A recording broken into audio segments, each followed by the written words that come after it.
Alright, where were we? In the... wait. Deluge of Wrathful Waters. The deluge.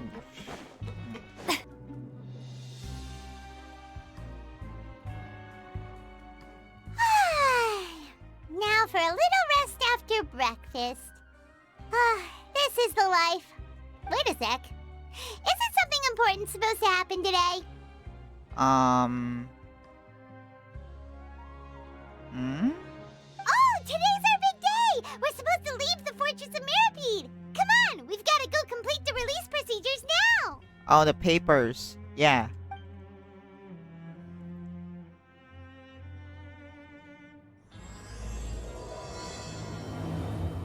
Oh, damn. Please, sign here. This document will be effective immediately upon signing, and you two may exit the Fortress of Mirapede via the regular channels. It's been so long since we've been to the surface. Let's hurry up and... Huh? What? Earthquake? What's happening? Are you alright? I'm fine, thanks. But I wonder what that tremor was just now. Let's go ask the Duke. Your Grace? Ah, good to see you two. Is there something you wish to see me about? Yeah, what was with that earthquake just now? Ah, that. The tremor didn't originate from the seafloor. In fact, it seems it came from the surface. Oof. Over the years of serving as the warden here, I've developed a sense for distinguishing between what occurs on the surface and what occurs underwater. Besides, the seal that Monsieur Neuvillette set in place won't fail so easily. So the fortress is okay? If you recall our last incident, if there really were a problem, there would be crowds of inmates in a panic right now. Yeah, they were running. Upwards and outwards. Huh, you've got a point. Okay, seems we need to get back up to the surface and ask about what happened. By the way, do you know what day it is today? It's our release, baby! I believe today is this month's pipe cleaning day. Come on, you know. Wait, seriously? Actually, today is the day we say goodbye to the fortress. Ah, yes. Have you completed your release papers? Yep. Yep. It's you two. Are you leaving now? Aw, see Juine. That's right! Today is our last day in prison! But now that Paimon says that, it doesn't feel like we were confined here. It's actually been pretty nice! A lot of people have helped us out. Oh yeah, Paimon feels fond of this place now! Where's Linny, Lynette, and Fremy? Then be sure to come back and visit. I'll miss you. Bye. If you've signed the release papers, then you're free to go. The guards will escort you out. You're not going to see us off? Aw, Paimon. I knew you'd ask. All right, sure. Let's go. Well, you actually agreed. No worries, you must be busy. Paimon was just joking. Ah, so you do have a polite side, I see. After being down here for so long, I imagine you must feel like you're lacking companionship. Shall I come along too? Nah, that's alright. It's not like we'll never visit again. Yeah, don't worry, we'll come back to see you. Paimon really likes the cafeteria here. The chefs sure do know how to make good grub. Yeah, for sure. Next time we visit, the primordial sea will burst out again. I hope you won't be here as convicts the next time I see you. Ooh. We'll do our best to stay out of trouble. Well, it seems our work in the Fortress of Mirapede is finished. That's the end of another chapter in our journey. And since Neuvillette was the one who asked us to come here, we should probably go report to him now. Next up, the Palais Mermonia. Let's go. You're going to see Monsieur Neuvillette? Please pass on our kind regards. I'm sure just your regards will do, no? I believe it would be the polite thing to do. You're right. I've heard the palais has been terribly busy these days. Tell him that I hope he hasn't been overwhelmed by the recent string of troubles. The Palais Mermonia sure is buzzing with activity today. Halt! Huh? Oh, it's you two. Apologies. Monsieur Neuvillette did say you'd be welcome at any time. Yep. Excuse me, would you mind helping me take a look at this report? I'll be right there. Sorry, I've got my hands full here. You can see yourselves in. Thank you. Everyone's so busy. Seems a lot has been happening. 45 days have passed. Huh. Neuvillette! Hello. You've come at the right time, but you'll have to wait for just a moment, as there are some urgent matters I must tend to first. Oh? In the meantime, please, have a seat. If you'd like to have something to drink, let the Melusine outside know. Sure. That's all right. We just ate. Very well, then. Let's take a break over there while we wait for him to finish his work.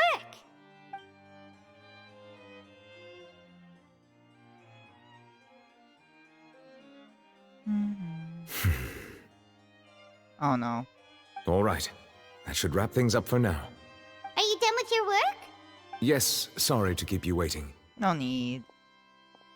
Today should be the day you were released from the Fortress of Meripede, and it appears that you've managed to complete all the release paperwork. Yep. That's right, and we came here to see you right away. What about Furina though? A massive whale. Oh yeah, I keep forgetting about that whale. Do you have any idea what that might be? Judging from your description, that cannot have occurred in any ordinary waters, but rather something like the primordial sea. As expected. A whale of that size and shape cannot usually be found in the waters of Tevat. Therefore, we can only assume that Child is presently immersed in primordial seawater. Uh-huh. Immersed in primordial seawater? But how? Is he okay? Calm down, Paimon. He's not from Fontaine. He won't dissolve. Most people wouldn't be capable of entering in the first place. I'm not completely sure how he could have gotten there myself. There is something we'd like to ask you about. Yes? What is it? What was that tremor we felt earlier? Ah, right! Paimon felt it too! That earthquake? We asked the Duke and he said it wasn't from underwater, so we figured you might know something about it. It turns out that I have just received a report about this particular matter. In fact, that's exactly what I was busy with a moment ago. Oh. The source of the tremor was here on the surface near Poisson. After the shaking stopped, the water levels in the Poisson area rose at an alarming rate. Oh no. The water levels rose? Oh no! What about all the people there? That's Navia's, area, right? Fortunately, the water levels only rose for a short period of time, and have already returned to normal now. However, I still have a bad feeling about the whole phenomenon. Yep. If the change in water levels is connected with the leaking primordial seawater, then the situation in Poisson may be much worse than it appears. Navia should be in Poisson, right? We need to go check on her! Yeah, the headquarters are there. I would also like to go there as soon as possible, but I'm afraid I can't leave just yet. We must immediately formulate disaster prevention plans for the surrounding coastal areas to avoid potential catastrophes. We'll go there. I'll have to ask you two to go to Poisson first. I'll meet you there to check on the situation once I finish things here. Sounds like a plan. There's no time to lose! Let's get going! Please be careful. You too. The two of you have my thanks. If you need any help, just let me know. Ah, where's Furina, by the way? Do you know?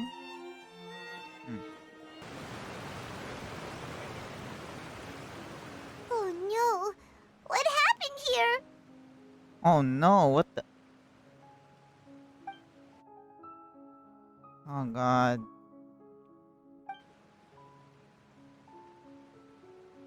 Bro, what are you thinking, man? Stop! Stop! Stop thinking, man. Navi Furina should be around here, right? We need to make sure she's still... Paimon means we need to check on her. Oh my god, Traveler. Stop. You're scaring me. There's no way. I saw Navi at the trailer. She should be okay. What about Silver? We haven't seen a single soul all the way here. Oh, this is getting scary. They must have, evacuated in a safe place. What will I ever do now? Oh my god. Look, there's someone on the roof over there. You need Just help? stay put. We're coming up. Watch your balance. All right, just hurry. Did you break your leg?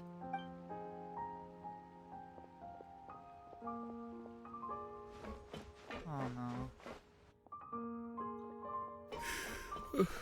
I'm not young anymore. How will I survive on my own? Oh, it's Desiree's father. My Desiree! What happened? He looks pretty sad.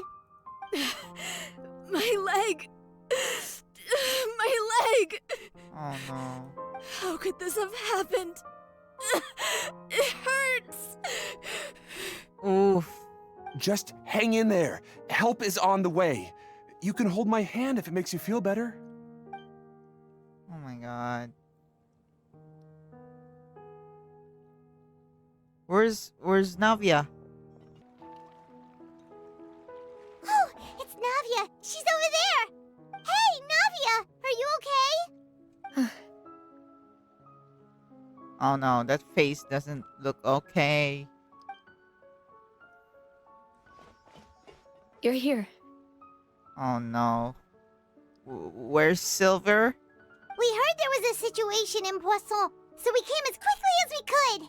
Yes. As you can see, the water level suddenly rose. It caused quite the disturbance, in fact. What? No. Demoiselle! There was a wounded resident next to a building southeast of here. We've already transported him to safety, but we've run out of medical supplies. Oh no. He's wounded? How badly? Oh, this is tough. He fell, so it's probably a broken leg. He's pretty shaken up. When the water level rose, he desperately climbed up to the roof. Once the water receded and he saw the ground, he became terrified and eventually... He jumped down then. Oh no. Find the leader of Squad 1 and tell him to take the wounded resident to see a doctor. He should know where to go. Man, this is a bad... Understood. I'll take over his search and rescue mission in the meantime. All right, you'll be in charge. Oof. I'm sorry. Where were we? You're not okay. The situation in Poisson? Right. Allow me to explain. A little earlier, we suddenly heard a loud noise. At first, everyone thought that something might have exploded in the waterways. But before we knew it, water started pouring out from everywhere. Oh no. The rushing water seemed a little odd, almost like the unique color of primordial seawater. Some people didn't realize the danger and thought it was just ordinary water, leaking from somewhere. Oh. Everyone on the street who happened to be close to the water didn't have a chance to escape. No. As the water levels rose, they suddenly disappeared. They were all dissolved. Those who realized what was happening started to flee in a panic, desperately trying to get to higher ground. Many were injured in the stampede, and some people fell from significant heights. Oh, that's so bad. No. The Spina di Rosula initiated rescue operations as quickly as possible, but there have been a lot of casualties. Fortunately, the water began to recede after some time, and the chaos came to an end. The water that flooded the area contained primordial seawater, so the lower levels of Poisson are still hazardous. To ensure everyone's safety, I've asked the people there to leave as soon as possible. No one knows if this could happen again.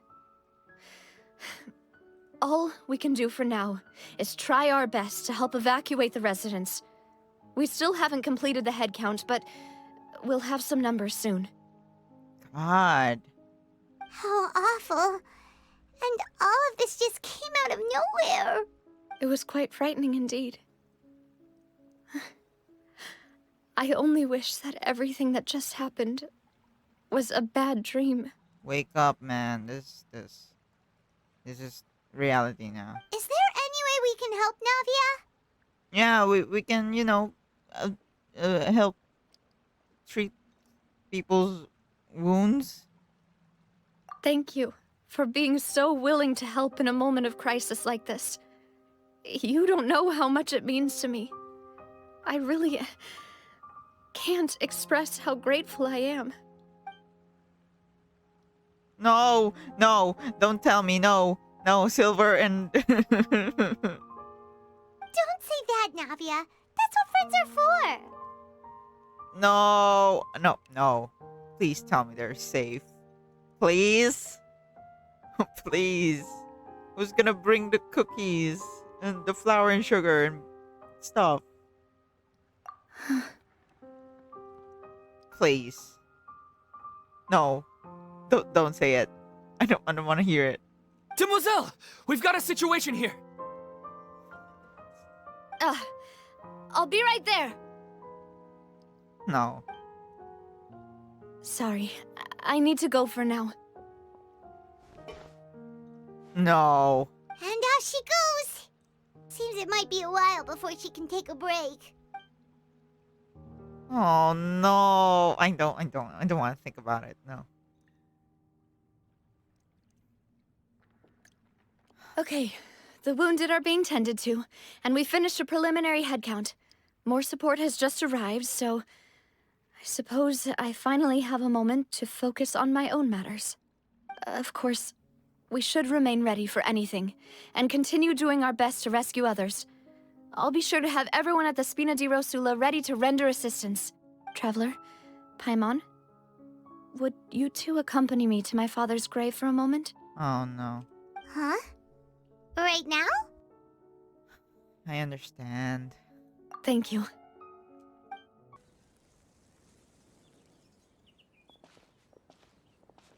Not a lot of people here, huh?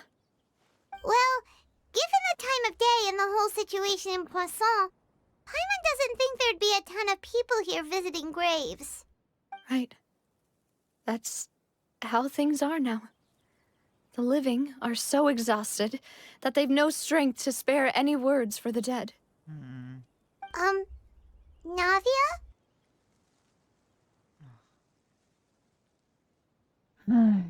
There's no need to push yourself so hard. No. Here it comes.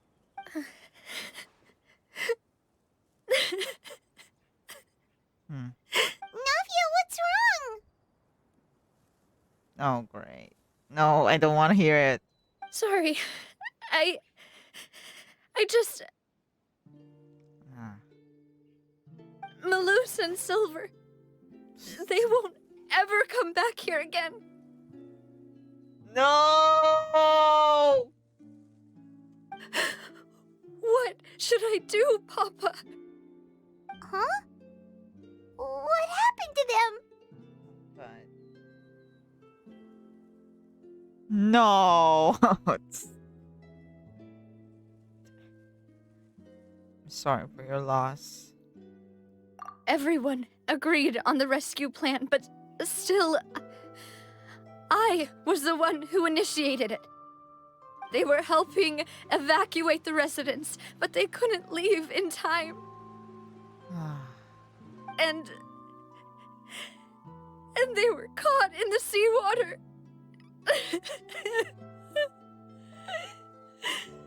No.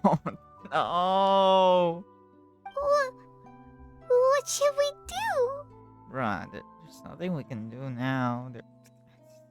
I've known them for so long. And I know they weren't afraid. But... God, that's tough. I could at least hold a funeral for my father. And I know where he rests. But as for Malus and Silver, they're just... gone. I just can't... Oh, damn. No. No, stop. Everything looks so clean after it rains. Even the gravestones. I didn't expect that you'd enjoy a glass of red wine in front of Master Callus's grave. Why'd you put salt to the wound? Stop with the flashbacks. I can understand. Besides, the scenery here isn't half bad. Silver, I miss you now. See, it's not just me. I always want to bring something when I visit Papa. Perhaps we might even have a picnic. He wouldn't be angry, would he? How could Master ever be upset with you, demoiselle? Yet the cemetery is the home of those who have passed, is it not? Everyone... Vance, are you? No need yet. But when I do, I hope you'll let me be buried beside Master Callus, demoiselle. Oh, stop. Hey, stop joking around. You're gonna make Navia cry. I'm quite serious. That way, it will save us both the trip to see each other whenever you visit your father's grave. Stop. That makes sense. In that case, could I be buried on his other side? No. Silver. After all, besides you, demoiselle, the two of us could certainly be considered Master's closest companions, no? Personally, I believe we fill those shoes just fine. God damn it. Why are you bringing this up all of a sudden? Seriously. All right. I'll remember your requests. But I'd really prefer not to talk about this stuff. And what do you mean by saving me a trip? I'd make the journey even if I had to visit you two somewhere else. I've promised to let them rest in peace here. But here I am breaking that promise. Damn it. I'm sorry for letting you see me in a mess like this. I don't usually cry, really. Paimon doesn't know how to help you feel better. But, well, she understands how you feel. I had always thought I could make my wishes come true. But now that I think about it, that never solely relied on me. Many things can only be accomplished with someone else's help. Malus and Silver have helped me so much. But by contrast, I could do nothing for them. Stop. Don't say it. Don't say that. I'm so sorry. No. You can spend as much time as you need here, Navia. We'll stay with you. Yeah, we're here. We won't leave. Thank you. Right now, you don't know how much that means. By the way, you can have a look at this. It's a list of victims from the incident that took place here. Oh, God. Obena, Khan, Burnett, Giverny, Francine, Karina, Daisy Ray, Joinville, Jolianne, Esson, as well as Malus and Silver. What about the kids? So, everyone else is safe. But still... It's okay. I know what you're thinking. And you're right. We lost Malus and Silver. But we were able to save more than we anticipated. The overall outcome indicates that the cost was worth it. No one's sacrifice is truly necessary. Right. Don't think that way, Navia. One person might be saved at the expense of another, sure, but that isn't something we should ever consider a trade. Malus and Silver were not the price for saving anyone. They're heroes. You're right. Thank you, Paimon. What you said just now was pretty amazing, actually. I'll remember your words. Man, this scene, the sunset, bruh. Oh, really? Seems you've become more eloquent in the time since we last met. Oh, hi, Arlecchino. I don't even have time to be wary of you right now. The knave? What are you doing here? Is everything going well on your side? Oh, they're acquaintances. Yes, my people are carrying out the mission according to your request. All the residents of Poisson have been evacuated, and we're preparing to relocate them to higher ground. Oh yeah, they're part of the House of the Hearth. Oh god. As for these supplies, we have everything taken care of. There is no need to worry. Oh my. Thank you very much. Wait, do you two know each other? Seems like it. We just met recently. Right, Miss Navia? Usually, I would call this a coincidental encounter, but that doesn't quite fit this time. Besides, it never even crossed my mind that a Fatui Harbinger would come looking for me. Thanks to the Knave, Spina di Rosula received generous support from the Fatui, which allowed us to complete the rescue and evacuation work so quickly. Mutual aid is essential to fostering positive developments. We were already in the area, in any case, so it was nothing. That said, I must say that you're a lot sharper than you let on. I'm sure you understand what I mean. I apologize for all the ways in which I tested you previously. We've never worked with a Fatui before, and it's extremely important for us to know who we're working with. That's true. That's pretty smart. My subordinates have reported that Fatui soldiers have been observing water levels and taking head counts in various locations. I hear that they've also prepared a large amount of emergency supplies. I'm quite surprised. They've come prepared. This is nothing to brag about, nor do I intend to. It is simply the way of powerful organizations to act forcefully, whether they are doing good or ill. You've witnessed that firsthand, in any case. As I've told this traveler before, I know of the prophecy, and I intend to prevent the impending disaster. Lending your organization a hand was a natural first step in accomplishing that. As such, do not be troubled by this token of our sincerity.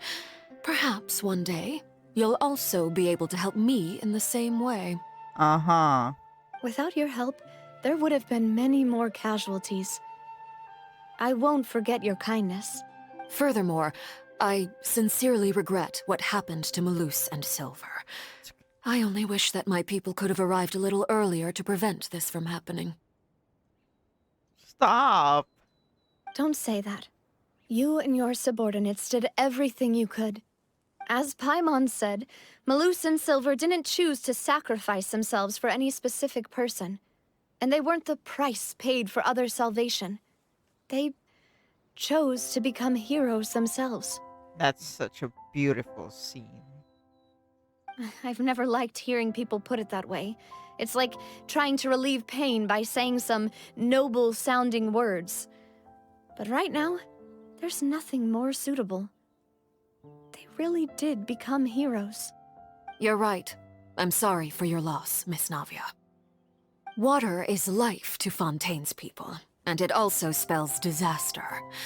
It's no wonder that people always say that prophecies represent fate.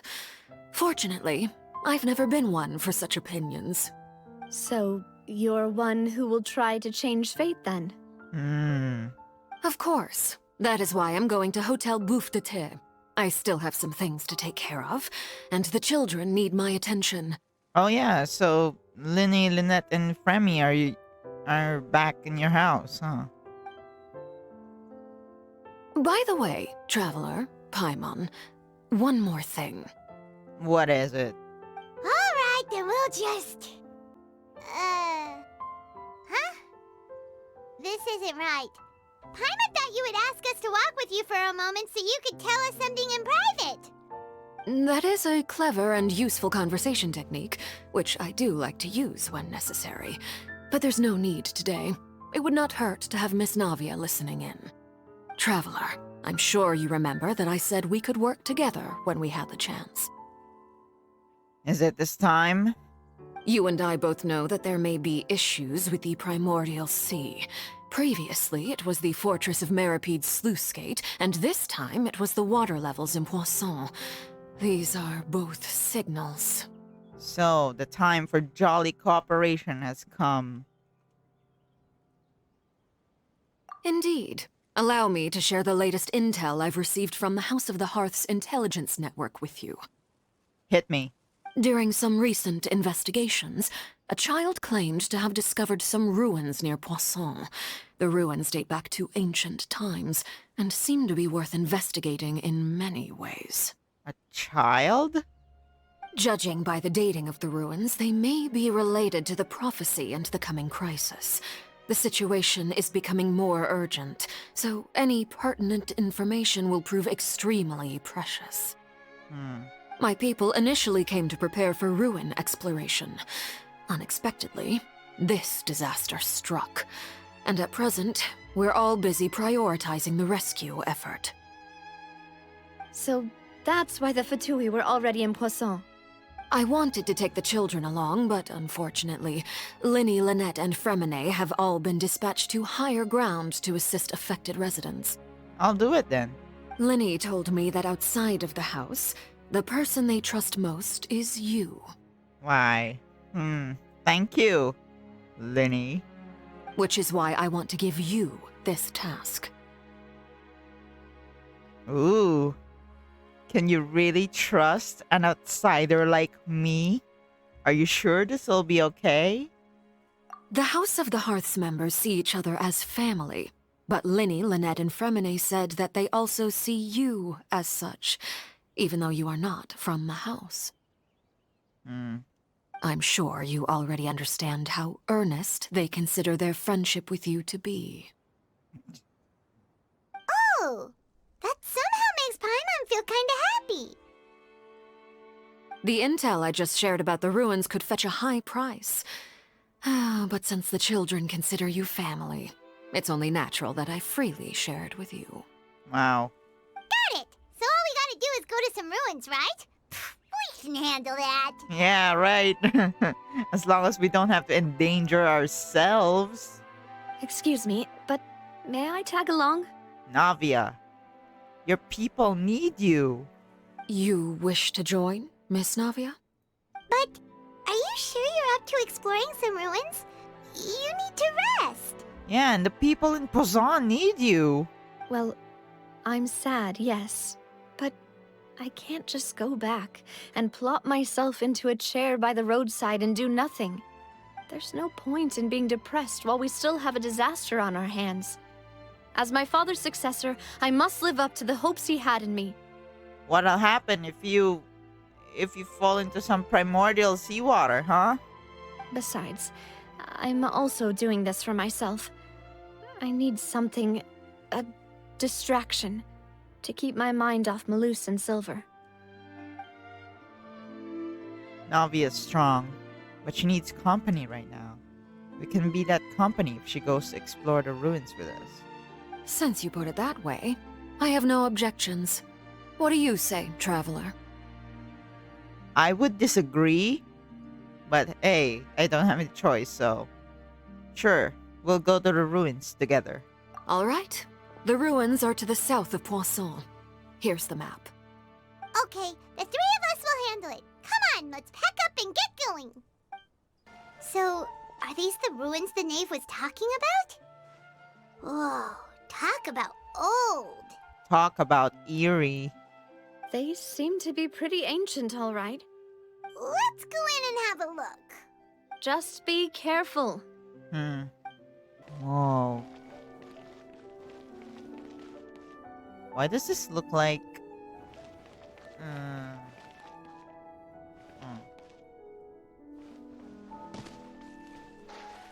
Oh, it's water.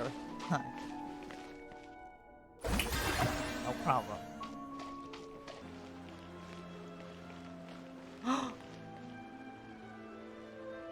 Is that caterpillar?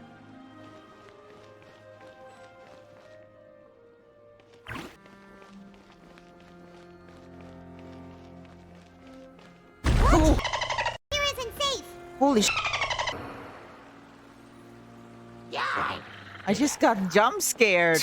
Bruh, that was so loud. Oh my god. Oh my god, my heart. Oh my god. Oh my god. What the fuck? That actually scared me. Holy sh! Oh my god. So scared. Oh my god, I'm so sorry, Furina. Oh my god, that scared me. Oh my god. What the... Holy god. I don't want that anymore. Ah, that scared me. This place has also been contaminated by primordial seawater. Navia, stand back. Yeah. And a lot of it, too. A Fontanian would most likely dissolve the moment they fell in. You should go back to safety, Navia. Right! You can't go down if there's primordial seawater. It's too dangerous, and it won't be any help for you to just stay here. It's also gonna hold us back. Don't get by my wrong. We're not saying you're useless. It's just that... No, you're right. I can't do anything in this situation. I'll leave this to you. Well, from the looks of things here, maybe there's no way back.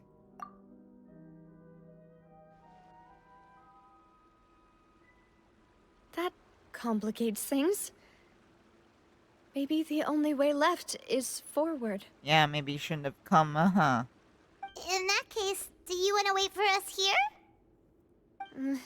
The water levels here are unstable, and there's a chance the water will rise. So, staying here wouldn't be safe either. Huh. I'll go together with you. Perhaps we'll find the exit just up ahead. Well, seems like there isn't any other option. All right. Come with us for now then, but please be careful. I wonder if... Oh no, it's a dead end! Let's try climbing over from the side. I wonder if Furina would be able to. Oh, I can. Nice. What the... Huh? Isn't that... Oh no.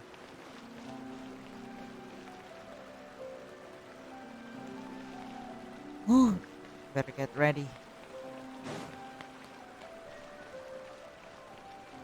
Oh, what was that? What was that? What the hell? Oh my god, the perspective just suddenly changed and I'm not used to it. Oh my god. Oh, what's that?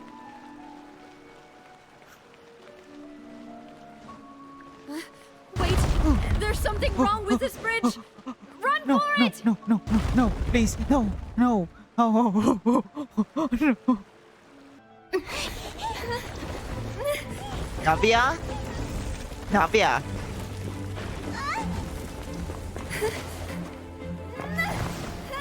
Navia?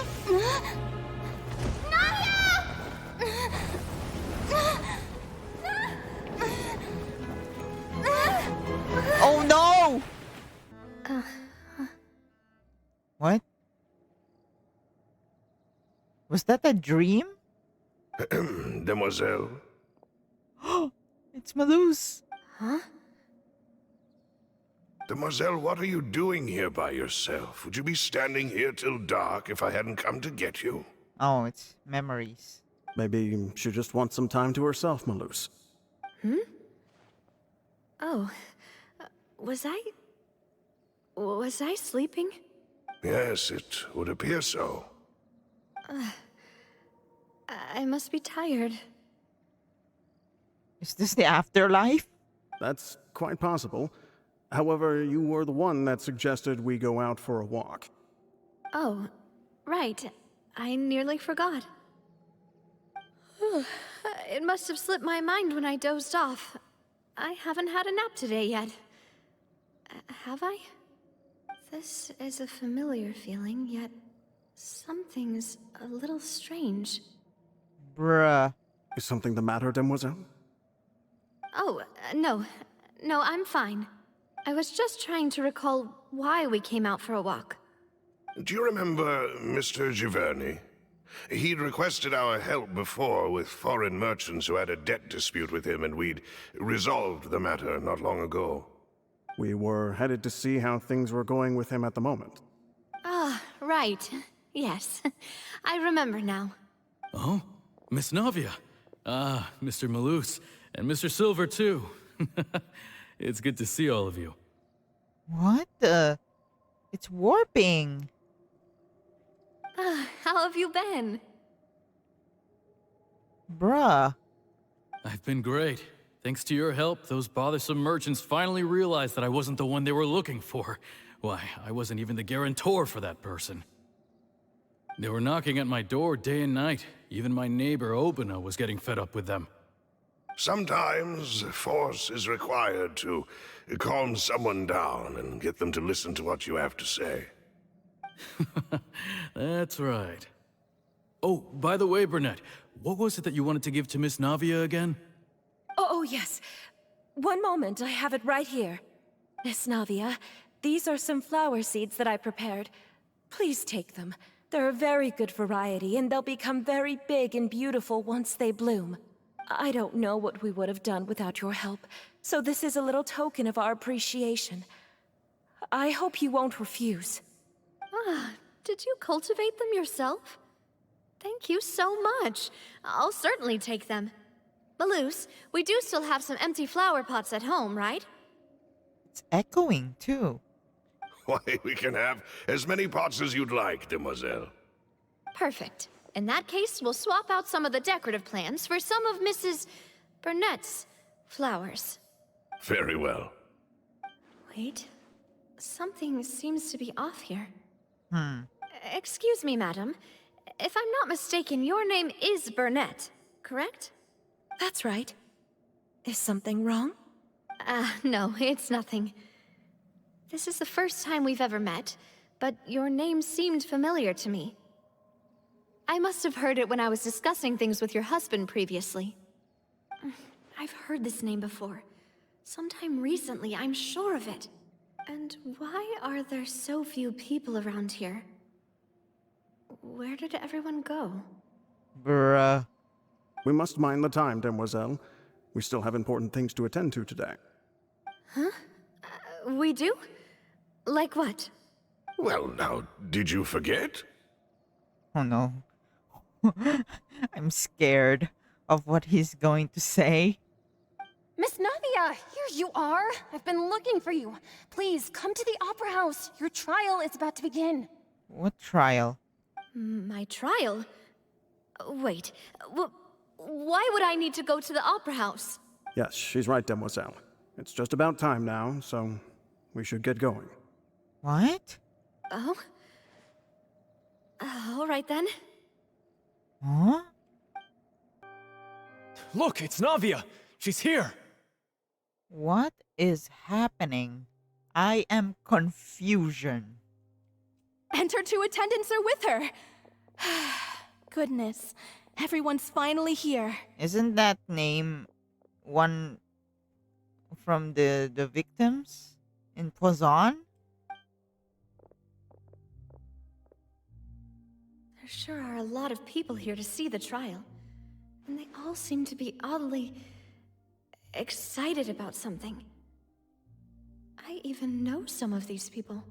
Karina, Desiree. They're dead. Joyville, Jolien, Essen. Why are so many people here? And why do I have no recollection of this case? They're the ones who disappeared. Dissolved. And as for the judge... Huh? Where's Monsieur Neuvillette?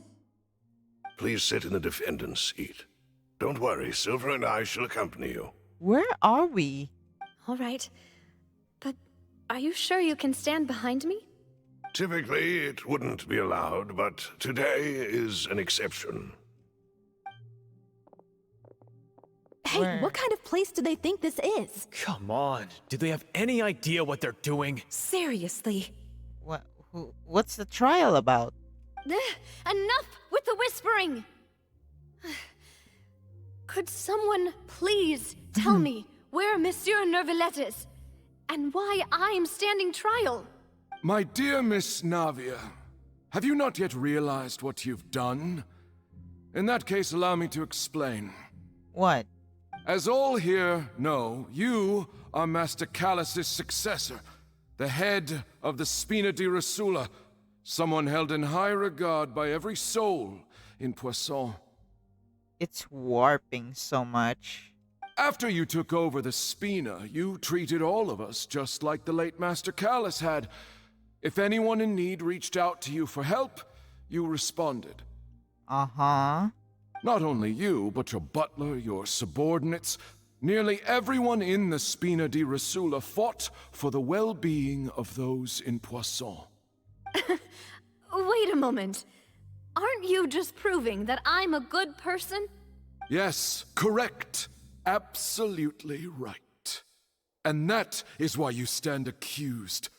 You have helped so many people get through so many difficulties. You are one with us.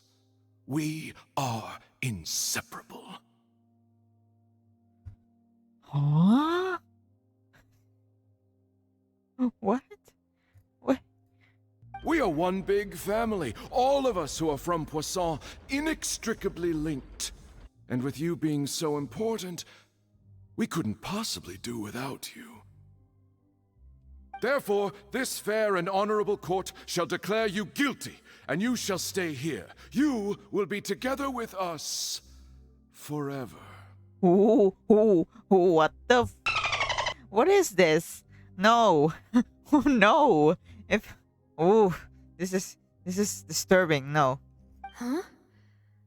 What are you saying? Everything you have said is correct. I have indeed done a lot for my hometown, and I would be willing to be with you all, but what is the purpose of having me stand here like this? What is there to discuss? Ah, well, if that's what you think, then I have no further comments. How wonderful, Miss Navia! Huh? You're gonna stay with the dead? Holy shit, it's not a good laugh. I know all these people. Why are they laughing? What? I seem to remember now. Yes, I get it. This trial is... What? Wait just a moment. This isn't right! Oh. They're aware now. Malus? What was that, Mr. Malus? Our conclusion is very clear and unanimous. Let the court judge her now. She's guilty! Stay here, Navia! You're one of us! Demoiselle, don't admit guilt. This trial means to keep you here forever. Oh no. I wish to exercise my right to defend Our Lady. Mr. Joinville, you only know of Navia's goodness, but nothing of her utterly independent mind. She was born a free and independent spirit. She has never been tied down by anything. Indeed, even the death of Master Callus couldn't stop her. They're aware now. Her actions cannot serve as proof that she identifies herself as part of any group. She merely acted as an individual, extending her hand to help others. Please do not mistake her actions as being otherwise. Really? As an individual, you say? Don't forget, we are all Fontanians here. This is the nation of justice, the nation of Hydro! Huh. Even if Miss Navia only voluntarily rendered her assistance, that doesn't change the fact that her beautiful soul must return to everyone. Water accepts all, blends with all. It will surely accept her kindness. Everything is measured here in the nation of Hydro, and in the end, everyone shall meld together.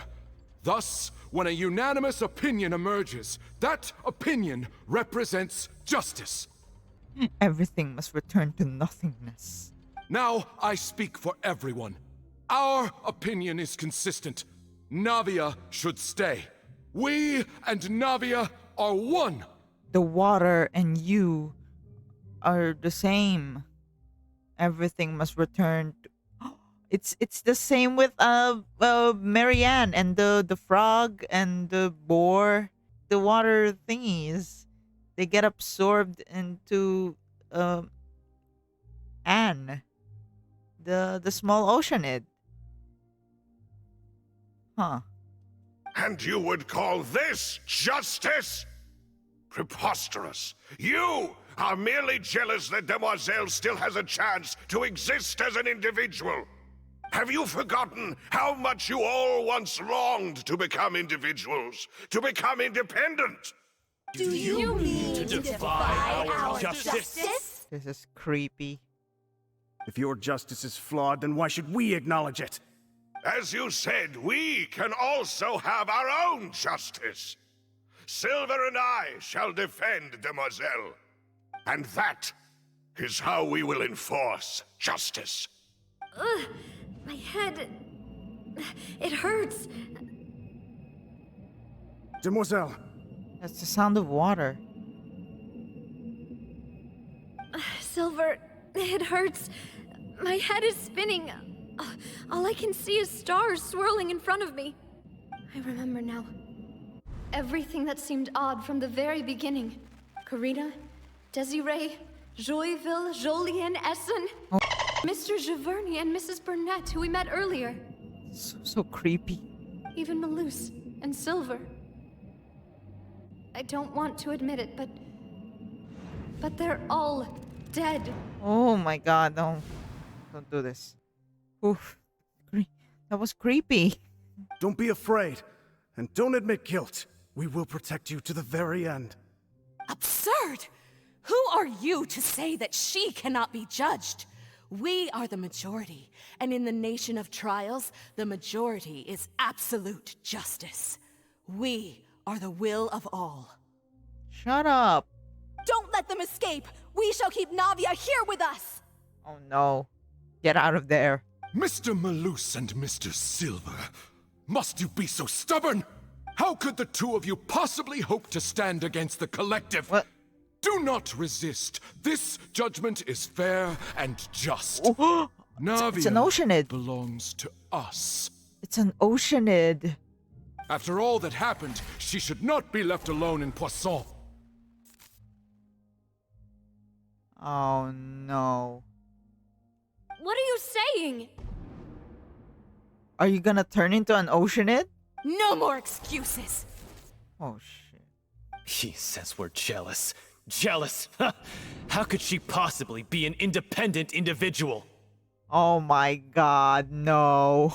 What's with these people? They're no people, man. They're oceanids. Who's jealous of her? She belongs to us! Miss Navia, she... Silence! Nuvi, you're here? That's...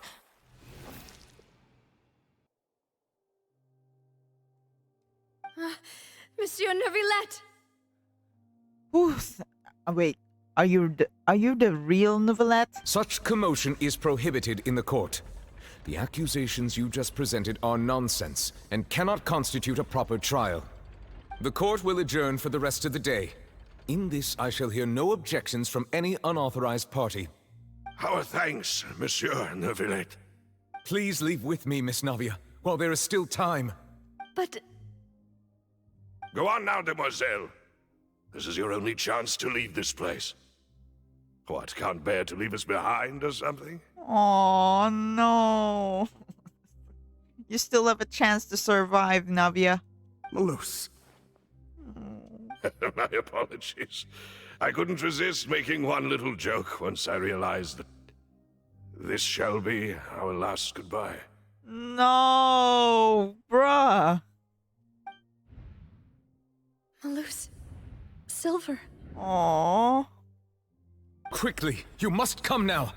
Goodbye, demoiselle. No. Farewell. Bruh. No, wait! Just a second! Woo. We made it in time, somehow. Did Nouvellette come? Navia? You're awake. Good. Thank God. Oh my God, Navi.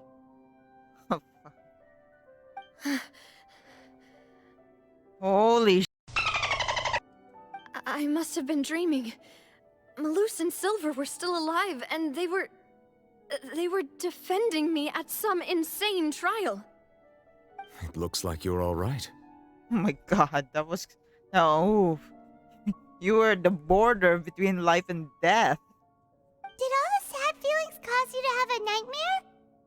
Paimon could give you a hug. Aww. The ruins you were exploring suffered a cave-in. When I arrived, I found you falling toward the water. Thank God you came. You were just about to be dissolved within, but I... Mm-hmm. What is it? I think I saw 2 Oceanids protecting you. It was only for a moment, perhaps even a fraction of a second, but they gave me the chance to retrieve you. Aww. Stop. Were it not for their intervention, I would not have been able to rescue you before your consciousness dissipated. Wait, did you say Oceanids? You mean like what happened with Vache? So people that are dissolved became Oceanids. Perhaps those 2 Oceanids were the people you saw in your dream. Aww. Yeah. I always told them that they didn't have to protect me. To think that they'd keep doing so even after death. Stop! Please come with me. Let's go then.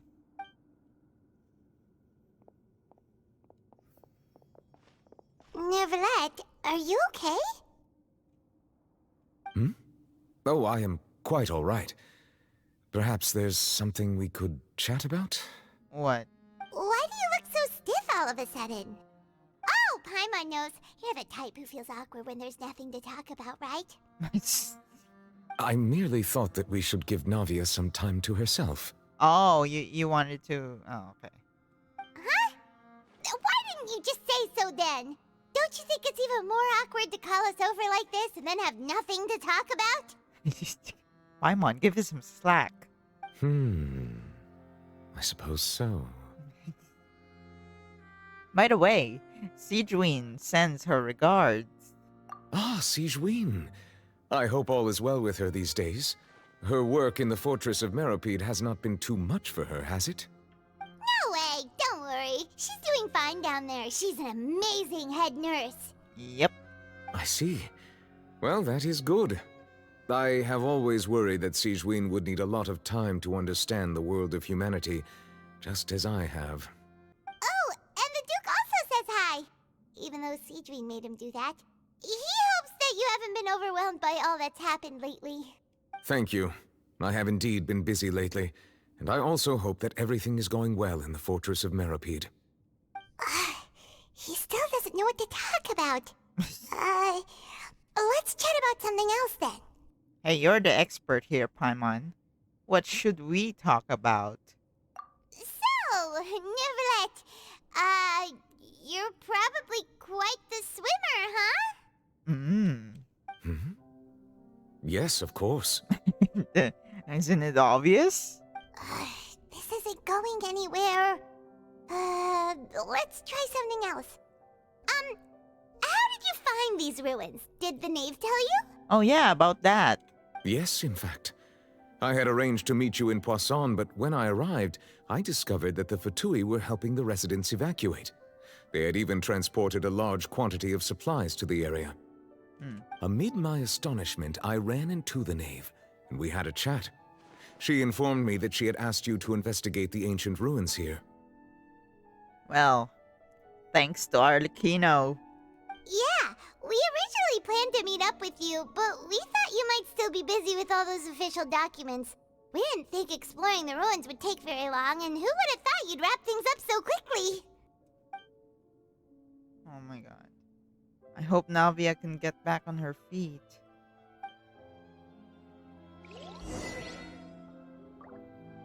Oof. I'm sorry to have kept you all waiting like that. I'm feeling much better now. I guess we should get going again. Will you come with us, Monsieur Neuvillette? Yes, if you wouldn't mind my company.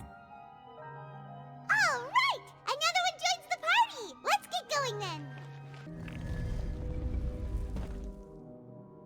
Is that caterpillar?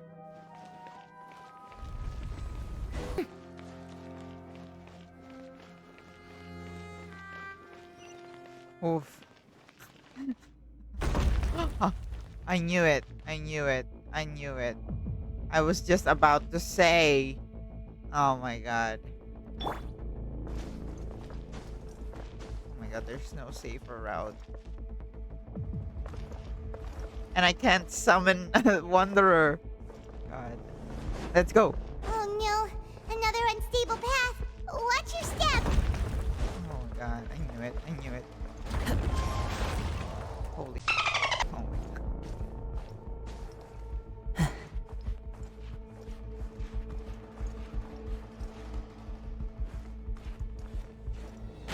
Oh, no, no, no, please.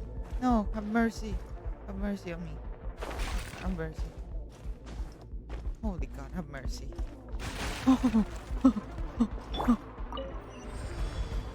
Have mercy. Yes, this is a challenge, alright. A good one. A good one. Makes me tense. Oof. Oh no, here it comes. Oh no. Oh. Thank God for Kazuha. It seems we're almost at the top. Keep it up! Thank God, thank God. Kazuha. Sorry. Thank God, thank God. Oh, thank God for Kazuha.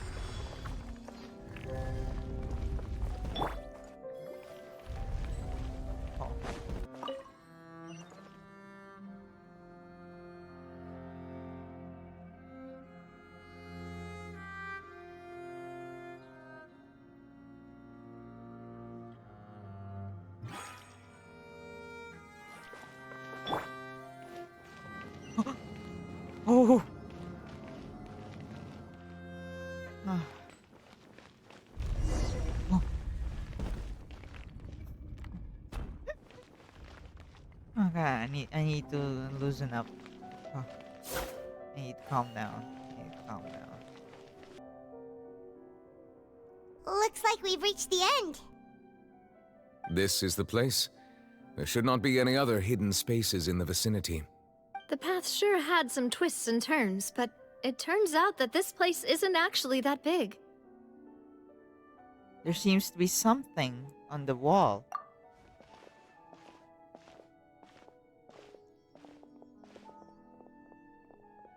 Oh. Stone slates. It seems like they were put here as an offering. Could we take them down and have a look? It's Furina. It's Furina. Perhaps we should just leave them be for now. There are 4 locations in total, but only 3 stone slates. The slate that should be in the first empty spot is missing. The surrounding walls also show signs of damage. You saw Furina. There's something written below. Let Paimon see. Reason dictates that this nation be destroyed. I shall record the history of its future here in its past. Say what? Huh. It feels like someone left these slates and these words here for a purpose. But Does he mean that Fontaine should be destroyed? That would fit the circumstances dictated by the prophecy, yes. Indeed, the slate's contents correspond to it. Take the second slate, for example. There's a person kneeling here. She seems so dedicated. And there's a whole bunch of other people behind her doing the same. She's facing this... Oh no. What is this? Some kind of island in the sky? We all know what that is. That's Celestia. And it's the... Egeria? I don't know, maybe? And is that Lady Furina in the third image? Did the Hydro Archon fall into the water? That's like a sacrifice, bro. That's like a ritual. And like... And like, you know, offering? And is that a ring of people around her? Paimon doesn't quite get it. Are they all in the water? The fourth image. I know this one. This exactly matches the content of the prophecy. Yeah, she's sitting alone in her throne. The people will all be dissolved into the waters, and only the Hydro Archon will remain, weeping on her throne. Yes, they do seem to match.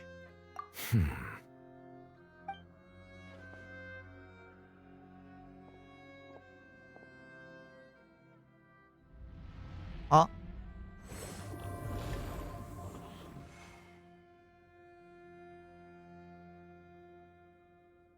More information should be hidden in these slates, but I fear I cannot easily uncover it, most likely due to us missing the first slate. I am very sorry. Let's find it. Don't blame yourself, Monsieur Neuvillette. Deciphering ancient stone slates isn't one of your duties. I can do it. Ooh, Paimon's getting the chills just looking at these slates. This says that it's the history of the future, right? That means the prophecy's sure to come true. I mean... I really hope it doesn't mean that. Still, Paimon feels like these images are kind of weird when you look at them together.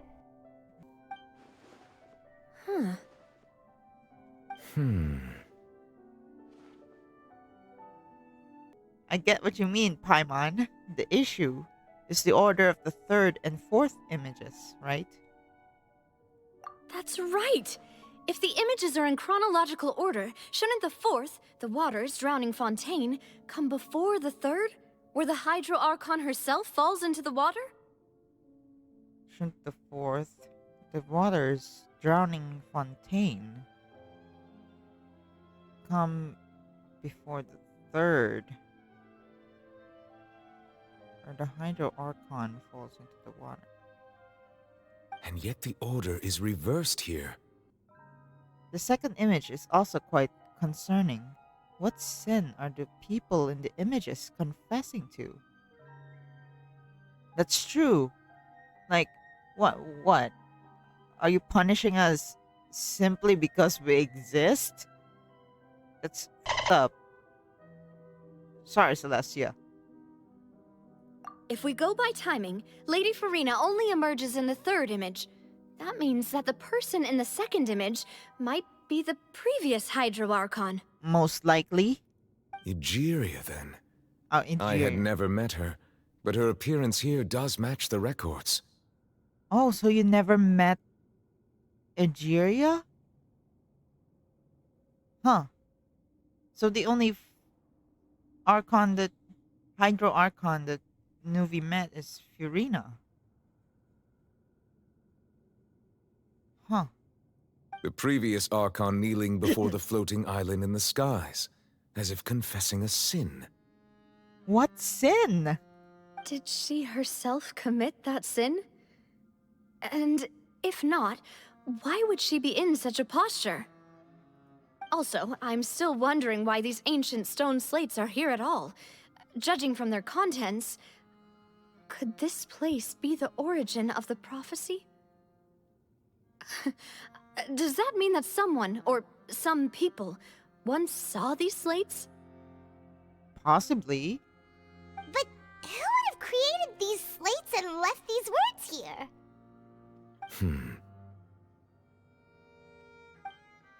It seems that any further clues will have to come from Furina.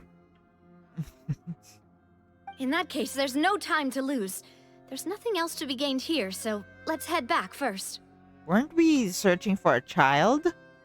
Yeah, we better get somewhere safe for now.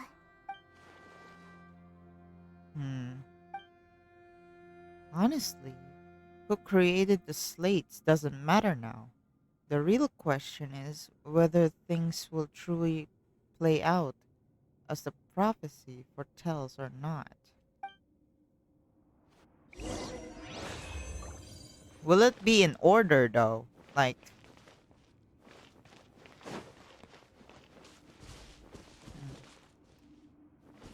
as long as this is missing, I can't come to a conclusion.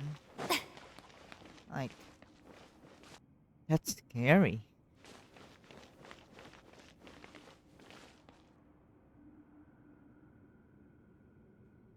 Thunder? And what is that? The black swirly thingy.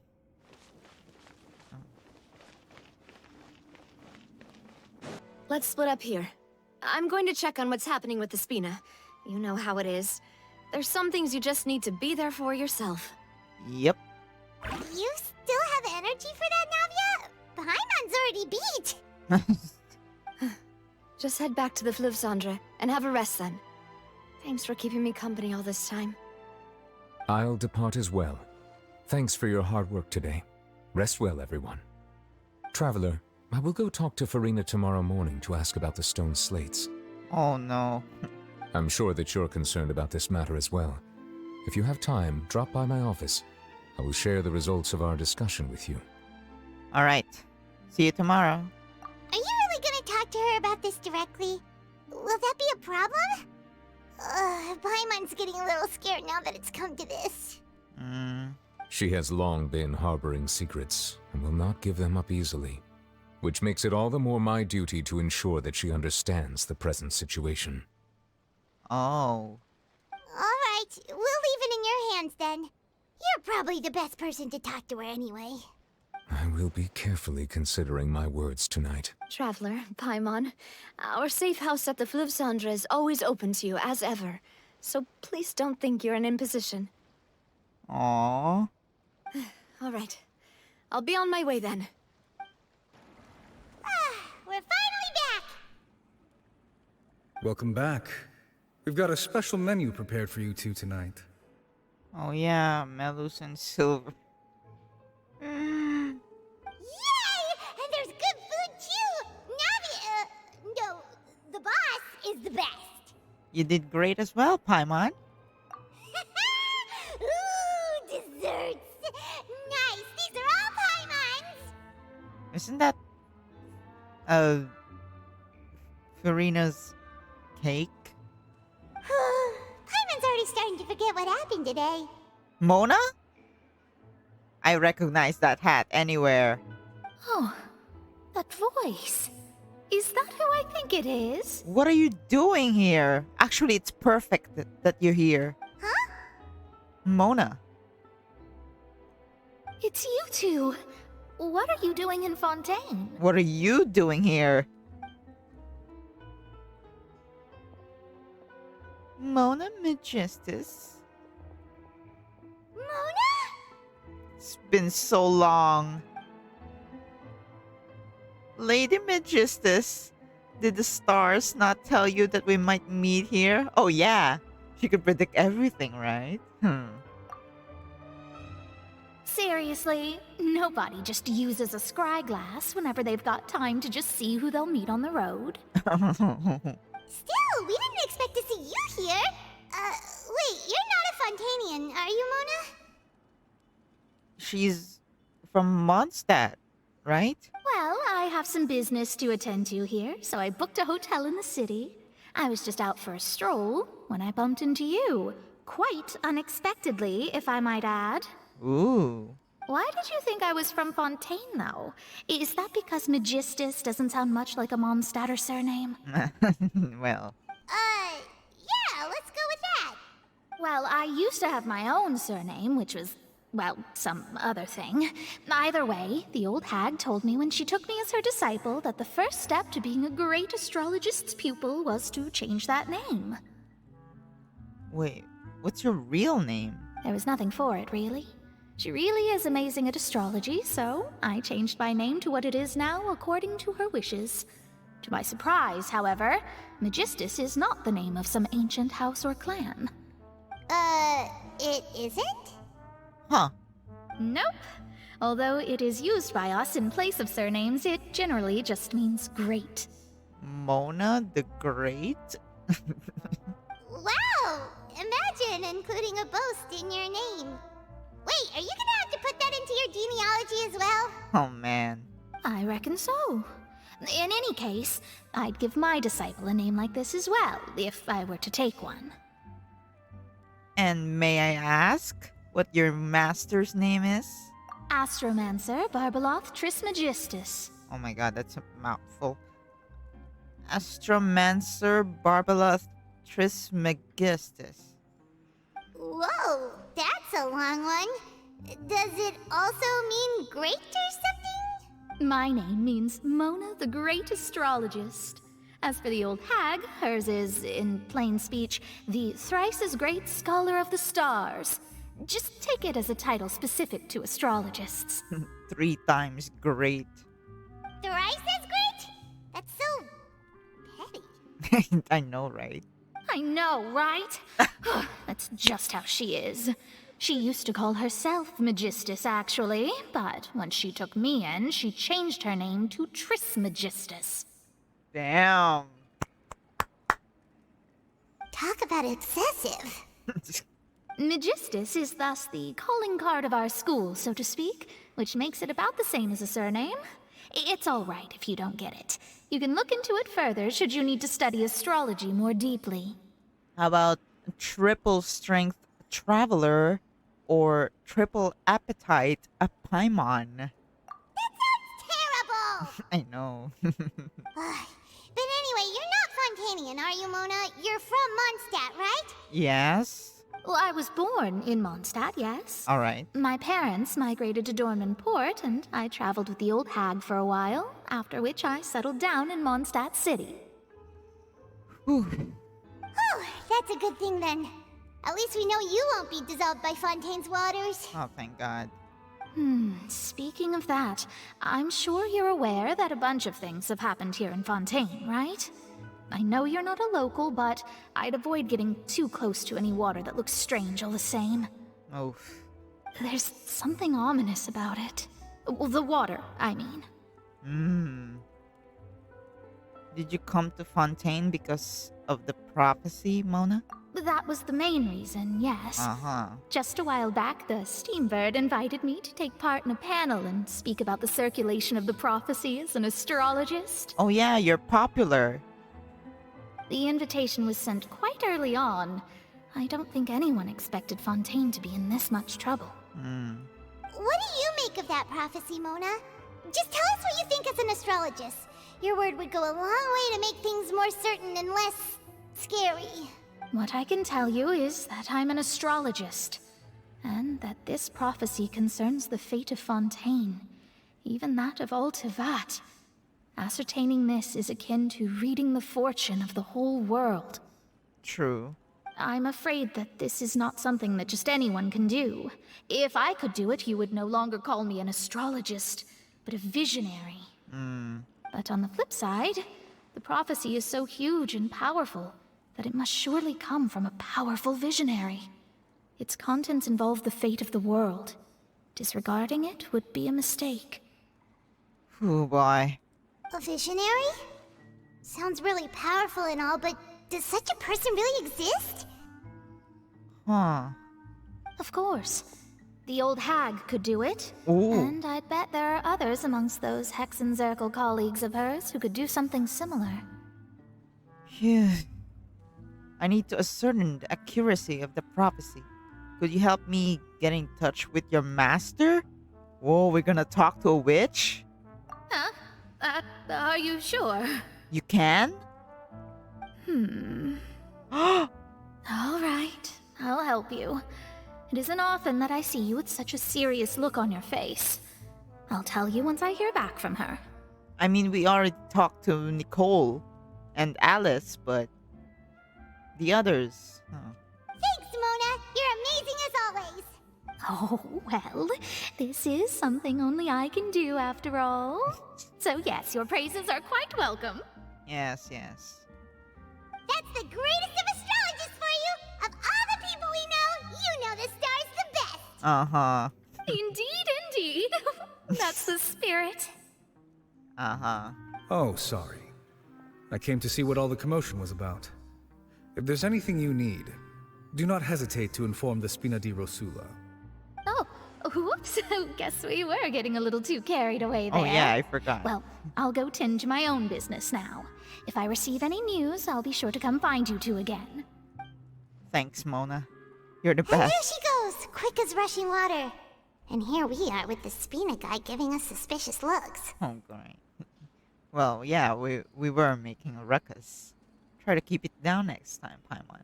Right, but we were able to recruit Mona's help, didn't we? Our Fontanian friends will thank us someday. Actually, no need to thank. Just let everyone safe and I'll be happy.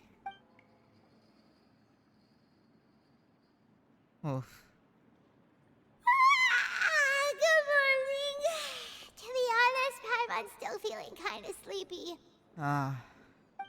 But it's time to get up, Traveler. We agreed to go see Neuvillette, so let's pack it up and get going. Let's go.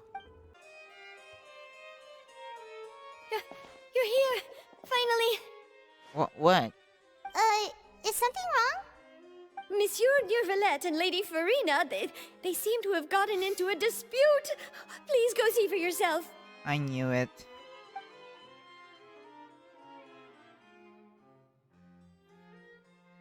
Oh boy. Like I said, I've already explained everything. And yet the problem has not been properly solved. There is little space for excuses between us.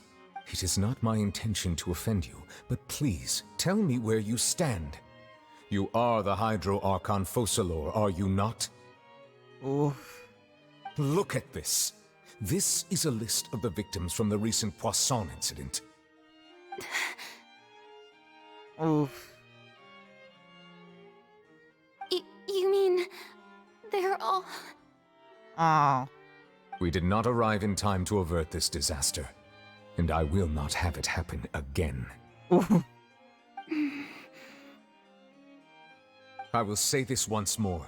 You must tell me everything you know. Yesterday, I found 3 stone slates in some ancient ruins near Poisson. Do you know anything about those? Seriously? You're questioning me like this is a court case now. I don't know anything about that. But you found them in some ancient ruins, you say? That's correct, which is why I came to ask you some questions. There should have been 4 slates, but one of them was missing. The other 3 feature different images that seem to correlate to the prophecy. The prophecy? The second of these slates depicts the previous Hydro Archon Egeria kneeling before a floating island in the sky, as if confessing something. Do you know nothing of this either? I don't. I've never seen such slates. I'll ask you again. Do you really have no information regarding the previous Archon? I think she won't say anything regardless. My deciphering of the slates indicates that the Hydro Archon Egeria once had to confess to, or apologize for, a certain sin. If anyone would know about it, it should be you. All gods don't have the same secrets, you know. She was herself and I'm me. Is it really so strange that I know nothing? I understand your concerns, but I'm sorry.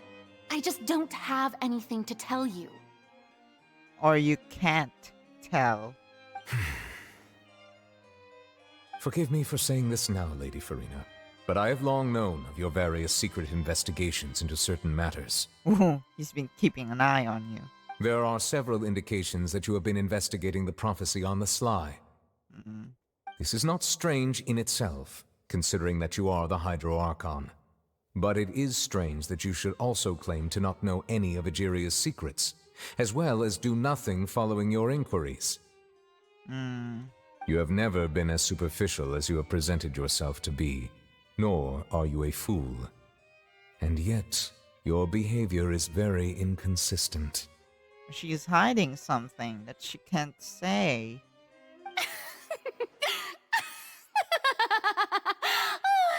So you've been watching me all this time, have you? I didn't think you were that type. She's acting right now. You... She's acting. Well, since you know about my secret investigations, then you should know I'm actually working to take care of it. That's the tone of where she's acting brave and There's no point questioning or suspecting me. You're the Eudix, but you're still my subordinate. You should be following my lead. Just trust in me. You're Archon, and do as I say. Never mind whether you can truly convince yourself to or not. It'll all turn out fine.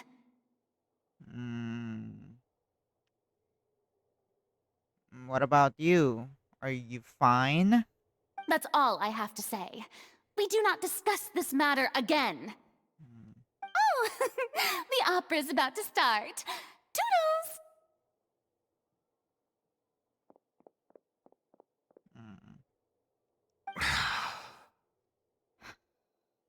Same. She's sad. Did Furina not notice us standing by the door? Wonder what's up with her. She was smiling.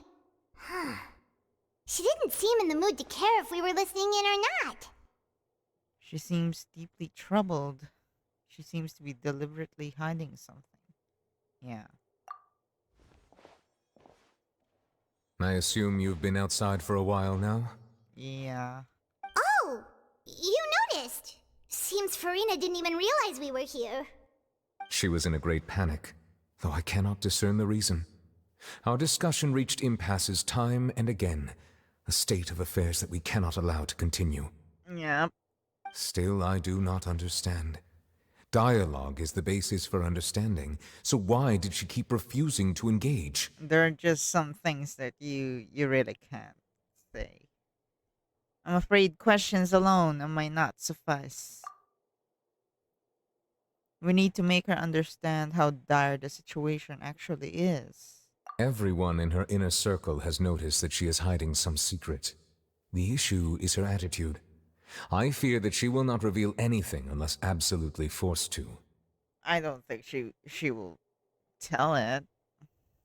We may have to create a situation in which she will have no choice but to speak. What, are you gonna charge against her?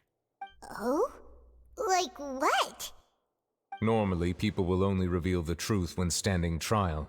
Perhaps we must have the Hydro Archon experience just such a scenario. Damn, oh my god, we're gonna have to press charges against her? Oh no. I don't want to. Oh, or is she waiting for this exact moment? But Furina's seen so many trials, and she's really good at dodging questions. How do we make sure that she won't just slip away at the first chance she gets? We will need to consider this thoroughly, join forces with various parties, and then do what we can. You're doing exactly what she wants you to do. If at all possible, I would prefer to recuse myself from this affair, but we must prevent the prophecy from coming to pass. This may be cruel to her, but all Fontaine is in crisis. The information a god possesses is too precious, and so we must take a chance on this. Oh boy. Huh. In that case, we will need help. But who will lend us their aid to do such a thing? Oh, I think I know who to call. Well, That's everyone, huh? Hmm. Speaking of which, it was pretty smart of you to think of hiding here. Where are we? Poisson was just involved in a disaster, so it's presently devoid of people. That naturally makes it the best choice. Oof. And here you are drinking tea like it's the most natural thing in the world, huh? That's what families should do. Sit and enjoy a leisurely time together. It's nice to enjoy tea here, you know? Care for a cup? All right. Lend me your ears, everyone. Or perhaps one of you might like to start us off. How about you, friend? You're asking the introvert to talk? Me? No, I don't think I can. Then, how about you, good sir? I fear that I will cause the mood on this boat to become as somber as it is in court. Well then, I guess we're lucky we've got a local like me to organize things. Wonderful, the spotlight at last. I guess I'll be facilitating things from here. Everyone's ganging up on Furina, huh? Well. That was a little long-winded, don't you think? Oh, you might be right. Anyway, to cut to the chase, our friend here, the Traveler, has brought us together to discuss something. Oh boy, we're doing exactly what Furina wants. As for what that is, well, let's start by saying that we'll be pooling our efforts together to create a series of traps. Oh, how intriguing. Well, it's just an expression, really. One that I just learned from Chlorand, and used on the spot. So, let's invite her to explain in detail. A round of applause, please. Huh? Didn't you say that you would be facilitating this? Why are you passing this on me? Oh, come now. Your work doesn't involve much public speaking, right? This is a good chance to practice. You might even pick up some fancy oratory tricks to impress your boss with in the future. I see. And what does my boss say? Oh, your boss is Nuvi, not Furina? He is glad that you consider him your boss. Do go on. I bet Furina is depressed right now. In that case, do any of you have experience hunting? Well, yeah. Not that I recall. Fremine and I once used a wooden stick in a basket to catch wild rabbits when we were younger. As for Lynette, oh, right. You were sick that day, weren't you? I've also gone diving to catch some fish before. Does that count? Yep. I'm afraid not. You may or may not have heard, but Fontaine once played host to a group known as the Marechaussee Hunters. Oh, the artifact? Though that was their name, they did not hunt animals, but rather various monsters left behind by the ancient dynasty of King Remus. Oh. Today, Fontaine's monster population has already thinned greatly, so the hunters have blended back into society, taking up arms in other lines of work. They even left a unique methodology of hunting in their wake. A trap comprises of the following components: bait, a trigger, and a containment device. Sometimes a lethal implement will also be necessary to deal with the prey. So, if we were to build a trap together, right now, what would you choose to build it with? For me, I would prefer something basket-shaped. Pigeons and rabbits will see the bait and naturally enter the snare. Our line of work requires a deft hand, and we're some of the best in the industry, so you can count on our techniques. You used some of those techniques while moving the people of Poisson, didn't you? My subordinates mentioned that you even performed some magic for the bawling children. Aww. Yes, and I even managed to gather some intelligence in the meantime. I'm quite the multitasker if I do say so myself. That is impressive. I'm afraid I can't claim that as my strong suit. I prefer more stable methods, like placing bait in the water and waiting for the fish to come within reach. That's the kind of method I would count on. Calm and steady. Exactly the kind of person who would catch loads of fish. And I can be their assistant. Always an assistant. With discretion, I'm sure. I'd probably use some sort of mechanical animal. Papa once bought me some small clockwork squirrels, mice, and such. When placed in the forest, they can attract others of their kind. I remember that you liked those too, didn't you? I did. And that would be a good way to go about it. If they're realistic enough, animals of the same kind will follow them all the way to the trap. What about you, Monsieur Neuvillette?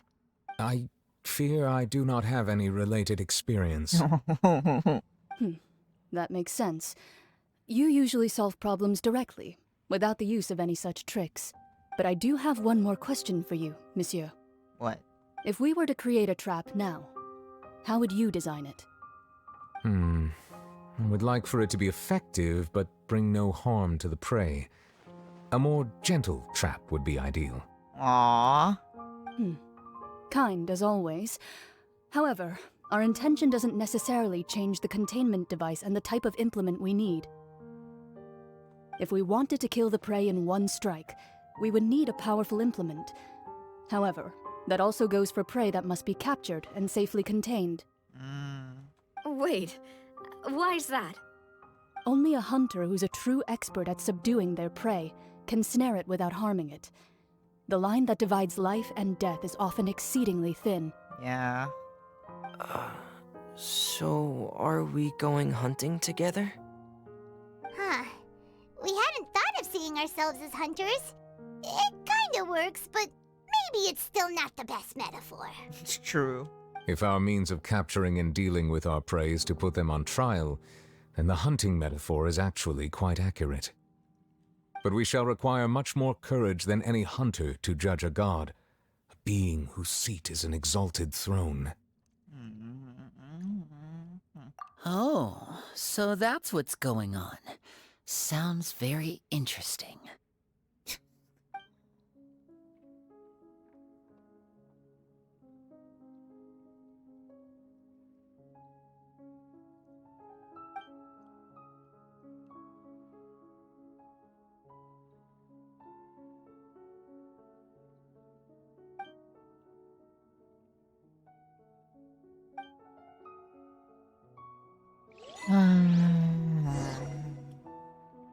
Kind of sad about all this.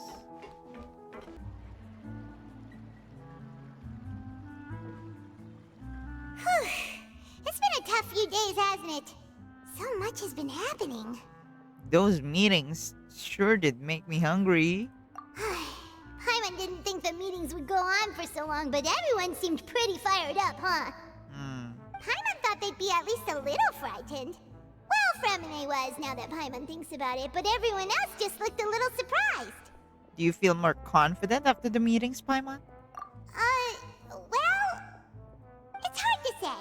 Paimon doesn't have any experience with this sort of thing. But with you around, Paimon sure will do great. After all, you're the most reliable person in the world, aren't you?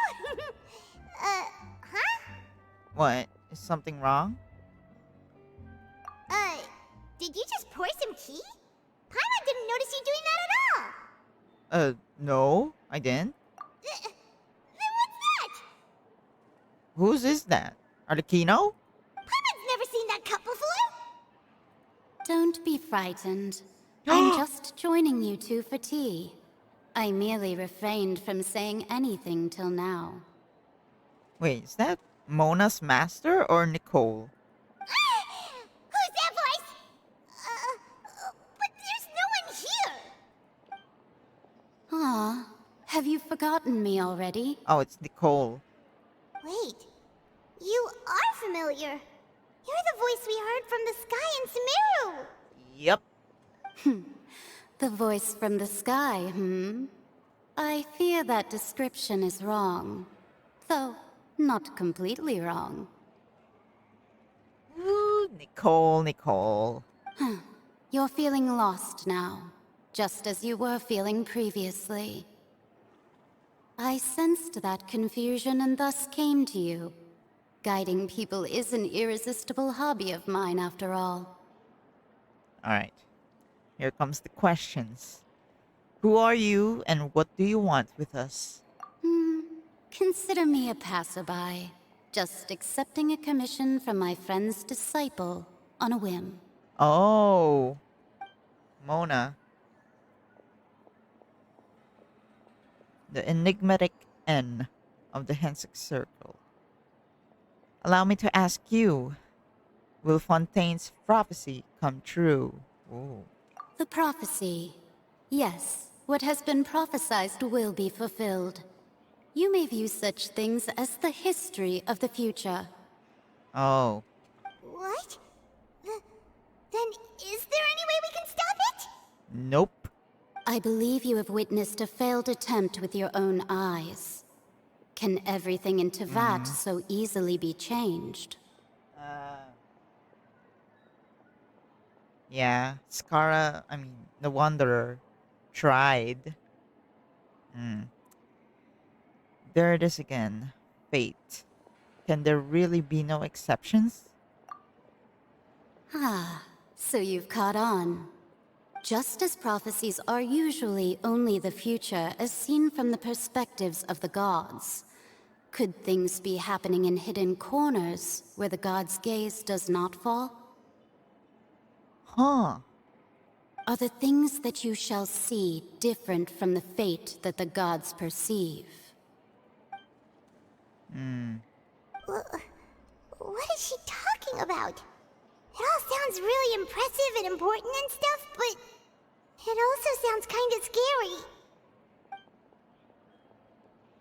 The tea in the teacup is just about gone as well. I can see it, it's still full. I believe that you understand, right? Some things are insignificant, but others you must reach out to change. Ultimately, fate shall serve as your only guide, no matter what will happen in Tevat's future. All you need to do is to play your part. This was good tea, by the way. Thank you for your hospitality. Well, that'll be all for today. Brian, The voice. It's gone. Mage N. Is this the clue you're leaving for us? What? I want to hear someone talking. Alright, coming! You're getting more diligent, Paimon. Hey, it's you who's getting lazy, okay? Excuse me? Well, I see I've walked in on some lively banter. Oh, hey. Mona! Good morning. How have you been this past few days? Fine, just fine. I went to take part in that Steambird panel. It turned out to be more interesting than I expected. Not all Fontainians are pessimistic about this. One journalist mentioned that sitting around and waiting for the end to come would be wrong, and that they should make their own rescue preparations. I agreed, so we had a brief chat with her. Did she have pink hair by any chance? Oh, Charlotte? Why, yes, it was Charlotte. You remember her, right? That daredevil journalist? I'm in full support of her view. Prophecies are very important, but how can people allow their lives to be commandeered by just a few words? True. That's right! Paimon's glad to hear something sensible for once. Yes. About what we had discussed before. I did try, but I'm afraid I couldn't reach the old hag. I'll try again tonight, but I wouldn't get your hopes up. Well, actually, someone already came over. Huh? Yep. Goodness gracious. Are you serious? I believe she came to pass a message to us. She said that even the god's gaze has blind spots. Pretty bold if you ask Paimon. Most people would believe the gods to be all-knowing, right? It's true. The Hexen Circle members are certainly anything but ordinary. As for the mage named N, The old hag has mentioned her a few times. She said that N's sense of direction is incredible, and that she loves guiding those who are lost. But I've never met her, and if she were still alive, she'd be... well, suffice it to say that the hag's at least a few hundred now, and N's been around for longer than that. Whoa. Whoa. The Hexen Circle sounds like a scary group. But they must really stay in shape to live so long. I swear I'm Paimon. Their abilities alone are pretty terrifying. If she came to see you personally, then the problem you're facing must truly be of great importance. Well, it's not like Paimon could understand anything she said. Yes, she was quite cryptic, but I suspect she means that there is still a way to turn things around. She didn't say when or what that would be, though, so... Perhaps it is something that you cannot know right now. True. Her words were meant as a helpful hint. But when will we realize their value and meaning? Was that the best answer that my question could have gotten? Traveler, Paimon, are you two alright? I'm not. Oh, we're fine. We're just a little down right now. It kind of feels like the end is coming, you know? Oh, bruh. I see. I feel that same sense of desperation, too. I guess you could consider me someone who has often witnessed fate. So far as I have seen, it cannot be swayed. But even so, I still hope for, and believe in, miracles. Astrology is eternal and rational, but fate may not be. It is cruel, but it can also be beautiful. Damn. I don't know. Our current situation right now is like attempting to stop an incoming tsunami. Oh. Perhaps that's what N was trying to tell you. Not to lose heart, and to believe that what you are seeing playing out before you is not yet set in stone. I did originally think of steering clear of all this, but I couldn't. Even if this is all futile, I still wish to help everyone. If we don't struggle to the last, then how can we face the end when it comes? Huh. You do have a point. There I go, talking about astrological principles again. Sorry about that. The moment I start talking about work-related stuff... I need to get going. Don't worry about it, Mona. Thank you. It was worth trying to comfort you, even if only a little. I believe that you'll help those who are struggling in the same way I did. I'll try. I suppose that might be why we always seem to meet by coincidence. Coincidence? I think not.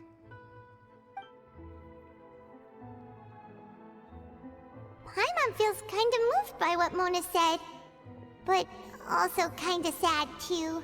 Hey, Traveler, Paimon suddenly feels like going outside for a walk. Let's go. Yeah, all this thinking is... Let's walk around the city, shall we?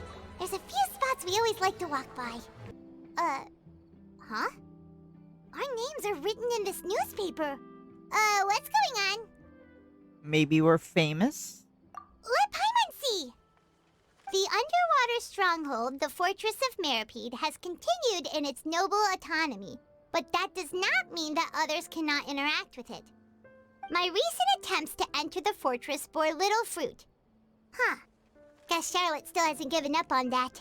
Oh yeah, did we give her valuable information? Thus, did an Outlander friend become the focus of this report. A blonde adventurer with their white fairy, legends trailing in their wake. It is said that this mysterious traveler once visited the underwater fortress. Damn. So while the fortress's interior remains a mystery behind closed doors, do not fear, for the tales of the traveler contain surprises in spades. Journalist Charlotte's biggest scoop yet, the Traveler's Trail, World Walker. Damn, Charlotte. Huh. Charlotte took so many awesome photos of us and we never even noticed her. Truly. The reporter. She hasn't been able to get a hold of anything at the fortress, so since we're easier to find, she's using us as the subject matter instead? That sure seems to be the case. Ugh, serious? on! Those headlines and photos do look cool, so Paimon will forgive her this time. Uh-huh. You're happy.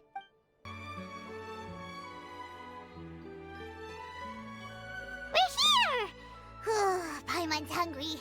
Should we go in and get something to eat? Sure.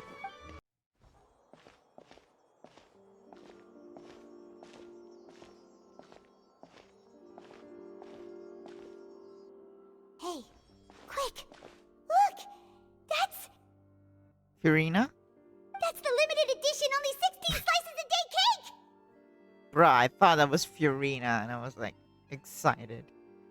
It hasn't already sold out for the day? It was so delicious the last time we tried it! Despite the tense situation we were in, let's give it another go. Paimon's sure it'll be great! We can't let anyone get ahead of us. Damn. 1 slice of cake, please. Whoa. Someone showed up after all!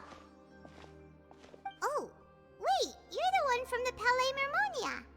Oh, are you here to buy cake too? It seems Monsieur Nervalette was right. You really can eat. What the hell has Nouvelette been saying? Wait, did he really say something like that? That's right. Even he has his own preferences when it comes to food.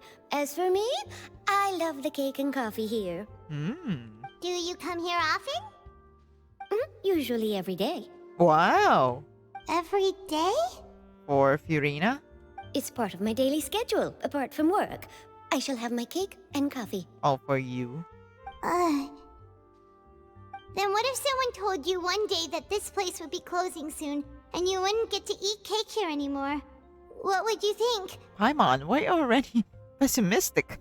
But why would it close? Well, Paimon doesn't know either, but maybe the waters will rise tomorrow. You know, like in the prophecy. Paimon, what the hell? Oh, the prophecy. To be honest, I haven't paid much attention to that. No. Still, even if there'd be no more cake tomorrow, that wouldn't keep me from having some today. That's true. No. It's the same for eating in general. You might not be able to eat tomorrow, but if you can do so today, then you should carry on. That's what people call living, you know. Yeah, move on. Huh. What? Don't be sad. Excuse me, could I have 2 more slices of cake to go? These 2 slices are for you. Sijuin said that this kind of expression you're making is what humans call being sad. Aww. Oh, you know Sijuin? I sure do. She was born before me, and she sometimes comes to the surface to teach us things about humans. Oh yeah, the expressions and smiles. She said that humans are creatures that are saddened easily, yes, and you can only lift their spirits by feeding them delicious food. So please try the cakes here. Aww. I've got something else to do, so I'll be going now. You two try to stay in a good mood after eating, all right? Bye.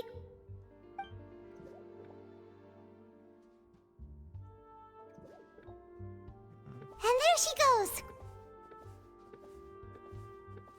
All right, let's dig in. Paimon's sure this cake will be delicious.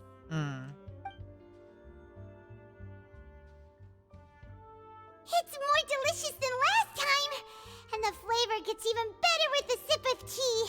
It sure would be nice if we could come again tomorrow. Maybe, you know, share some for Furina. Sure would be nice if we could always eat delicious food here. Stop, Paimon. God. Why do I feel like we're saying goodbye to everyone? Oh no, don't do it. I take it back. Wow! If it isn't the Traveler and Paimon! Oh, have you seen the article I wrote about you? Yep. Ha! You've got some nerve! You just used us to make some quick mora! Can we negotiate a profit split? Oh, you needn't worry about that. I heard that you were in Poisson some time back, so I sent you a letter to discuss just that. It appears you didn't receive it, though. Oh. It's all right, though. I've set aside the amount intended for you. I've even set the table with some food. Ooh. Really? Oh, you're the best! Anything with food. You're almost a little too easy to win over, Paimon. If I were a journalist with ulterior motives, you'd be in trouble now, you know. True. Oh, Paimon knows you're not like that. Still, what brings you here all of a sudden? Were you looking for me? When Mona mentioned you, we thought of coming to see you at work. I see. It seems you've already bumped into Mona here in Fontaine. Yep. So she mentioned me? What did she say? She said that you're a real daredevil of a journalist. Nice. In which case, can this daredevil journalist dare to request an exclusive interview with the legendary traveler and Paimon? What? Huh? So your article in the paper today doesn't count? Yeah, we're like on the news every day at this point. Oh, of course it doesn't. That was more like live photography. What I'd like to do is dive deeper and ask you to talk about the things you've seen and experienced. No, you seriously want to interview me? Yeah, are we even qualified enough? Why not? If I say you're worth an interview, then you're worth it. But not right now, of course. I'll need a few days to prepare. Huh. Oh, in that case, we'll just chat when you have the time then? Oh, so that's a yes? Ooh, splendid! I'll tell the editor-in-chief immediately. I'll have to apply for lighting, a venue, some props, and... Oh my. Whew, so much to get done now. Talk to you later. Wait, Charlotte, Paimon's still got a question for you. Man, she's so passionate about being a reporter. And what's that? If, just for example, Fontaine were to be flooded tomorrow, what would you do today? Huh. That's the prophecy you're talking about, isn't it? I mean, I do hear about it often, but I've never once thought that the day could be tomorrow. If you're seriously asking, then I might try and think of a way to leave Fontaine. Oh, but I'm still a journalist first and foremost. That means I have a duty to be reporting from the scene. And secondly, I wouldn't forsake my homeland that easily. Uh-huh. From what I've seen, most people don't know what they'd do should the worst come to pass. In truth, it might be better just to behave like normal rather than worry over such an end. True. So in all likelihood, I'd probably still be prepping at the office for that interview of ours. I know what you're thinking. That sounds a bit sad, but I've always believed that it's best to do what you enjoy. Just think about it. If this nation really were to be suddenly destroyed tomorrow, but I still successfully finish an exclusive interview with a truly unique person, then the story I would wind up writing would truly be timeless. Damn. And then do you know what I'd do? Well, I'd write that story, send it for printing, and use messenger pigeons to get copies out to the various nations as soon as possible. I'm not a dreamer, nor am I a workaholic, but I do love my job, and I'd be proud of leaving such an article behind. I guess you could say that I was born to be a journalist. You sure do. But anyway, that's my answer. And on that note, I'll get back to my preparations. That's so nice. All of a sudden, Paimon actually kinda envies her. What are you so worried about? Anyway, let's go and take a look at the sea, shall we? Paimon is being so sentimental today. The sea breeze and scenery can be a pretty soothing combo, huh? What? Paimon's been thinking. What? If it wasn't Fontaine, but all of Tevat that would be destroyed tomorrow, where would we go and what would we do? Well, yes. No, Paimon should ask, if you could choose, what would you like to do? Well, I mean, doing normal stuff. If I could choose, huh?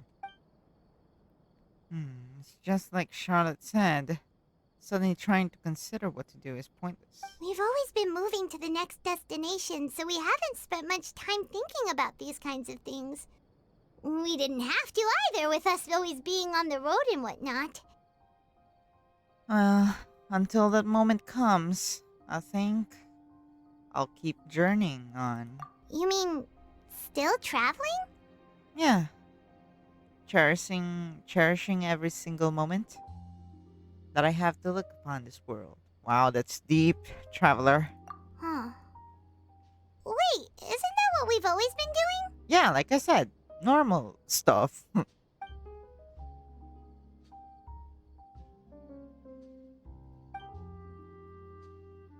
Charlotte comes to find you, conducts the interview.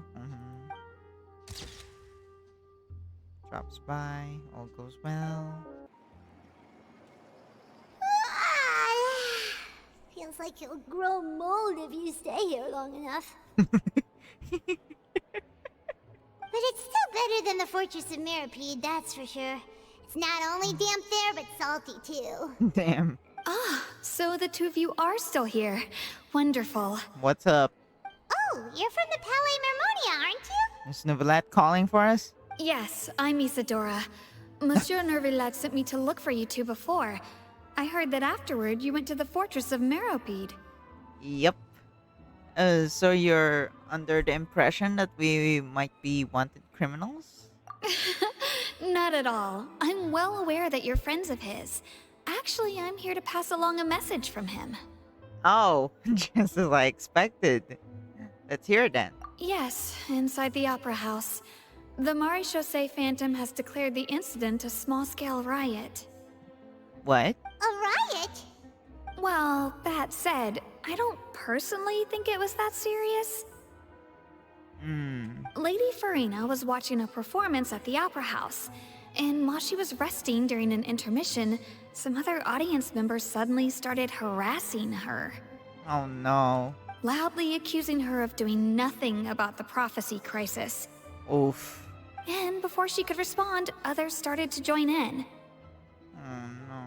The crowd continued to grow, and protests against the Hydro Archon started to break out.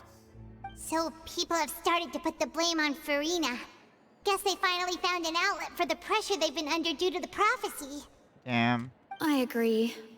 People will naturally rely on gods, as is customary. But the moment people feel threatened, gods are also the first to be blamed. True. So what happened after that? Is Furina okay? Seeing that the situation was spiraling out of control and that further argument was pointless, she claimed that she'd gotten tired of this and left in a hurry. The Maréchaussée Phantom had their hands full maintaining order and did not catch where Lady Furina had gone. Only when things had stabilized did we realize that she had gone missing. Oh no. So, you mean she's still missing? That's right. The Maréchaussée has dispatched many people to search for her, but we don't have any leads yet. Damn. That said, I don't think there's much to worry about. She is a god after all. Even if she were to fall into the hands of rioters, what could ordinary people do to her? Man, come on. I understand the situation. Good. Monsieur Nervillat sent me to tell you about the situation, but he didn't say anything else. Don't worry, this is more than enough to go on. Thanks for keeping us informed. Ah, is that so? Well, all right then. In that case, you two take care.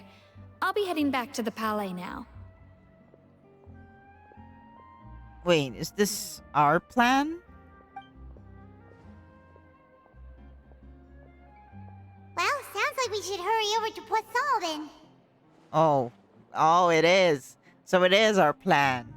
You sure caught on quickly. If we know Furina, she won't try to fix things in this situation. Instead, she'll look for a place to wait out the heat. And, as we also know, she may be loud and dramatic, but she doesn't have a heart of stone. When Nervillet was talking to her in the Palais Mermonia, and she heard about Poisson, she couldn't hide her sadness and remorse.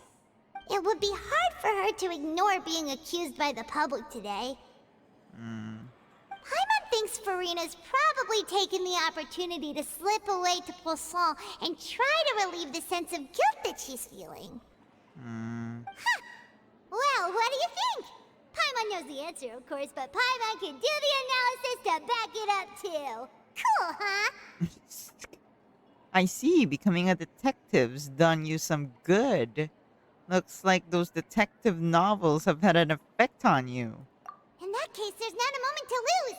Poisson, here we come! This place looks deserted. Guess all the survivors must have evacuated already. All that's left here are signs of devastation. Could Furina really be here? Let's try to find her as soon as possible. I feel bad doing this, though. Like, come on.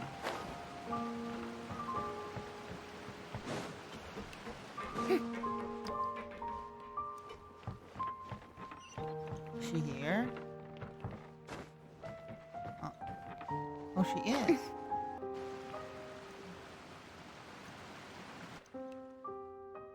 Oof. That's Furina, right over there. She really is here all on her own. Stay quiet for now.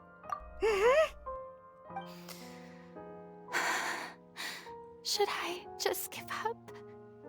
This is all meaningless. What was meant to happen did happen after all. Everyone's dead.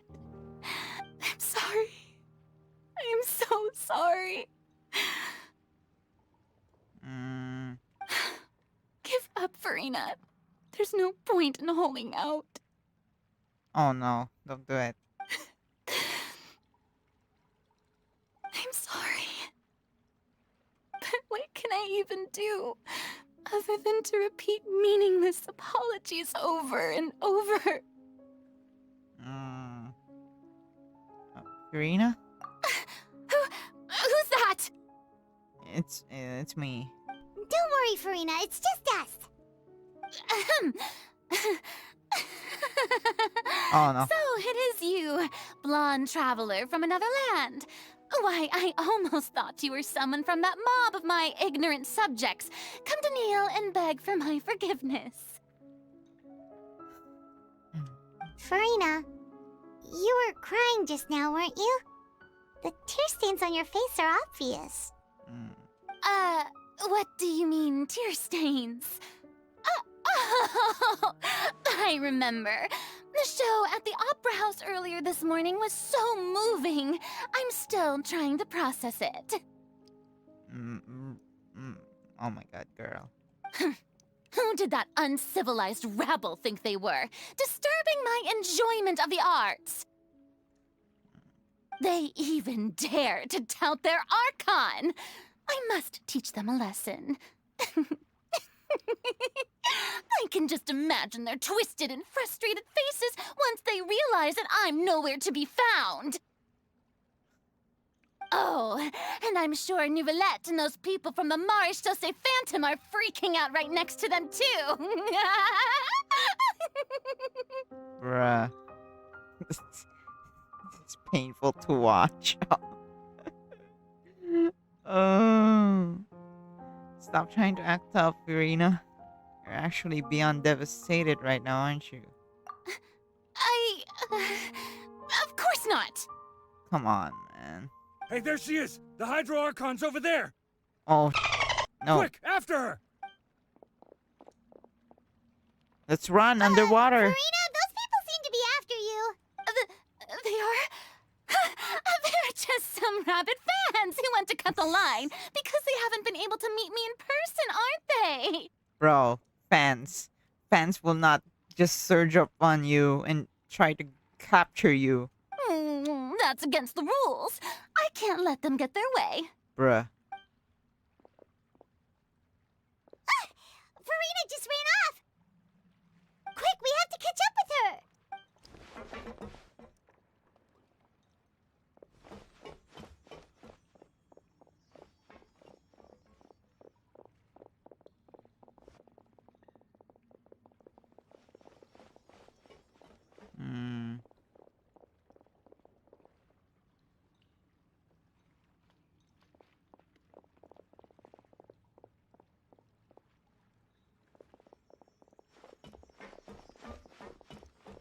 This should be the place, right? Hey, Furina!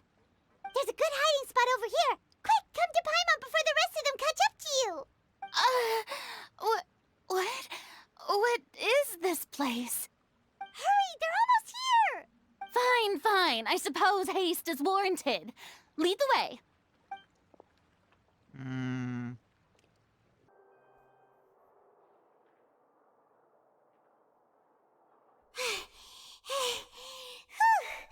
Paimon's exhausted.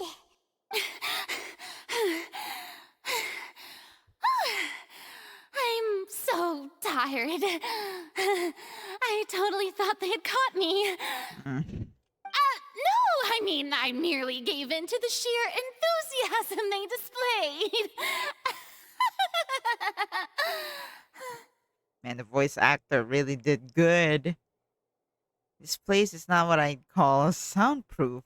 You might need to lower your voice to stay hidden. You were right. Yep, that's a good girl. Mhm. Uh, What the? What's happening? The ground's shaking. Is it an earthquake? Another disaster just struck, I suspect. Yeah, a quake of this kind preceded the flooding in Poisson, didn't it? It can't be. It's happening again. Well, there's no need to worry too much about that. Neuvillette made some emergency plans, so the evacuation should go a lot smoother this time. Yeah, I hope you're right. But the people of Poisson, they've already... Has Furina finally reached her limit? Now that she's talking about her actual feelings, she's starting to look far less stiff. I don't know. It's true. I've been investigating the prophecy for hundreds of years. Uh-huh. I once had informants all over Tevat, searching for clues and feeding information back to me. I've tried all kinds of ways, too, to hold back the sea. Anything to keep the coastline from advancing. But all my efforts proved to be futile in the end. Really, the truth has been clear to me for a very long time. We cannot make an enemy of the divine. No matter what we do, the will of the heavenly principles will have its way, and the prophecy shall be fulfilled. But even then, you still haven't given up, right? Give up. I do love the sound of that phrase. It would mean finally coming to terms with fate, but also for me to finally be free. But that will also mean that all hope would disappear. Indeed.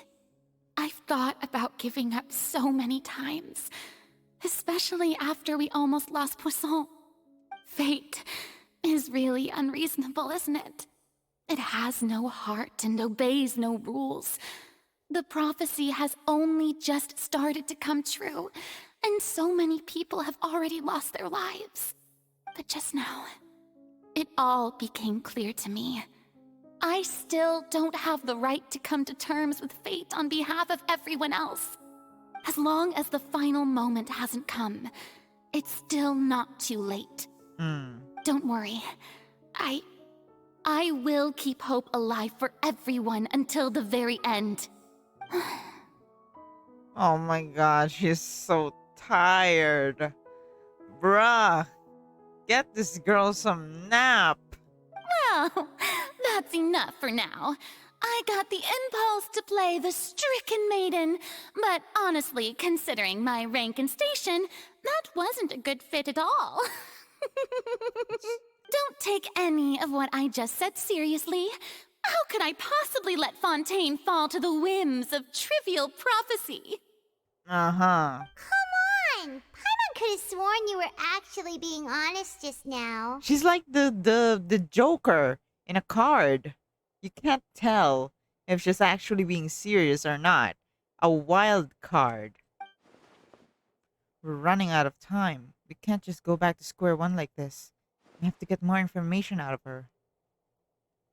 Furina, you might not have to shoulder this burden alone. Although I don't know what you might be keeping from everyone, your people are more than willing to share your burden. That's not a good thing to say, traveler, because she does not want others to like get involved with this, because like she's taking a risk. Of course she won't tell anyone. Share my burden. Oof. I think she's already like keeping the burden to herself. That's impossible. It was fated right from the start that this would be my duty alone. See? But even if your burden doesn't need to be shared, you can still choose to confide in someone. That's true. That is one thing that I agree with. Just share it with me. I'm what you'd call a witness. That's A witness. Yes. I've heard that you came to Tevat from beyond the stars, yes. In other words, you never belonged here. Yep. And if Tevat is, in its entirety, a show on a stage, then you're just a spectator, aren't you? Ooh. You're just an audience. No need to get involved in the stage. Just watch the play, along with these characters that I have prepared. If that's the case... There's no time left. Please, Furina, just spit it out.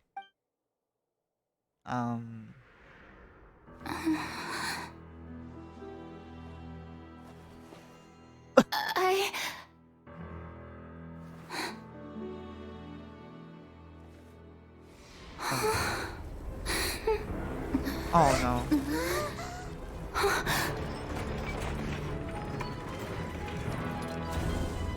What?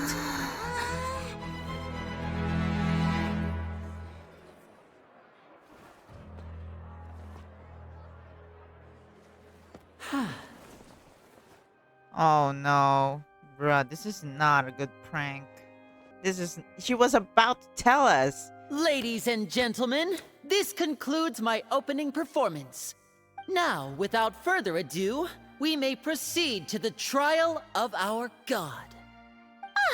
So this is what it is. Yes, you deserve praise for the effort you took to raise the dramatic stakes. Do not forget, however, that I am Focalors, the god of justice, the embodiment of justice itself. Does it not strike you as even the least bit absurd to bring the very concept of justice to trial? She's acting right now. May I interpret these words as your refusal to stand trial? In that case, you will have the opportunity to defend your honor through a duel.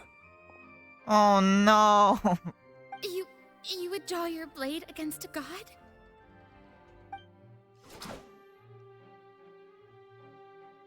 I see. It seems like you have made up your mind. God, this hurts to watch.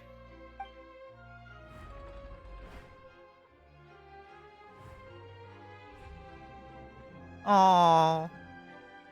Paimon can't believe it. She just surrendered. Bruh. What the heck is going on? Did I just see an Archon surrender to a human? Wow, how utterly humiliating. Stop! Stop! Lady Furina, what is the meaning of this? It would seem that there has been a misunderstanding. To be clear, the raising of both hands is not always an indication of surrender. Looking for excuses again, huh?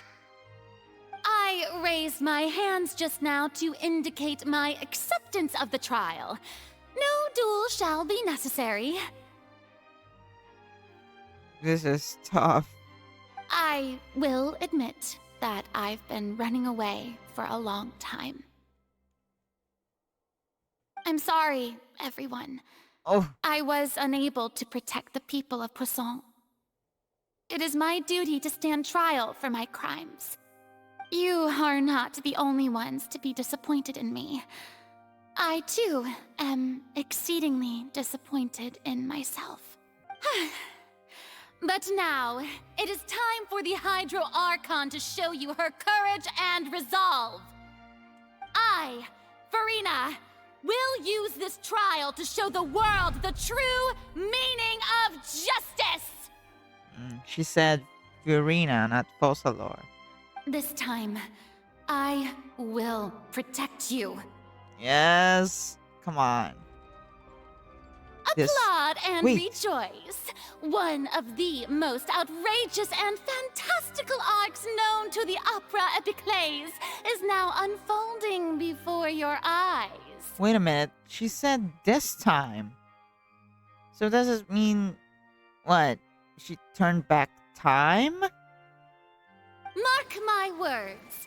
This shall be one of the most exhilarating and brilliant shows ever to grace the stage of Fontaine. The trial of the Hydro Archon, Focalors, will now begin! Oh, she went back to Focalors. Woohoo! Bruh. Oh, now we're making history. Why does it feel like Furina just took over the whole thing? Like, come on! Didn't she just get forced to stand trial for her crimes? Also, even though she's still acting super dramatic, she is taking this seriously this time, right? All right, then. Who will be my opponent in this trial? The court asks the prosecutor to please take the stand. Oh no. Thank you, Your Honor. Is that so? Very well.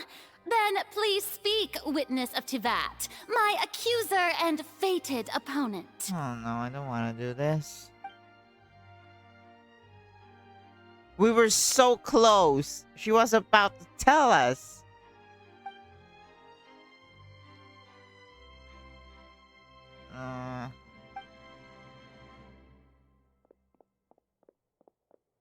Bruh, I don't like the way this is going. Also, please allow me to ask, as a final question before the trial begins. Just how much work did you do to force me onto this stage? Well, we did do a lot of prep after the meeting that day. I can go over the tasks assigned to the Spina di Rosula, since they were rather straightforward and easy. Navia, the president of the Spina di Rosula. Most of the people who participated in the disturbance this morning were my subordinates. Oh. They changed into plain clothes and came to the Opera House as regular audience members, waiting for the perfect opportunity to incite insurrection against you. Look at that look on her face. Look. Oh no. The people's resentment against their Archon has been building as more and more of the prophecy is fulfilled. A spark was all we needed to turn smoldering anger into a flame. Moreover, according to our understanding and analysis of you, when something like that occurred, you would likely flee the scene and head to Poisson by yourself. So, we arranged for a second group to lie in wait there. So, you mean... the ones who scoured the settlement for me were also from the Spina? And their goal was to force you to step into the giant magic box so you may personally participate in the greatest magic performance in all of Fontanian history. That's right. That house was a magic box, rather than someone's residence. As the super ultimate version of the setup that I used when I first performed at the Opera Epiclese, the volume of the box was increased by a whole order of magnitude, and the distance it traversed was the entire gap between Poisson and Aranias. Its cargo, of course... Oh, so that's why it shook. ...was an Archon instead of a human. My thanks, Furina. Without your help, we could never have pulled off such an extraordinary performance. You're welcome? Damn. Of course, this performance was only made possible with Father's support. The House of the Hearth spent a massive amount of labor in Mora to pull this off. Damn. We had to select a location, construct the giant magic box, dig a tunnel, and open up a path through the water. It was a lot of work for all of us. God, the dedication. So, in other words, the earthquake that we felt within the giant magic box was just a normal tremor from the transportation of the whole house? Yep. That's right. It wasn't a sign of another disaster to come. Sorry about that. We deceived you back there. Then, I can guess Nervilette and Cloran's parts. You gathered a crowd, prepared a stage, and made sure that the champion duelist would be immediately ready for a fight. You all played the part that I was expecting you to play. Also that as soon as I appeared on the stage, the trial may commence without a hitch. Am I right? Leaving her no room for refusal. Yes, that is correct. Well, Clorand, I must commend you for your courage. Only the most outstanding champion duelist in all of Fontaine would accept a duel with an Archon without flinching. Thank you. As for you, Traveler, I suppose your role was to keep me distracted with conversation once you found me in Poisson. You'd make sure that I didn't notice anything amiss before revealing yourself as my prosecutor once we'd arrived onto the stage. No, you guessed wrong. Oh? My mission was to give you one last chance. We hoped that you'd share your secret with us before the magic box arrived into the stage. Is that so? Then I suppose I must have missed my final chance. No!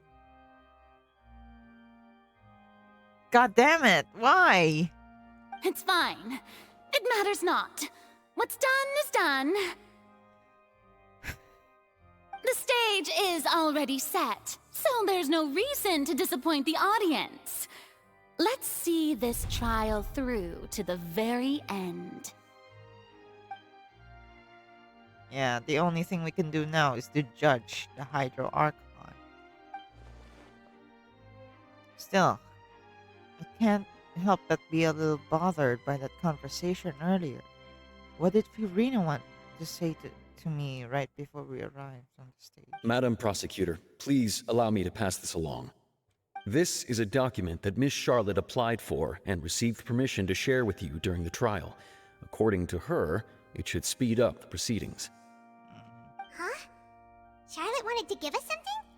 Oh, so she's here too! Hey, Charlotte! Oh, Leb Hymancy. Isn't this the exclusive interview that she did with us before? So she's already finished it, huh? Already? Wait, then that means this document is a perfect timeline of everything that's happened ever since we stepped foot in Fontaine! So in other words, we can refer to this anthology of evidence every time we want to use something from our journey as evidence for an argument! It's a super practical gift. I never would have thought of using it this way. Let's quickly confirm the information in it. Just think of it as a refresher, alright? She looks doubtful. Traveler, wake up. Wake up to your You senses. defeated the Hydro Archon in the very first duels you took part in at the Opera House. That's one for the history books, all right. Even the Hydro Archon can't figure it out. Man, every single one of these people were part of her stage. A Fatui Harbinger. She's an extraordinary person. Her instinct must mean something. The prosecution and the defense are both in position. The trial shall now begin. Oh, come on, Nervilette. There's no need to repeat all the unimportant legalese. Just fast forward to the part where the prosecution lays out my offenses. As the defendant and the lead actress of this performance, I still haven't even been informed of my supposed guilt in all of this. Of course, it is only natural for humans to struggle to understand the actions of a god. However, you will need more than that to convict me of a crime. I just thought of... Isn't it similar to Callus? He went into the trial knowing that he would be, like, he would be sentenced, right? That's true, but my charge here is unrelated to your conduct as an Archon. Bro, I swear, I could never expect when the Traveler is gonna talk. Instead, I would like to charge you as a fraud who's never been the Archon in the first place. Oof, that's tough. Wait, what was that? Lady Furina's a fraud? Hey, I came here thinking that we were going to try the Hydro Archon for forsaking her duty, but did I hear that right? She's not our Archon at all? Charge accepted. Lady Furina, do you plead guilty to the charge? Damn, that strikes a blow. Lady Furina. I plead not guilty. How can I be guilty? There is no way that I, Focalors, otherwise known as Furina de Fontaine, a member of the Seven and the Regina of all waters, kindreds, peoples, and laws of Fontaine, could be anything other than your true Archon. Yeah. Even though Lady Furina can be rather eccentric, isn't it going too far to doubt her very identity? Yeah, I've never questioned her identity either. Sure, Lady Furina can be super irresponsible, but what grounds does that prosecutor have to make such a huge claim? I have cause to believe that common sense will prevail in this case. Many of the members of the audience have known me as the Hydro Archon ever since they were born. There would be no fooling their memory. See? Even the Oratrice has decided to show me its favor. Are you sure you want to commit to a charge that will never be upheld? If you wish to drop the case, I can promise you as the God of Justice that you will not have to face trial for making a false accusation. We will treat everything that's happened as a dramatic spectacle and move on with our lives. What do you say to that? Huh. An argument with near impossible odds, huh? We have to not only refute Furina's claims, but also overturn the long-held beliefs of the people. The people only see you as their Archon, because that's their long-held belief. Well, I tried to give you the chance to surrender. If you must persist, then let me ask. If you believe I'm not the Archon, then what manner of being do you think I am? And if I was not the Archon, then how did I manage to live for over 500 years? What the? If I got to think carefully, what do we know to be special about Furina? Oh boy. Special about Furina.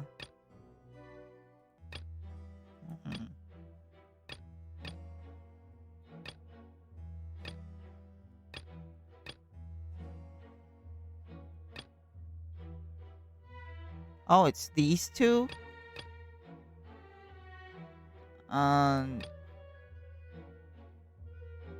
This one? First of all, you may be a member of another long-lived race, which would allow you to naturally possess an extended lifespan. And second of all, even if that wasn't the case, there could be other ways to extend your life. Such as a curse. Who gave you that idea? Was it the knave? You'd sink so low as to use a harbinger's words against me. Doesn't matter who gave us the information. What matters is the veracity of the claim. A curse? I once thought it possible that the aura of an Archon might naturally resemble a type of curse. But in light of this claim, perhaps what I sensed was not your divinity, but a curse after all. You sensed it too, huh, Neverlet? So, Furina, instead of an Archon, could you just be a cursed human? Lady Furina is actually a human? Well, it is true that it's extremely difficult to tell humans and gods apart just by looking at them. It's not impossible. Oof. Well, Well, don't start celebrating too early now. Even if I have been carrying a curse like you said, how does that prove that I am merely a human being? Besides, everyone knows that the main difference between a human and a god is the possession of authority. Gods can do what humans cannot. That's why they're worshipped as gods. For centuries, manifestations of my authority have served the nation of Fontaine.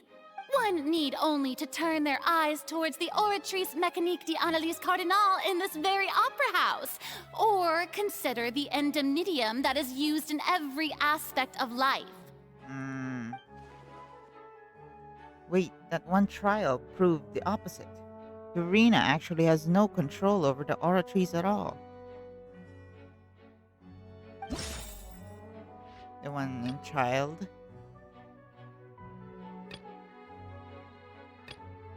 It's this one. You tried to reference the Oratrice, but weren't you as confused as all the rest of us when the Oratrice declared Child to be guilty without any proof? Otherwise, you should have come up with a good explanation for that by now. Didn't I make myself clear at the time? The decisions of the gods are naturally difficult for humans to comprehend. There is no need to provide an explanation. Lady Furina, I believe a reminder of your current circumstances is in order. While the court is in session, the principles of justice and the law must come before all else. While you are an Archon, you are also first and foremost the defendant in this trial. You will prove yourself unable to defend against the prosecution's charges if you continue to withhold vital information against the rules of the court. I never thought you'd use that kind of rhetoric against me. That was no trick of rhetoric, Lady Furina. I've merely reiterated the rules of the court. Rules that all should respect and follow. So, you neither knew why Child was declared guilty, nor did you understand the structure and operations of the Oratrice. Instead of having been created by you, the manifestations of authority you mentioned have been made by the real Hydro Archon, haven't they? The real Hydro Archon? Well, now you're really losing me. It is true that I did not know why the Oratrice gave out a guilty verdict that day. But the Oratrice handed out that verdict unilaterally, and it has been operating independently ever since it was first created. You can't argue that just because a divine creation is flawed, that the god behind it must also be no god at all. She's still throwing out all kinds of excuses. Seems like she's confident that we won't be able to produce proof that she has no power over the Oratrice. Sure, we can put the Oratrice aside for now. But then, Miss Furina, could you give us a brief demonstration of your power as an Archon? Ooh. My power as an Archon. There are many ordinary citizens in the audience. How can I just carelessly demonstrate the formidable power of an Archon? If that poses a concern, I'm prepared to extend my protection to the audience. You don't need to go that far. A brief demonstration of your power over Hydro should be quite harmless. Surely an Archon can at least match the capacities of a human with a vision. Aren't you the Hydro Archon? Or is it that you can't even wield the power of Hydro, much less the authority of a god? Indemnitium! Yes! It's all because of Indemnitium! All Archons derive their power from the faith of the people, and I've converted the people's faith in justice into Indemnitium! Thus did I give up all of my divine power to provide everyone with energy for their daily lives. Have you ever seen a more magnanimous god? Isn't that a huge stretch? Yeah, no matter how generous an Archon can be, how could they give up all their power? Can a god with no power even still be called a god?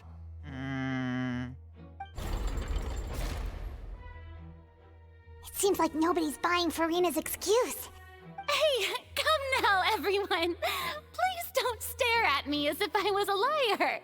Bruh, I don't want this. I'm still the same Furina you knew, right? The one that you loved. Shouldn't you want to believe in me? Please? You've got to believe me. No, don't do this.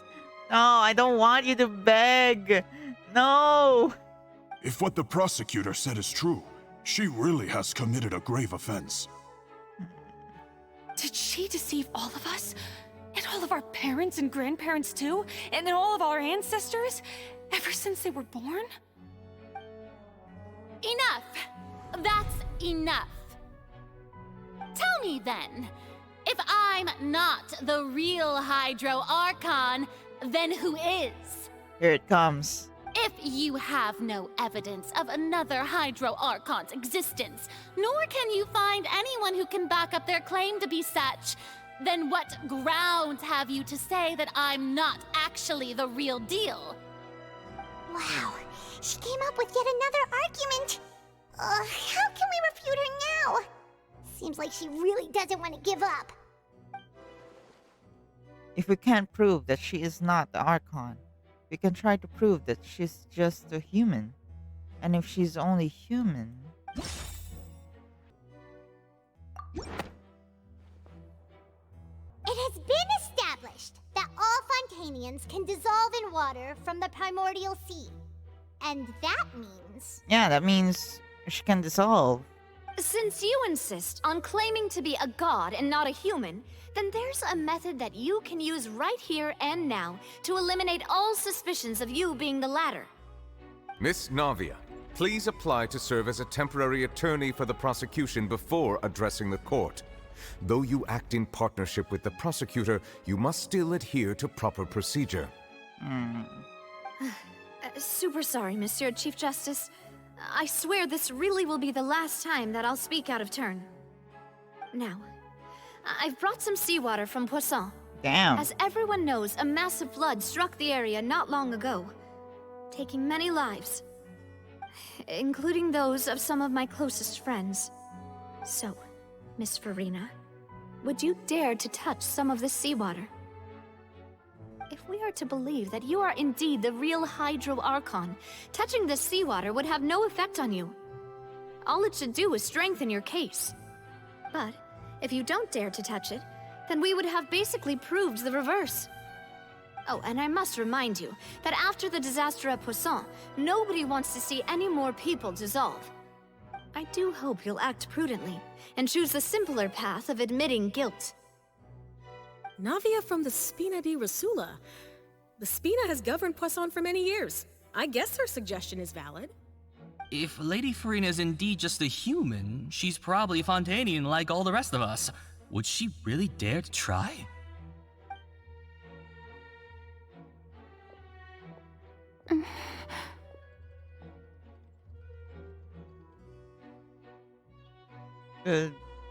Furina?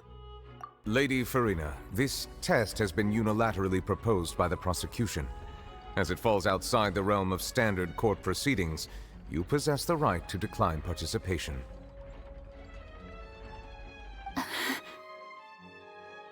Well, of course he had to tell her that. But refusing to participate is basically the same as a confession of guilt. She's just staring at the water without saying a single word. It really does seem like she's quite terrified of it.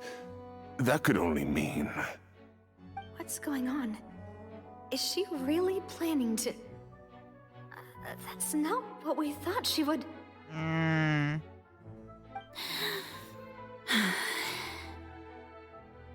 Due to the inherent risk of the test, Lady Furina, you may...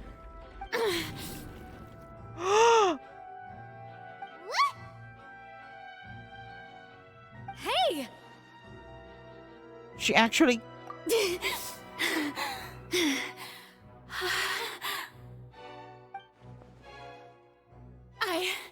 I'm fine! Look at me, everyone! My hand is still here! I haven't been dissolved! Will you believe me now? I really am your Archon! I'm nothing like a normal human who would fall apart as soon as they touch this water. Really, was this not the most obvious thing in the world? Miss Siegewien? If you are present, Miss Siegewien, please come forward and attend to the defendant. Siegewien? Don't be nervous. It'll just take a few seconds. Let me see. That should be enough. Please announce the results of your evaluation to the court, Miss Siegewien. As everyone doubtlessly saw, Miss Furina was displaying symptoms of hyperventilation and flushed skin. These indicate that she was experiencing the adverse effects of exposure to primordial seawater. The extent to which she was affected is the same as other humans when exposed to primordial seawater of a similar concentration. What? Thank you, Miss Siegewien. Lady Furina, you may return to the defendant's stand. Oh wait, what did she just say? I didn't get dissolved! Shouldn't that be enough to prove my innocence? Well, considering your tendency to run from your problems, we did originally prepare a direct sample of the seawater around Poisson. However, after extensive discussion, we exchanged it for a sample that is not concentrated enough to dissolve an actual human. After all, on the off chance that something entirely unexpected might occur, we don't want anyone else to lose their life to the sea. Yeah, so out of regard for Furina's life, you secured a low-concentration sample and asked the head nurse to serve as an expert witness. It's a great thing that the direct sample wasn't actually used. Furina could have...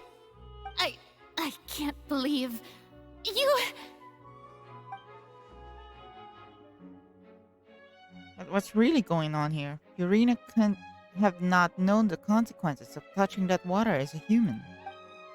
That is too unlike how she usually acts. Unless it's actually more important for her to keep up her facade than to save her own life. But hadn't she given up on everything a long time ago? Listen to me! Listen to me, everyone! Please don't give me such cold and disdainful looks!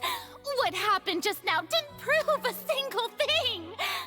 Think about it! How can you conclusively prove that an Archon can't also be affected by the primordial seawater?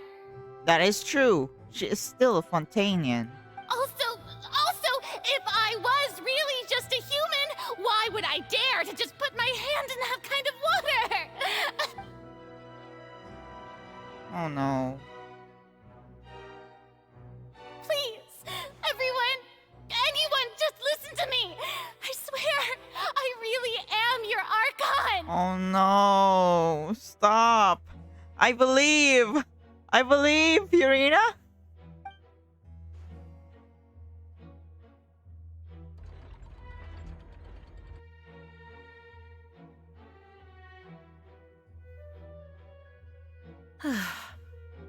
I don't think anything she says at this point will sway anyone. The odds are just too stacked against her now. With all the things that have been said, Paimon doesn't think there's any way left for Furina to win. I believe the time for arguments and presentation of evidence has come to an end. If there are no objections, we will move on to the final judgment. Oof. I don't think anything she says at this point will sway anyone. She's too stacked against her now. No.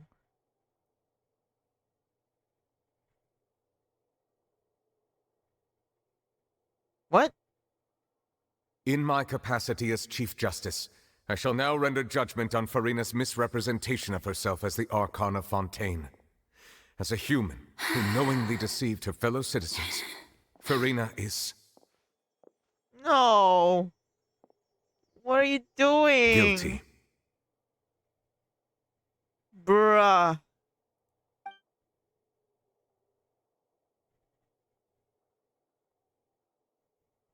No. We shall now turn to the Oratrice Mécanique d'Analyse Cardinale to render the final verdict on the charges.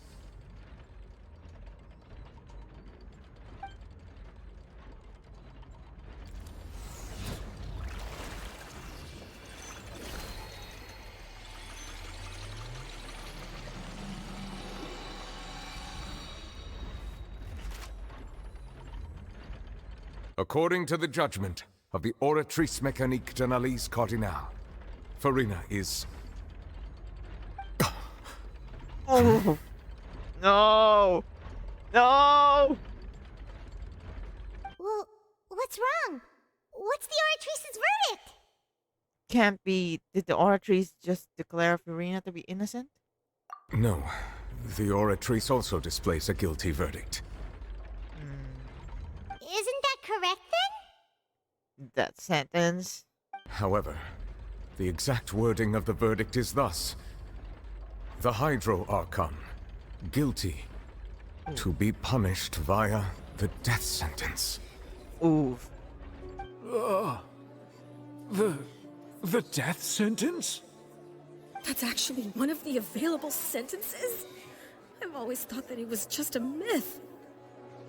The one and only time the death sentence has been handed out at the court, and it's been given to the very person we've worshipped as the god of justice? What an unexpected twist. Furina's been sentenced to death by the Oratrice? We just wanted to use the trial to show her the seriousness of things so she'd tell us the truth. How did things escalate this quickly? Bruh. This outcome is indeed quite strange. According to Fontaine's current definitions of justice, as well as its recommendations for criminal sentences. Did she make it that way? So that she'll die? Is this sentence really appropriate for the crimes that have been committed? Yeah! Even Focalors wasn't sentenced to death by the Oratrice. You know, the real evil mastermind behind the serial disappearances case. What's more strange is, instead of Furina, the Oratrice rendered judgment on the Hydro Archon. Yeah, so that means she is the Hydro Archon. Indeed. Not only is Furina's sentence overly excessive, the very point of our trial today was also to prove that Furina has never been the Hydro Archon in the first place. But now, the Oratrice seems to have deliberately invoked the title of the Hydro Archon. What does this mean? Excuse me, if I may interrupt. Is the trial still going? Remy? Fremine! You finally made it. I assume this means you've completed your mission? Mm-hmm. Any mission Father assigns to me will always be top priority.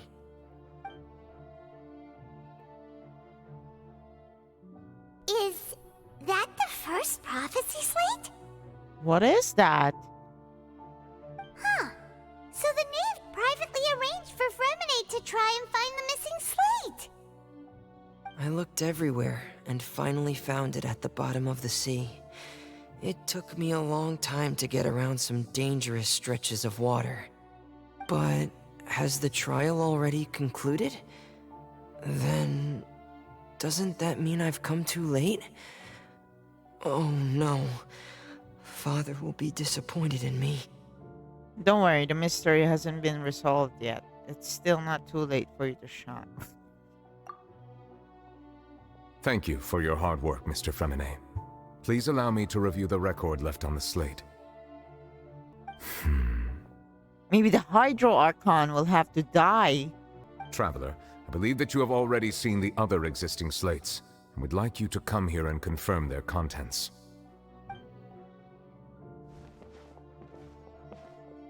Huh? So what do you see? What is it? This looks like the previous Hydro Archon releasing her divine power, turning the Oceanids into human beings. Huh. I believe I've now made sense of the Hydro Archon's crime. It has to do with Fontaine's lost history. Oh. Huh? Isn't the Hydro Archon just guilty of deceiving her people? Oh, wait, no, that's Furina, and we've already proven that she's not the Hydro Archon. So when you say Hydro Archon, do you mean the real Hydro Archon we've been kinda talking about? In truth, everything that you've encountered in Fontaine up until this point can be traced back to the contents of these stone slates. However, I'm uncertain as to how much sense they currently make to you. An association association between the contents of the slates and the events in real life. Okay, let's try to recall the contents of the other 3 stone slates. Paimon will do her best to help you remember. I remember. Man, that was tough.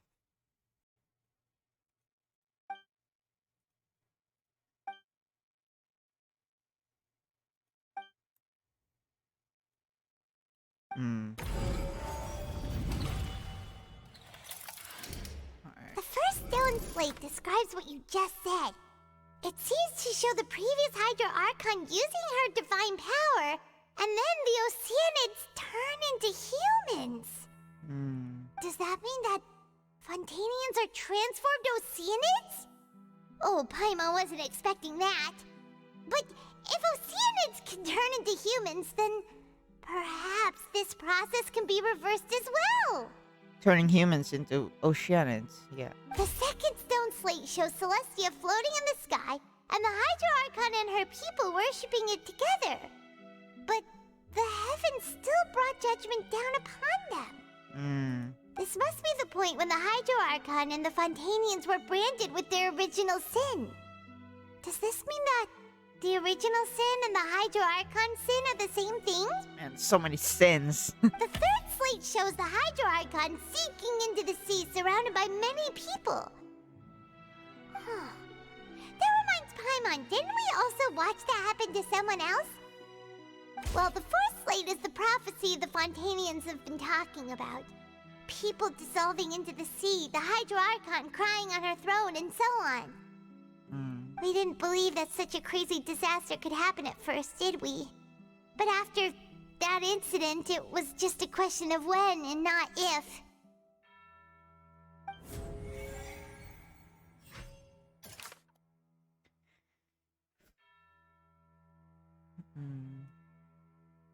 It seems to show the former Hydro Archon is using divine power to turn Oceanids to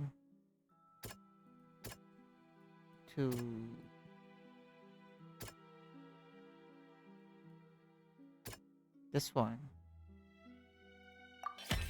We know from the case of the serial disappearances of young women that Fontanians can be dissolved in primordial seawater. And the first stone slate tells us that long ago the Hydro Archon used her power to turn Oceanids into humans. This might be the reason that Fontanians can dissolve. Yep.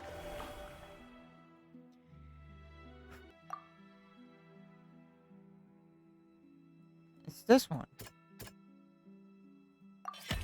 It's not as simple as falling into the sea. When the stone slates show the people gathered around the Hydro Archon in the sea.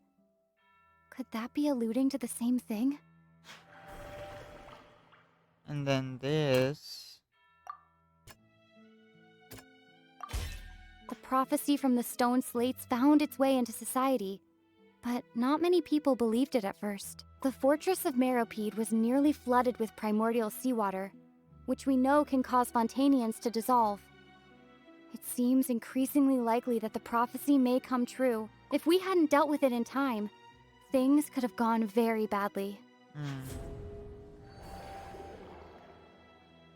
They'll dissolve into the primordial sea but won't cease to exist. Their essence will flow in the seawater, converge, and take the form of an Oceanid. The Hydro Archon was sentenced to death in court, shocking everyone present. Perhaps this means that her sin was actually Fontaine's original sin. Also, no matter what, Furina will be judged guilty. Navia fell into the water inside those ruins, and she nearly dissolved. She was surrounded by the people of Poisson in a court within her consciousness, and was forced to take part in a trial meant to make her stay. The eruption of the primordial sea at the fortress of Meropide was the surest sign that the prophecy was about to come to pass no matter what. The prophecy's contents can all be verified by recent events. If we combine what we know together, loads of truths should come to light.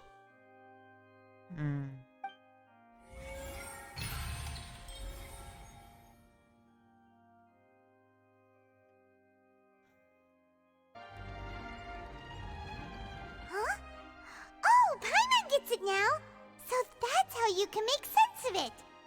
But then it feels like we're going to have to share some truly shocking revelations. Let's hear them. The first slate reveals that Fontanians are not real humans. Incredible. Linny, did you hear that? We're not real humans. Linny is not a human? All Fontanians were originally created by the late previous Hydro Archon, with Oceanids as their basis. Oh, like separate people but of the same essence? The evidence for that can be found in how only Fontanians could dissolve in primordial seawater, and how all the girls Vacher dissolved were also turned into Oceanids. Ah. Oh, and according to Navia, when she was about to get dissolved, she also saw everyone gathered around for a trial.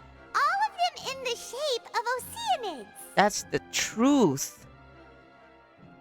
Indeed. The second slate reveals that the crime of the Hydro Archon was her creation of Fontanians from Oceanids. Yeah, and it follows from the content of the first slate that she probably angered Celestia by creating humans without prior permission. Bruh. Huh. But isn't that what the primordial one did? That could also explain why the Oratrice judged the Hydro Archon to be guilty. It's to account for that ancient sin. Bruh. So... The Hydro Archon's true sin was creating us? Bruh. How does that make you feel now, huh?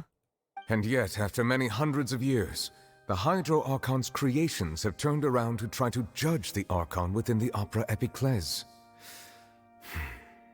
The twists of history are often the most unexpected of all. As for the third slate, I'm still convinced that it should come after the fourth slate. Yeah, isn't the image here just like when Navia fell into the sea? So wouldn't it be trying to show the image of the Hydro Archon also falling into the sea once the prophecy has been fulfilled in the fourth slate? Because the fourth slate depicts the fulfillment of the prophecy, as it's already widely known. In the end, the people will all be dissolved into the waters, and only the Hydro Archon will remain weeping on her throne. Only then will the sins of the people of Fontaine be washed away. That's already happened right now. Look. Did Paimon get all that right? You've made some keen deductions. I must say, given how much you still don't know, it is impressive that you've already managed to connect so many pieces of the truth. However, while you were able to decode all the information on the slates, they've also been etched with an additional layer of hidden information using a different power source. When we were at the ruins, I tried to decipher the hidden information recorded in the slates. But since we only had 3 slates at the time, I was unable to come to a full conclusion. Now that the slate collection is complete, I shall make another attempt to decipher the narrative recorded within. If everything goes well, we should finally be informed of the unadulterated truth.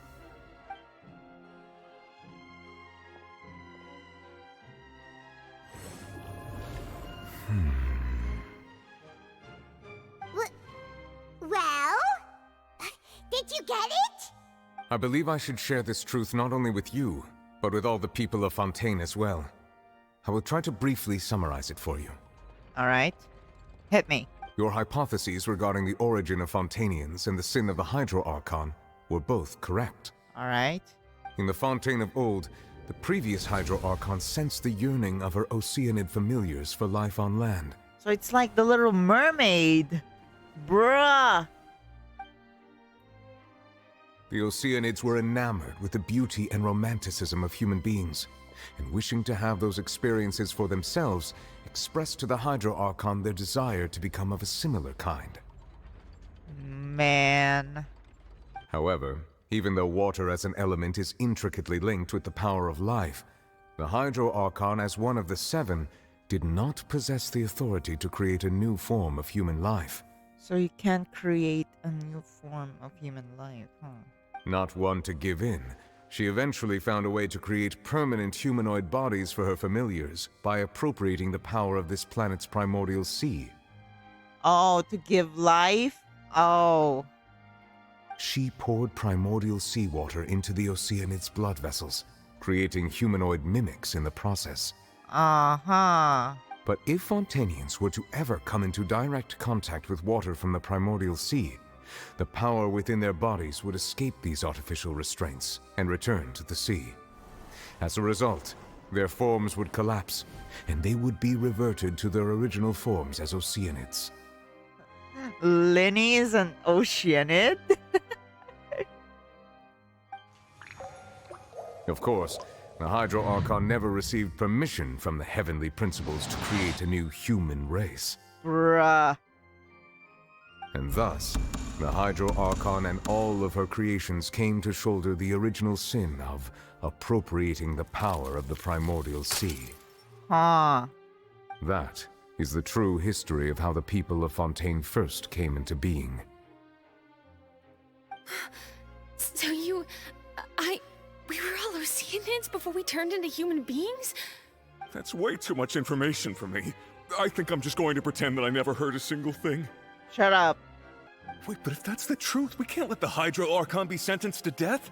After all, her only sin was creating us.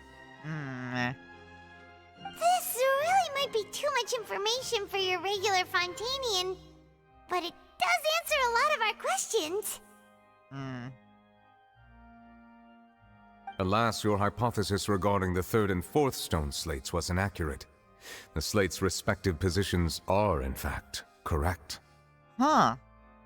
So they're in the right order? What's the third slate supposed to represent then? A key point of the visual on the third slate is how all the individuals depicted in the water are humans rather than Oceanids. They have not been dissolved, which implies that the water depicted in this slate is not water from the primordial sea. The nation of Fontaine is the nation of Hydro, as well as the nation of Trials and Justice. Instead of being the literal element, the water in the scene symbolizes judgment and justice. The nation of Fontaine is the nation of Hydro. The water in the scene represents... Oh! You may also recall Navia's experience. When she fell into the sea, her consciousness was surrounded by that of many others who intended to hold a trial to determine her fate. Also, justice. Oh. Therefore, the meaning of the third slate is that the people of Fontaine shall try the Hydro Archon at the court of justice. Yep.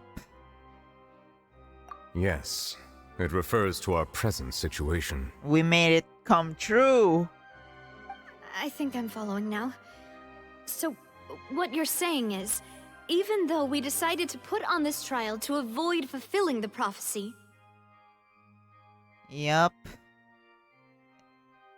Just like I said, the more you try to avoid the goddamn prophecy, the more likely it is to happen.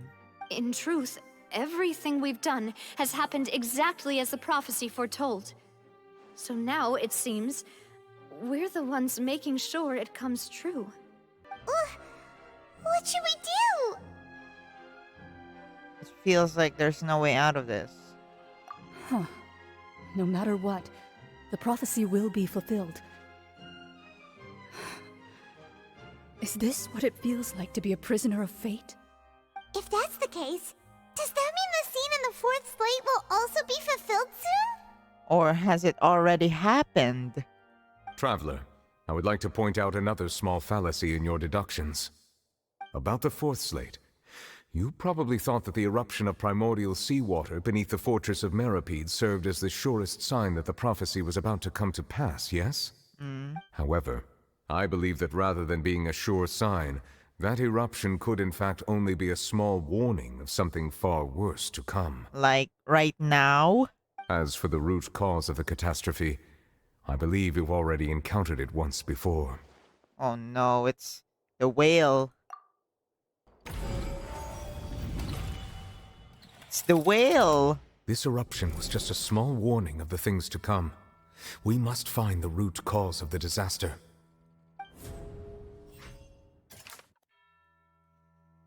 Will likely spread from here.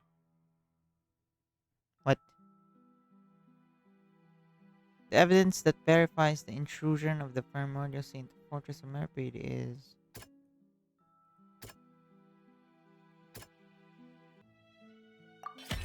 It was both dream and reality. If we're talking about a true culprit, that could only be that thing inside the primordial sea, right? The truth, the original sin, the trial, and the root cause of the disaster. What? What's happening? Why is it purple? Oh,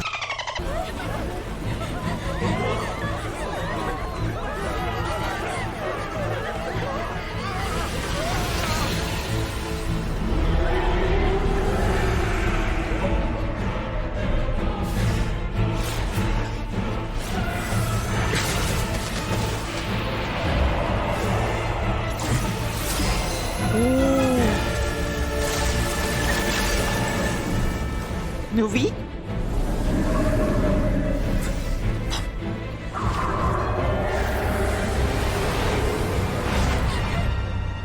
Oh no! Child!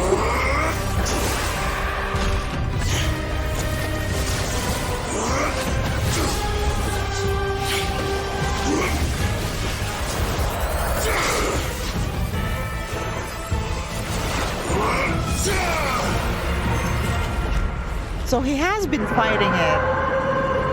God, all this time?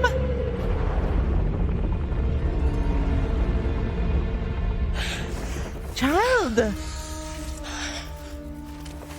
Bruh.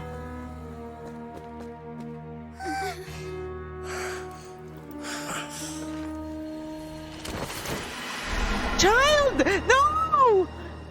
Bruh! That was way too close! How did that thing just burst into the Opera House? Wait, was that the huge whale you saw in your dream? Yep. Oh my god, it's Child! Bruh! He was fighting that whale this whole time? How long has it been? He's so tired! That's right. I'd wager that it's also the one that Child saw when he was young. So we've met it at last. I understand very well why it has chosen to make an appearance here. That whale does not belong to Tevat. It is a monster that has traversed the stars, weeping all the while. Come on, guys. Where's Furina? It has been greedily consuming the energy from the planet's primordial sea, using it to grow. That is the main cause for the rising sea levels. And once it has finished consuming all of the energy contained within the sea, its next step will be... You said that when the Hydro Archon first created Fontanians out of Oceanids, she filled their blood vessels with primordial seawater. Damn, that sounded like an experiment. Precisely. That whale finds the blood of Fontanians nigh impossible to resist. He wants to eat it! Damn! That whale wants to eat us all! Therefore, when it left the primordial sea, it decided to make its next stop a packed opera house full of food. Food in the form of Fontanians. Bruh, we're like fish! We're literally fish! Oh my god. Oceanids are fish for that whale! We just barely managed to push it back, right? In that case, won't it come back to target the people again once it's managed to recover its strength? Child was holding it back! Bruh! That is correct. Indeed, it is more accurate to say that we should thank that Harbinger for buying us some time. Without him, the whale would have likely come onto land far sooner. Damn, Child! Get some rest, bruh! Oh my god! From the way he looked, he must have been fighting the creature for quite a long time. That battle maniac. We've always know that he had a special connection with that whale, but we definitely didn't expect it to help us out like this. Bruh. Anyway, now that we know that this whale is the actual cause of the disaster recorded in the prophecy, all we need to do to stop the prophecy would be to find a way to beat it up, right? It is too late. It's already done. It had already absorbed too much of the primordial sea's energy before we could notice it. At this point, it has become practically integrated with the sea itself. Even if the entirety of Tevat were to be destroyed, it could still survive and Bruh. swim off towards some other world. What? That's not something I will accept. Uh-huh. We've already done everything we can, and we even found the true culprit. We've come so far. You can't just tell me that the last hurdle is some impossible foe. That's just not fair. Indeed, that's not how a grand performance should end. I'll fight it to the end, no matter what. The food fighting the prey. Damn. So the prophecy will be fulfilled no matter what, huh? Where's Furina? The prophecy. Yes, what has been prophesied will be fulfilled. You may view such things as the history of the future. The history of the future, huh?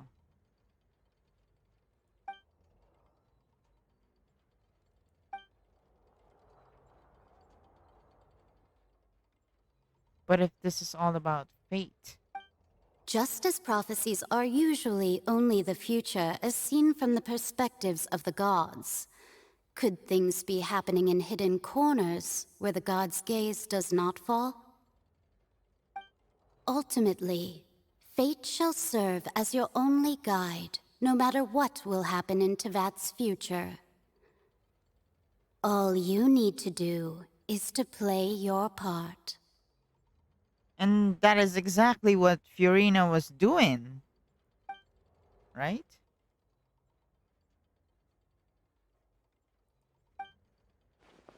It's Furina, bro. What are you doing? Traveler.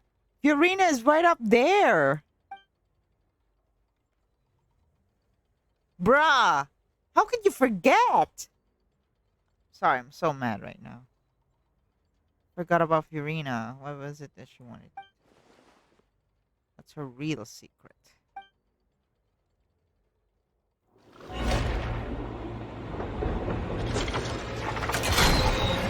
What? What's happening with the aura trees? I believe it is preparing to carry out the death sentence.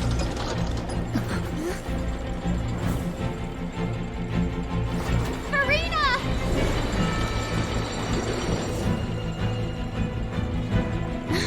No, I still need answers.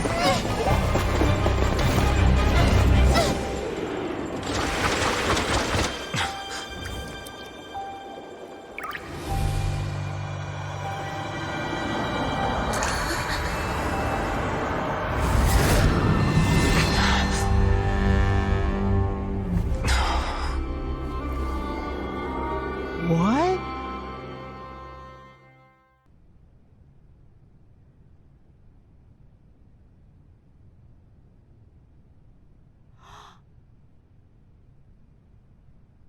Whoa, that's a different outfit. You. Is that Egeria? Oh no, it's Furina? Sorry. That shocked expression on your face is just too amusing. I couldn't help myself. You are not Furina. Oh, she's not. Who are you? Ah, the sweet sound of bewilderment. Marvelous. A sure sign that my attempt to deceive everyone was a resounding success. But to answer your question, I am Focalors. You know, the god. You know, the god. She's Focalors, alright. Focalors? Why did you deceive us? Oh, that wasn't my goal, of course. Goodness, no. But I had to fool everyone else too, if I was to stand any chance of deceiving Fate. the heavenly principles. Hell yeah. Big W. Deceiving the heavenly principles. It's all because of that pernicious prophecy. Dreadful, wasn't it? Everyone doomed to dissolve. Fontaine condemned to be flooded. One was not amused. In fact, one was positively bemused when that problem was thrust upon me by my dearest predecessor. That's the former Hydro Archon Egeria for the uninitiated.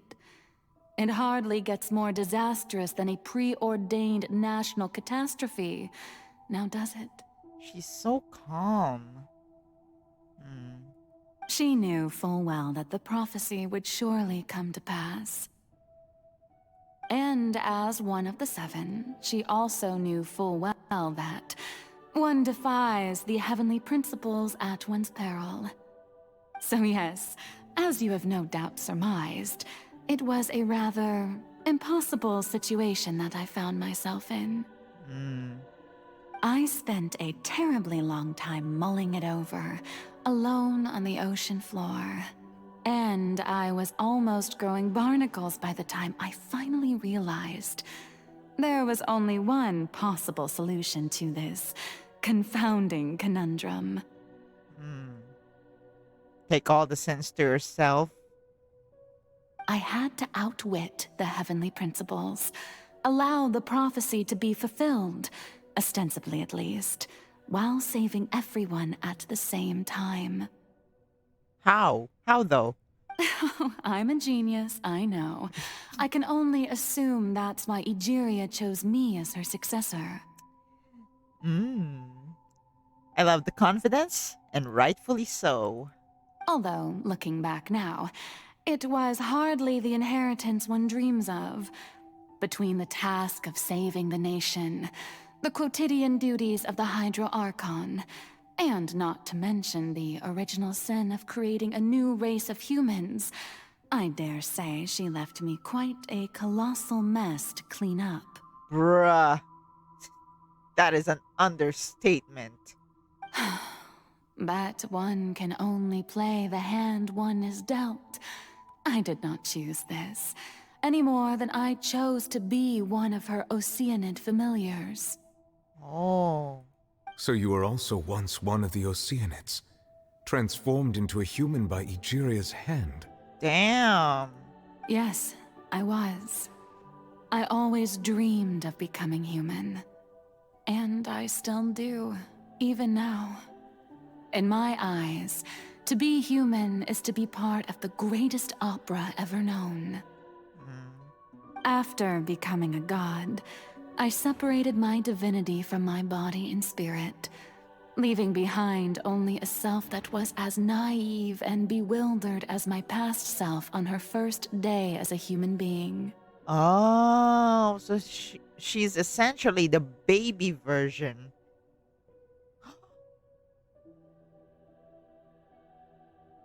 Like that small Anne. That small Oceanid. The me you see before you now is that divinity. And the human counterpart I left behind, I named Furina. Aww. She could feel joy, sorrow, and everything in between. She could be as vain and conceited, or as meek and vulnerable as she wished. Aw, the innocent and pure one. Her strengths were of a kind only a human could possess, as were her shortcomings. But in my eyes, Furina's humanity was what made her perfect. She was perfectly human in every way. The person I always wanted to be. Aww. Anyway, so then I cursed her. Bruh. She's like, oh well, she's what I admired to be. Well, anyway, I cursed her. All part of the plan, of course. The plan to deceive the heavenly principles. It was all part of the plan. No matter how dangerous it was, no matter how dire it was all part of the plan. Do you still remember the final scene of the prophecy? The Hydra Archon alone, weeping on her throne. Yep. In order that the prophecy might appear fulfilled, I invited Furina to be an actress, to play the part of the Hydro Archon in the prophecy. Oof. Under the curse I placed on her, so long as I, Focalors' divinity, continued to exist, she could not die. Oof. But nor was she free to live her life in the pursuit of happiness. Oh no. Instead, she was forced to take the stage in the opera house, to embrace the role of leading lady, to forever play the part of the god from the prophecy, all to create a deceitful appearance of that prophecy coming to pass. Uh-huh. I suppose now you probably understand why your court is called the Opera Epiclese. It's a stage. But Furina is only human, isn't she? Even though she has had a long life, her mind is no stronger than that of any other ordinary human being. I cannot begin to fathom what she has had to endure. It must have been torture for her. Oof. Stop. It has indeed. And although she is, in a sense, me in human form, I most definitely owe her an apology for it. It's been 500 years. Oh my, 500 years having to act? Damn. Respect. Respect to Furina, man. And all along, she's been playing her part in the most unimaginably long, unbearably lonely, and agonizingly painful opera of all time. And...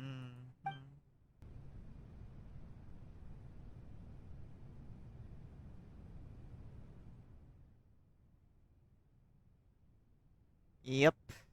I came into contact with Furina's tears. And if I remember correctly, tears often contain a being's strongest emotions. With sufficiently strong hydrosensitivity, I can form an emotional connection, just like I did with that Oceanid at the fountain of Lucine. Wait, could this be Furina's inner world? Furina?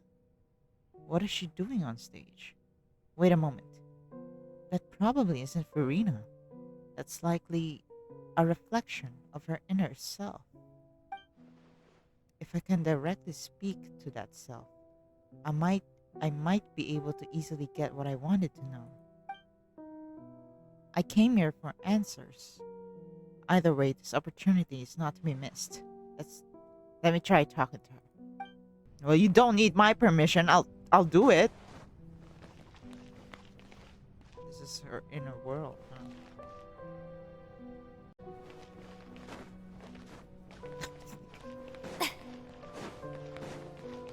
huh? Wait. Remember when I was suspecting everyone of being an ocean? It turns out even if it's white, you're still an oceanid. The spotlight's on you, Furina. Oh, who permitted you to come onto the stage? Now, I understand your admiration for my august self, but I must ask you to keep to the rules. Come on, it's me. Furina? All right. It is not my intent to reprimand you. There is no need to state your name. Just be off with you. Do not distract me from my performance. Oh no. You just see that? Don't look at me. We can see your emotions right here. No. But I don't see an audience here. Oh, do not jest. Can you not feel it? Bruh, just let the stage lights go off. even for 1 second. She can't even let her guard down for 1 second? Bruh, that's tough. I am Focalors. The eyes of countless Fontanians are upon me. I must, at all times, display the utmost elegance and nobility. Uh-huh. That way I can become myself again. There's no getting through to her. Even in her heart of hearts, she's still playing the role of the Hydro Archon.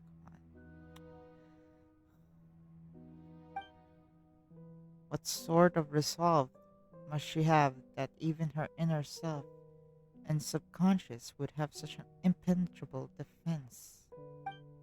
I have to find a way. Break down those walls. This is a true introvert conversation we're having.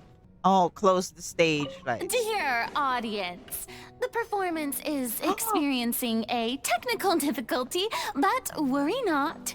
The guards shall resolve it soon enough. Oh my god, do you see this? Shackles. A cry without echo. Man. This is depressing now. No worry, Furina, you don't need to act anymore. Healthy body, healthy mind. It's not a stage. Silence! We can talk. Just as you.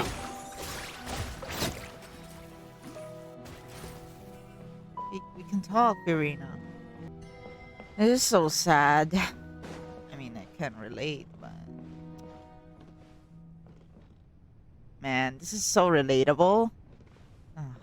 Hey, what gives? The audience is still watching me, you know. Guards? Wait, where are the guards? Guards! We're alone here. Chains, shackles, a silence without end. So depressing. No touching. Time to shine! Bow your head.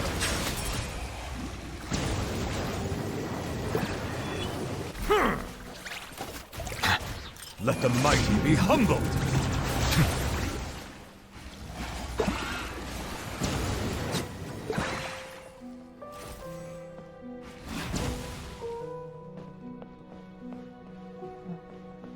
So sad. The music, man, so depressing.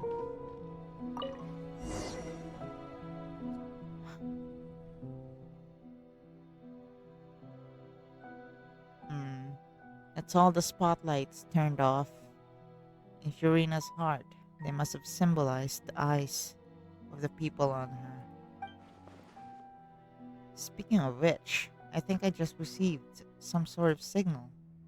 Was that her true voice? Yeah, it is. It is. A ticket? When did that end up here? A golden ticket! To Furina's one performance. One and only.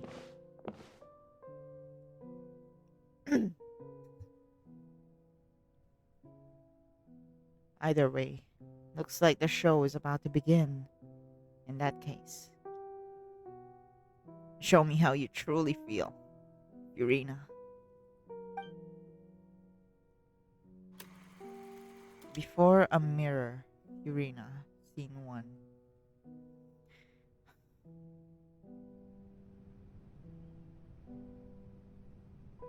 Oh, I'm doing it? Bruh.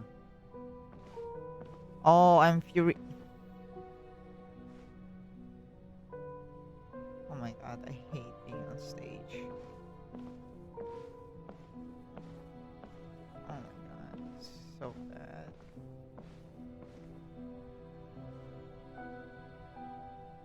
Furina. Furina. Huh? Who's that? Who's calling me? Where are you? Be not nervous.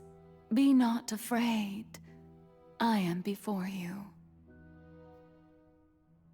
Wait a moment. You're mirror me? How can this be? Mirror you, huh? You know what? That's not bad. Let's go with that. The one in the teaser. Mirror me. What do you wish to say? The prophecy. Have you heard of it? What prophecy? Wait. I know. I think. I don't know why, but it's in my head somehow. Huh. The people will all be dissolved into the waters, and only the Hydro Archon will remain, weeping on her throne. Only then will the sins of the people of Fontaine be washed away. Oh, very good. You know it well. Aww. What's going on? I can't seem to remember anything clearly. The only thing I know for sure is this prophecy. Will it really come to pass? Yes, it will. And that is why I've come to you. Disaster will come to Fontaine sooner or later. Things will develop just as the prophecy declared. There is no escaping it. But doesn't that mean everyone will die? I'm a Fontainian just like them. Will I dissolve too? See? She's also scared. She's just a human. Oh, don't worry. Magical meetings exist in this world precisely to give people a chance to turn things around. It is the reason why you met me today. I will tell you how to save everyone, but you may have to suffer somewhat. Bruh, that's not even the gist of it. Suffer greatly, bruh. Oh, so there's still hope after all. Goodness, you frightened me. You spoke so much and with so much certainty. Oh, you know, you will just be trialed by your own people and be sentenced to death. Is all. As for the suffering, well, I will admit that the first thing that came to mind was, why do I have to be the one to suffer? That is a humane reaction. I can't blame her for that. But if the prophecy will come true, I'll also die anyway, right? So if I've already met you as my magical meeting in this world, if there were scales, with all the people of Fontaine on one side and my pain on the other, is it not obvious where the scales should tilt? Rational. Yet human. You truly are the perfect human. My ideal. Yep. I suppose this would also be the justice that belongs to you. Huh? Don't worry, it's nothing. Listen well. Fontaine has just lost its Hydro Archon. I need you to play a role. That of the new Archon. God. Play as a god? Man. That's right. You must begin a never-ending masquerade. You must never let anyone suspect your identity. Oh. If you can keep it up, then I shall have my way of defying this prophecy. But should your identity be revealed, then all hope will be lost. So that's why she was trying so hard to convince everyone that she's the Hydro Archon. Bruh. But How will I do this? A human assuming the role of a god without being exposed. Oh my god, that's why she was trying so hard. Oh my god. Don't worry. What you must do is not to turn yourself into a real god. You simply need to play the role of a god as humans imagine them to be. Oh. Being a human yourself, I'm sure you already know what such an entity would be like. Remember, your true challenge will not be pursuing divinity, but contending against humanity.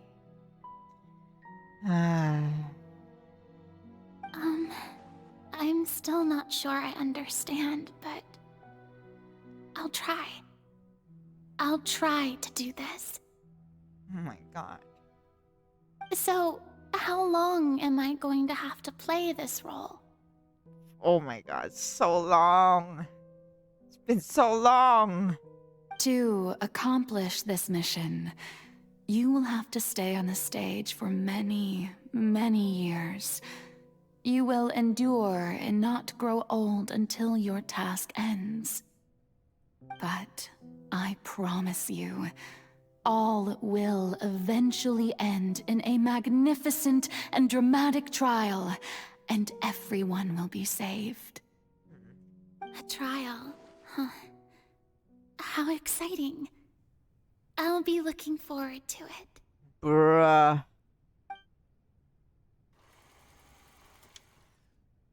Accession speech. Furina scene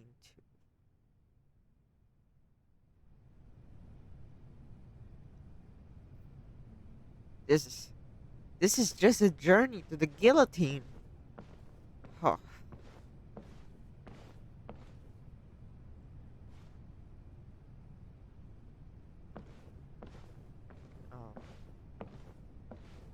Oh, I hate this.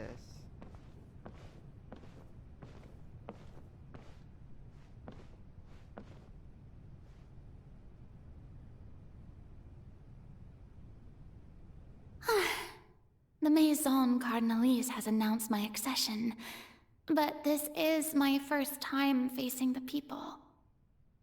Bro, that was so hard. God. What should I say to most appear like a god? To be honest, I still don't know. Perhaps I should first try to act natural. Aw. Summon courage. Ladies and gentlemen, good evening, and welcome to the Opera Epiclese. I'm sure you've all heard about how I have taken on the role of Hydro Archon. Indeed, I am Furina de Fontaine, your new Archon. Oof, she's rehearsing. Appear earnest. In truth, I know little about becoming a nation's new god, but it will be my honor to guide you all. As the god Focalors, the god of justice, I shall do all within my power to lead you into an age of fairness and justice. Close politely. Once again, thank you all for coming. If you should have any questions or suggestions, please send them to the Maison Cardinalise. The future of Fontaine will require us to work together, after all. This should do it. I thought I might stammer, but thankfully, I was able to convey my thoughts just fine. Okay, and next. That's the new Hydro Archon. Is this some kind of joke by the Maison? I would have thought that a being that surpasses humanity would be a bit more assertive. Oh no, this is like when they were judging Carol in Nouvelette's Story Quest. Hey, did you hear that? She even told us to send her suggestions there at the end.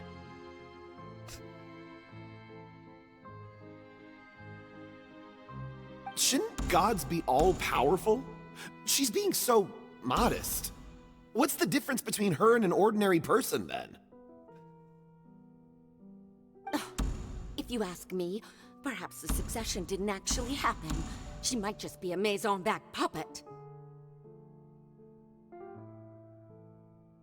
Wait, what's going on?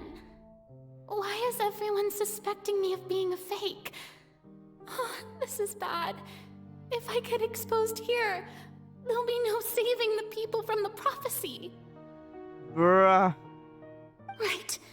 Mirmi said that I just need to play the role of a god as humans imagine them to be. Oh, so she took the opinions of others to act. Oof. Calm down, Furina. Think. What do the people want? How would they imagine a god to speak and act? Bruh. Assertive, with a strong sense of presence. One who can dispel all doubt. That is the character I'm fated to play.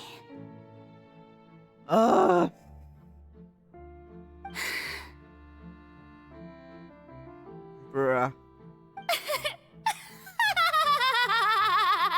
Oh, very good, my people. Only ones such as you are deserving of my rule. Bruh. Now, I was wondering if some weak puppet were to one day come onto the stage and claim ownership of this opera house, would the children of Fontaine follow them? Well, it seems that you would all see right through them. Having passed my test, you are qualified to witness wondrous trials alongside my august self, here in this opera house. You may consider my previous act a door gift of sorts. I thought it was a debut that suited the atmosphere. Now then, let us be reintroduced. Ah, so that was just a performance. How could I have forgotten that we were inside an opera house? Her personality. It's quite shocking, to be honest, but I suppose it's a better look than before. Such a fascinating and bold deity. How wonderful! Her future may yet be bright after all. It seems I've turned them around. Best follow this flow and restart my accession speech. Summon courage resolutely with conviction. My dear people, whether you acknowledge me or not, whether you trust me or nay, I say to you, keep faith in your ardor for justice. We have heard it said that this nation's sins can no longer be washed away. Well, I say that justice is most fragrant when it blooms amid sin. Appear earnest. Turn up the drama. The scales of justice should not weigh heavy in the hands of its god. On one side, it must carry fairness and justice. And on the other, praise and applause. May law be the prayer on our lips. May judgment be our worship. Let us light the fires and drink to the future of Fontaine.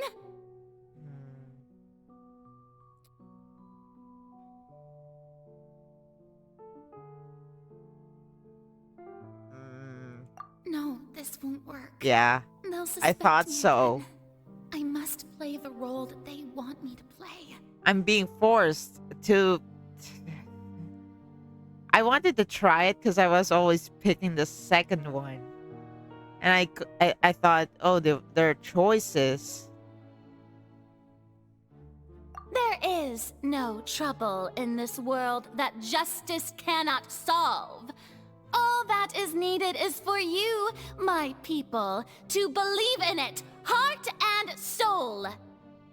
So long as I, the Archon Focalors, stand within the Opera Epiclese, so long as I stand before the Oratrice, I shall even judge the gods of this world! Yes!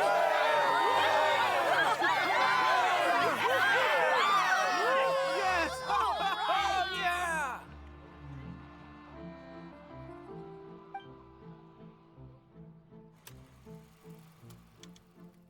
Opera House, Furina, Scene 3.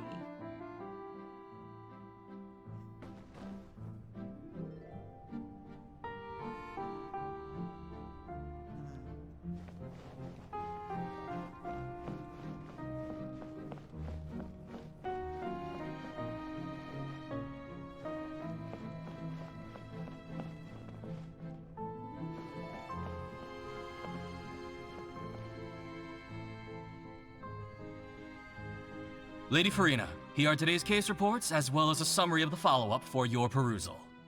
Come now, was I not just at the Opera House in person? Leave these kinds of things to Neuvillette. Besides, none of these trials were the one that I'm looking forward to the most. If I may be so impertinent, what kind of trial are you truly looking forward to? A magnificent, dramatic, and wondrous trial. A trial to end all things. How could you hope to understand? Oh, she was looking forward to that trial. The trial that would end her act. Damn. That's true, I fear I lack the ability to grasp your divine thought, Lady Archon. No need for fright, and do not take what I said before too seriously. Go now, do your duties. The trial I await. It will come one day.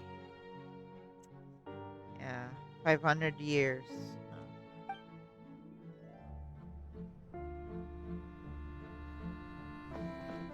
Man, imagine having trials every day. Not waiting for the trial. Oh my god. Lady Furina, I don't know what to say. Thank you for agreeing to see me. No need to thank me.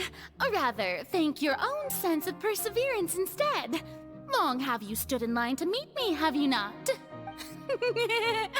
Oh, I'm afraid that's just an inevitable consequence of my divine charm. All right, Deoteria, is it? How is your son's illness? Aww. You remembered me, and you knew of my family, too. He is doing much better now. In fact, he is far more of an ardent believer than I. He was the one who forced me to seek an audience with you, and to bring your words back to him. Oh, good. Very good. If this should happen again in the future, please do not hesitate to come and tell me. Going down to citizens' homes every so often, while not usual practice, should serve as a fine change of pace. Aw, she was helping people. In her own way. You're such a gentle and wise god. Thank you once again, on behalf of my son.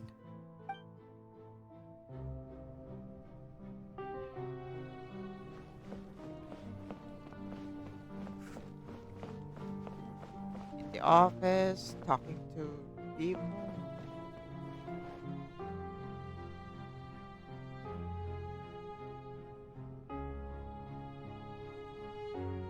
Lady Furina, here are the latest hydrological reports. As for the specific parameters you asked to take note of, I'm afraid things still don't look good. I see. It's as I thought then. As your god, I did already expect this, but I wanted to see how far your human wisdom would allow you to analyze it. Yes. All manner of signs indicate that the prophecy will still come to pass. Forget it. That's not something you need to worry about right now. Well, as I understand it, The Fontaine Research Institute is also trying to find a way to counter the rising water levels. Really? Have they found anything? Aww. I'm afraid that they haven't found any effective solution thus far. Oh, is that so? Well, no wonder. This issue has reached the realm of the gods, after all. Still, their spirit is praiseworthy. Aww.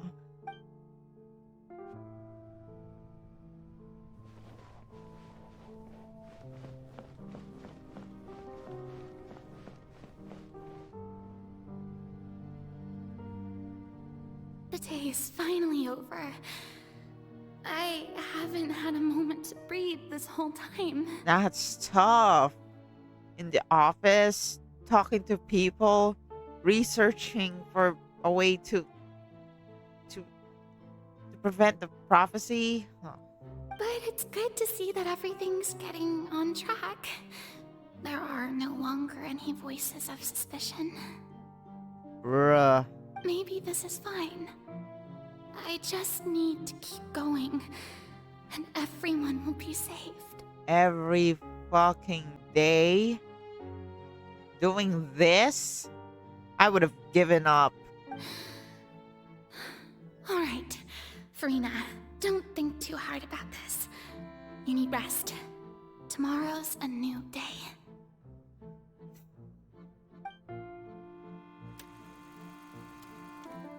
Opera House, Furina, Scene 4. Lady Furina, here are the new trial reports for the latest cases, as well as a summary of the follow-up. There'll be no need for that. I've seen them already. There's no need to go back over scenes I've witnessed in person before. Lady Furina, I've waited so long for this chance to see you in this manner. Indeed, my dear, loyal citizen. This joyous moment is an honor for us both. Lady Furina, we're detecting significant hydrological anomalies near Poisson. Understood. Keep monitoring. Keep me informed should anything come up at the Institute. Oh my god, not even a single moment.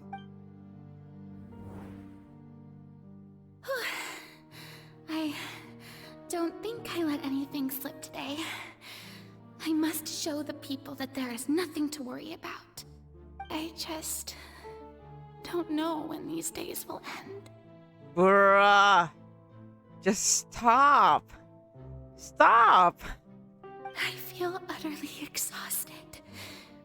Best to rest early today, too.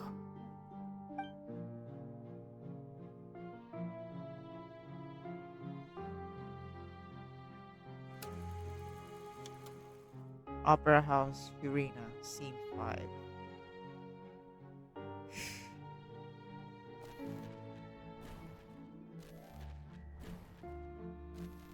Endlessly searching for a way.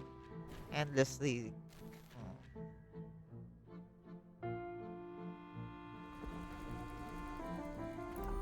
So many days, bruh. 183,000. Lady Furina, it's like a dream being able to speak with you up close like this. I've heard that the first member of our family who was honored to receive an audience with you was Madame Deoteria, almost 20 generations ago. 20 generations. Bruh. And what a fine family yours is indeed. It brings me great joy to meet such a faithful believer, a descendant of a line most ardent. Surely you exaggerate, Lady Furina. My lady? What is it, good citizen? Are you crying? Are you crying? Bruh.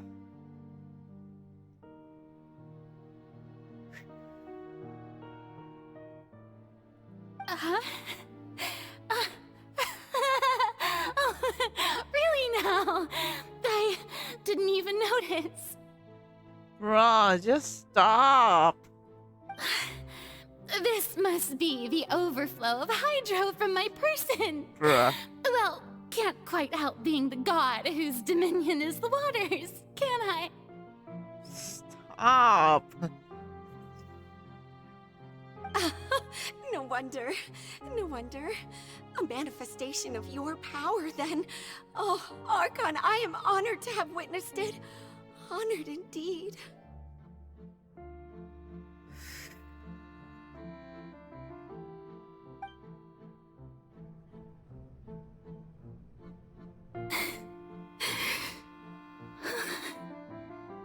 God. So interminable. Oh my. So lonely. Just how much longer? Oh no. Hundreds of years must have passed by now. Perhaps the show must go on for hundreds more. She's been looking forward to that trial. Bruh. And the trial just happened to be the one that will, like, break her character. I never imagined that it would hurt so much. Bruh. Have I reached my limit? No. Perhaps I reached it long ago. Today I didn't even notice my own tears. Yeah. That happens. Like, you don't even notice if you're actually sad anymore. If it's actually... Ugh. I want to tell someone, anyone, about this. But would that not destroy all I've done so far?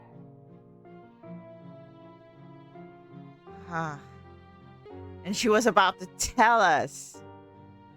And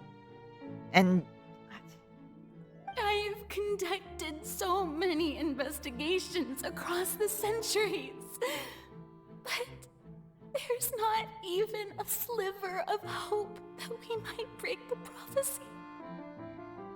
All I can do is keep heart. I must maintain this act. It is the only way to save Fontaine.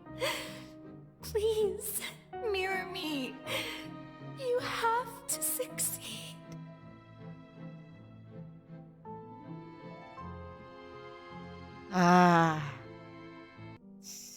This sucks.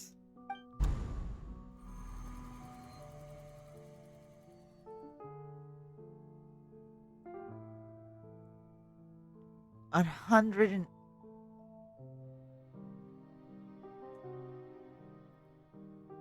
Furina, you don't have to shoulder this burden alone. It is. She was about to say it. She was about to say it. Although I don't know what you might be keeping from everyone, your people are more than willing to share your burden with you. God. Yep.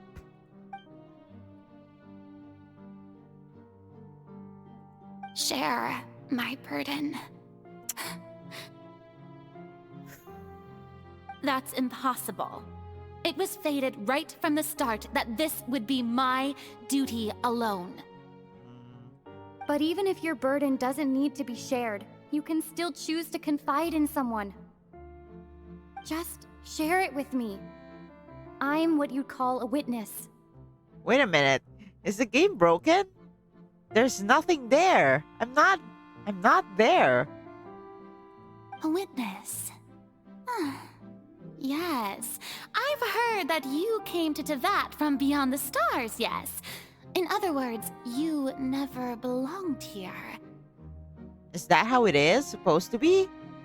No one's there.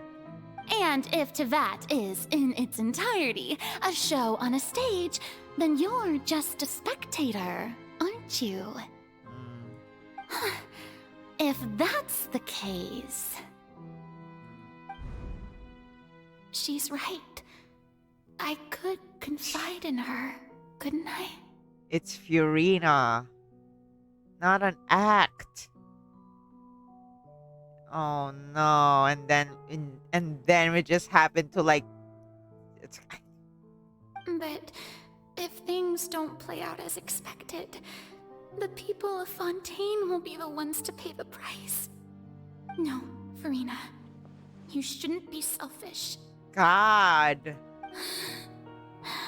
But what if it's really alright? Furina, you've worked so hard for so long. Surely it would be okay to put yourself first for once. Bruh. Just this once. Oh. Is it such an outrageous thing to do anyway? To find someone in whom you can confide your frustrations and sorrows? Surely it could not hurt.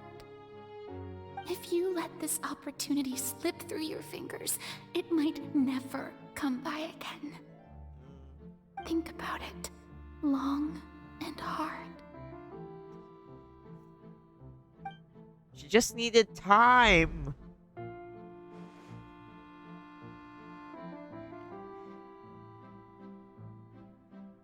She was about to say it. No, I have nothing to say. I am Furina, the Archon of Fontaine. Everything will surely get better. Aww. All you need to do, dear spectator, is to witness my I'm there performance until the curtains fall. Oh, so she really...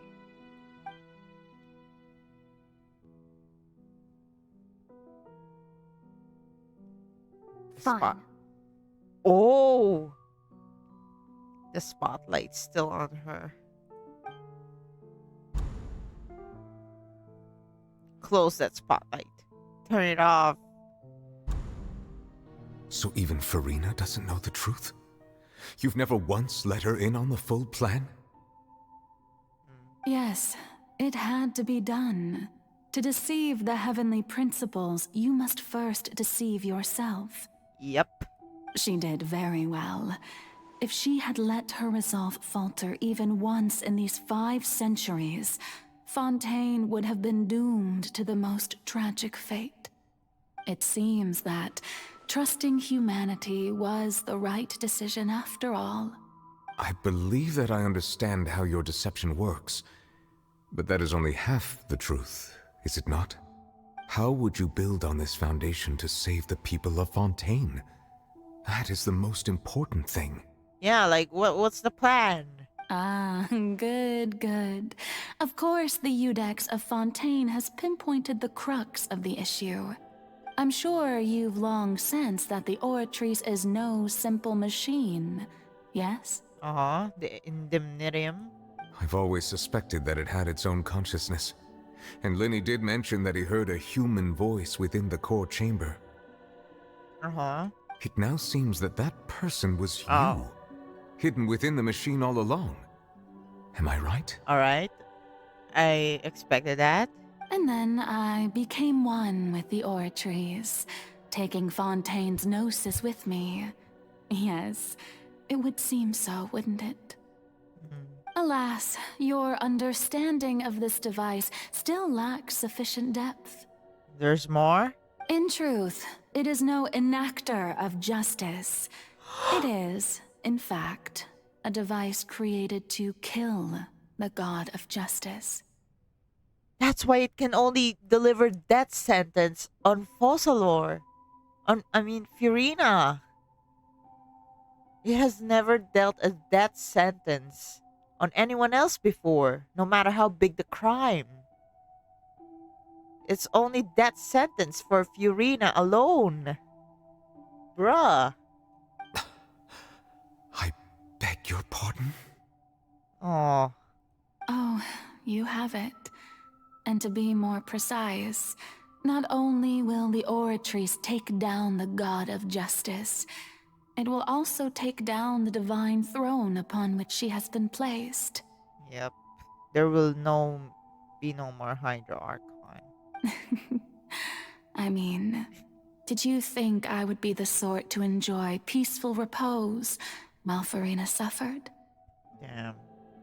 My work over these last 500 years has been to constantly accumulate indemnitium within the oratories. All this time.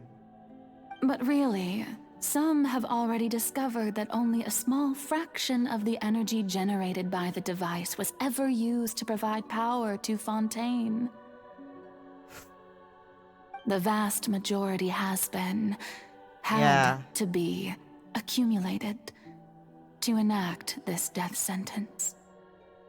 Ooh, so much of that indemnitium in there. Oh my. It was all part of your plan then? Both the trial and the sentence? Indeed. This power, accrued over 5 centuries, could have sustained Fontainians for millennia, had it only been used for that purpose. Almost all of it has now been stored within the oratories. Just to kill the Hydro Archon. But only power of this magnitude could hope to destroy the Hydro Archon's divine throne, shaking the rules established by Celestia, and breaking through the institution that is the Seven. Now it'll only be the 6. Huh. So there's no such thing as a Hydro Archon. So the Oratrice's call for death was for neither Furina nor Focalor, but for the Hydro Archon. Yep. The destruction of that divine throne. If I do not misunderstand your intent, you must be... returning what's rightfully yours to you, Yep. of course. Yeah. So that the power of the heart, that is Egeria, will return to... In other words, this was all done to return the authority of the Hydro Archon to the Hydro Dragon of this planet. Yep. But... yeah, you were saying you didn't want that to happen, right? But yeah.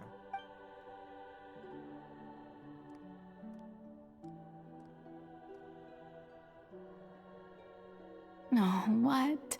Getting sad again, are we? Ah, she knows. The authority of the ancient dragons shall soon be yours once more, O Hydro Dragon Sovereign. And this is the face you make. all you've done throughout the years is just so you can sacrifice yourself at the very end. I've never quite seen it that way, you know. Even now, I'm quite pleased at how well my deception worked. Yeah, like Melis and Silver. It was never such a thing as a sacrifice. No.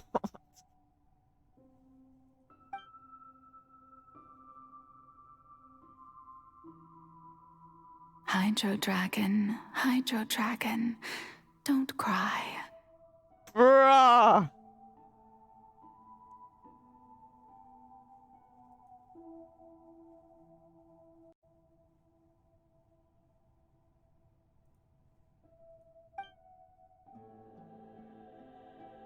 I must say, had it been within my rights, I would have loved to judge the heavenly principles themselves.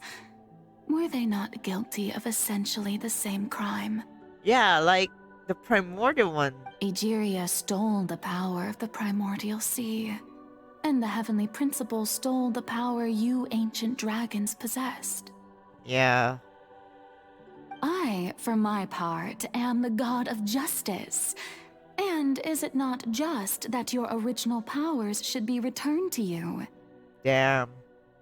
Speaking of justice, I have always believed that justice lies in the process of pursuing human existence itself. So, if the theft of the primordial sea's might was Fontaine's original sin... If the theft of the primordial sea's might Then, leaving matters of procedural right and wrong aside, the descent of the Fontainians as humans and their right to exist in this world would be Fontaine's original justice. Ooh, damn. In other words, existence was Egeria's justice, and to me, justice is the continuation of that existence. Defying the prophecy and ensuring that Fontaine's people shall live on, that should be the justice enthroned over all others. At this point, we, whether it be myself or all other Fontainians, have shouldered the burden of this sin for far too long. Iudex Neuvillette, the highest judge in our land, when you regain your full power as an elemental sovereign, what verdict shall you pass upon us? Oh, so this is what she meant. Judge all over. Oh. So when I was invited to the court of Fontaine to serve as Iudex, I see now that that was your idea too. Damn. At last, I now understand the true purpose behind this position. In the beginning, I was uninterested in human existence. But these 5 centuries of living alongside them have gradually brought about mutual understanding between us. And I have even attempted to feel as they feel. Aww. You are a devious one, Focalors.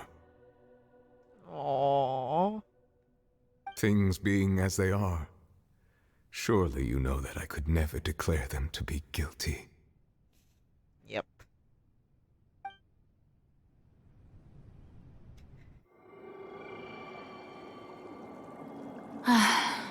The hour of my execution is almost here. For the sinner, the curtain call has come. Oh. I know I may not sound it, but faced with death, I find myself a little afraid. Perhaps this is one thing both gods and humans have in common.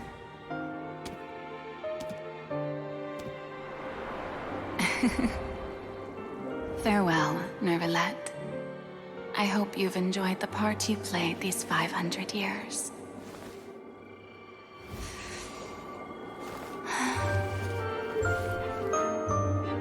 Aww.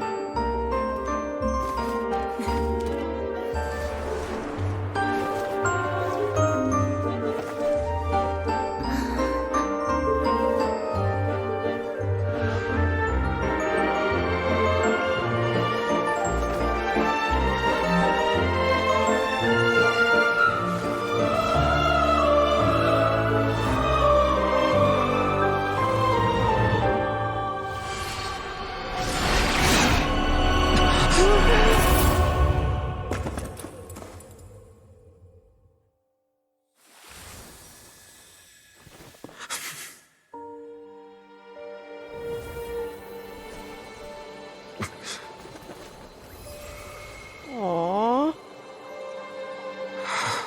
Is it coming back to you now? The power of the Hydro Sovereign.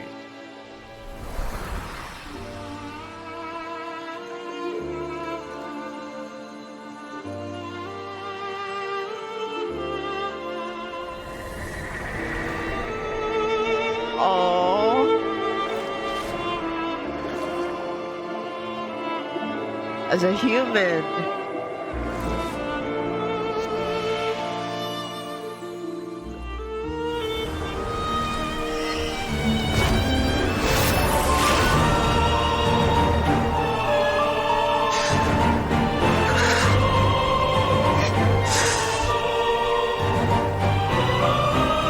I, Iudex Neuvillette, hereby declare, people of Fontaine, your sins are forgiven.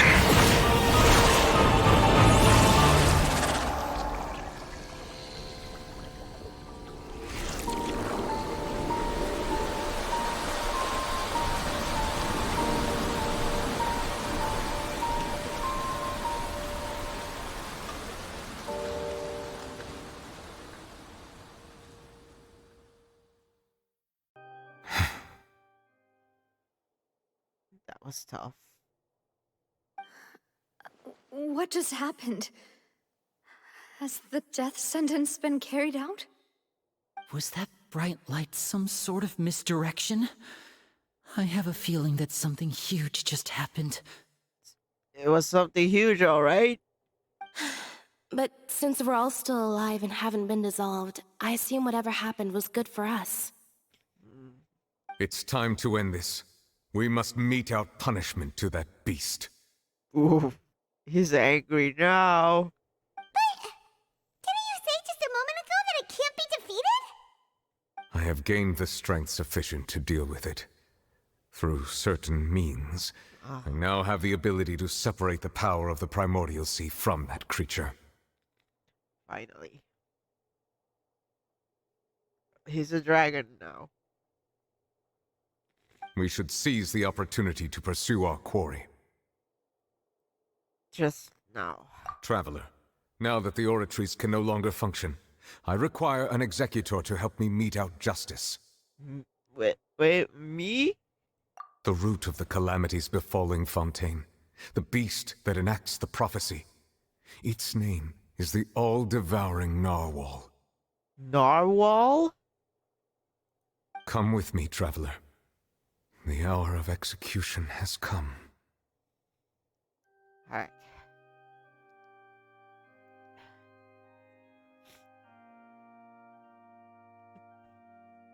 Let's go! This beast. Get out of here. You fucking whale.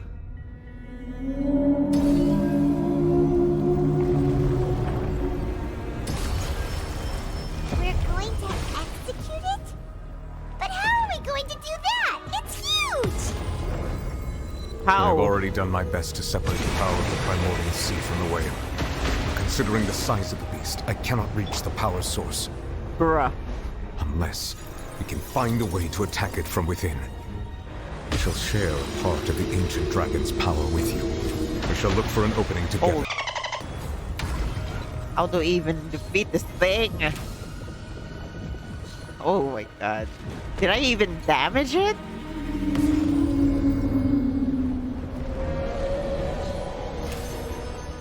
I can feel its sorrow turning into hostility.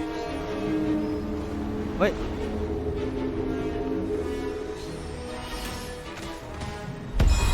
What? What? Next on the agenda. Holy. Oh my god, I'm actually excited.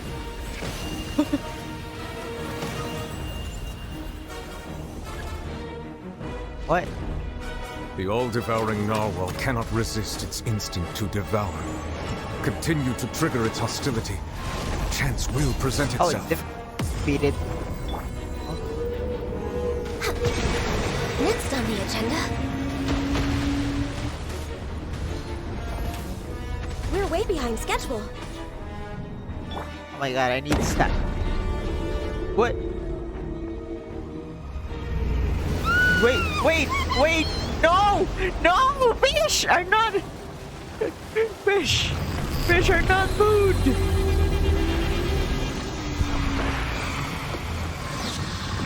What? Oh god, it's stuck.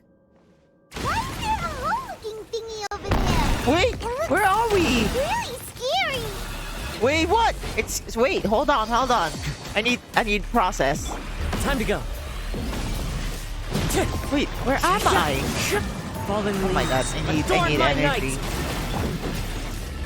Born of ice and frost. Wait, I need power. I have granted you my protection. Do not fear. Seize the moment and use my power to suppress its root from within. Wait, you say power, but where? How? What do you mean defense? I can't! Settle down! Wind Strider. Wait!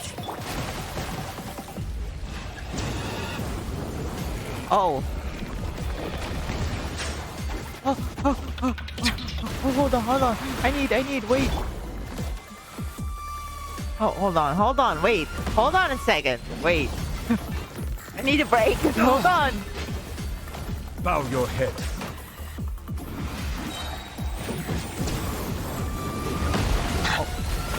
Be sanctified. Calm down, calm down. Who are you? Settle down. Hold on.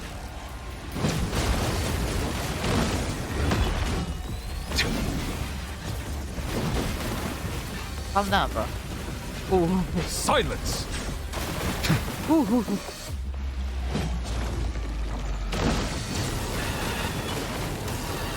Ooh. Where? Okay. Where are you? Oh my god. I can't even see clearly. Bow your head.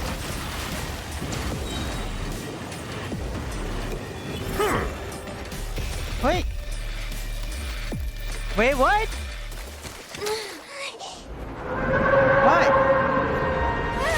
Ooh. Huh? Oh, Nuvi killed it. Oh. Ooh.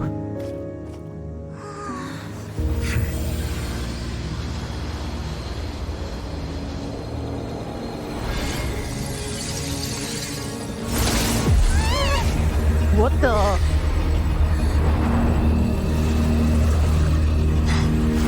Huh? No!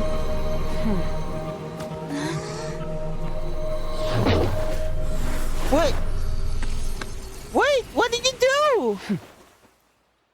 Why did you throw child? Thanks for helping with the cleanup. It should have been my job, but... oh well. What do you mean, oh well? Why did you throw child there? It was just supposed to be a short private training session for me. I didn't think that my disciple and my master's pet would start brawling in the meantime. I'm sorry, what? My disciple, so you're Skirk, okay? First of all, what do you mean by my master's pet? What do you mean pet? That's not a pet! That is a monster! Disciple and my master's pet. Well, actually, I had a feeling that it would happen at some point, but they bumped into one another earlier than I thought. What a blunder. I suppose I'll have to swing my sword 3 million times as penance. 3 million times. I'm... That power. Who are you exactly? Paimon has an idea. From what she said earlier, she must be Child's master. Skirk, right? It's just that he gave us the impression that she was the less talkative person. Ah. I simply did not have anything to say to the weak. Bro. But you, on the other hand, managed to defeat the all-devouring narwhal without using power from beyond this world. Who the? So you may speak to me as equals. God, she called child weak. Damn. She's strict, all right. What sort of person would take the... I have to agree. It's a strange use of a planet's primordial waters just to raise an all-devouring narwhal. That was big enough to eat the whole of Fontaine. What are you talking about? That kind of power is wasted on it. It's not cooperative. It eats too much. And I have more important things to do with my time than pet sitting. The only thing that creature has going for it is its looks. It was pretty. I can... All in all, it fails as a pet. It's not a pet. Miss Skirk? I think you might have missed the point. Do you even know what was going on in Tavat? Miss Skirk? The point being? Well, being that this pet almost destroyed an entire nation. Tell her, Paimon. So what sort of person is your master? Well, Child's master's master. Wait, is that right? Yeah. Oh, right. So you don't know him. Sorry, I assumed you did. Him. It's a guy. Alright? His name is Sertologi. Who? Sorry, what? Who? Sertologi. Pin that. Lore. I am unfamiliar with that name. Even Nuvi doesn't know him. Huh.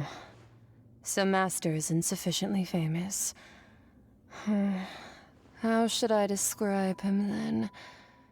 Have you heard of the name The Foul? Huh. The foul? The Foul? The sinner? Still nothing? Well, how about the Visionary? Gold?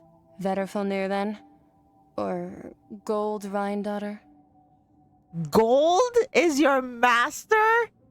Bruh, just how strong is this guy? So wait, Gold is a guy. But then...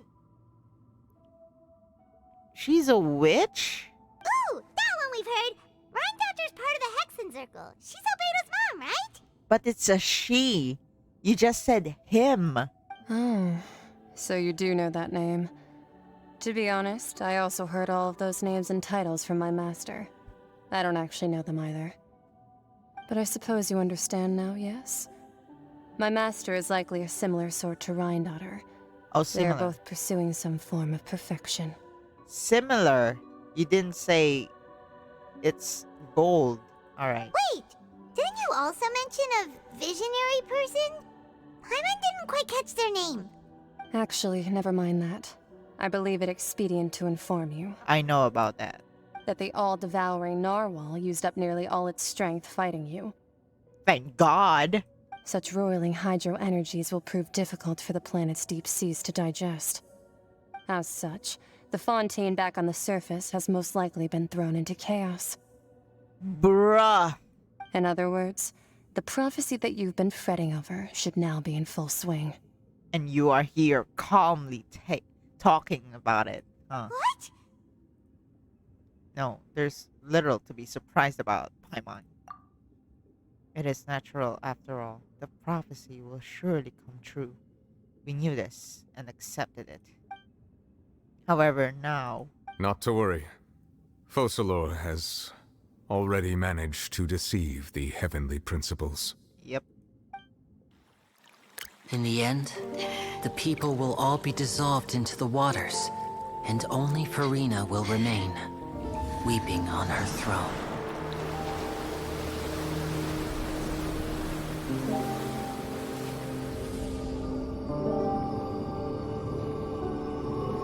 Only then will the sins of the people of Fontaine be washed away.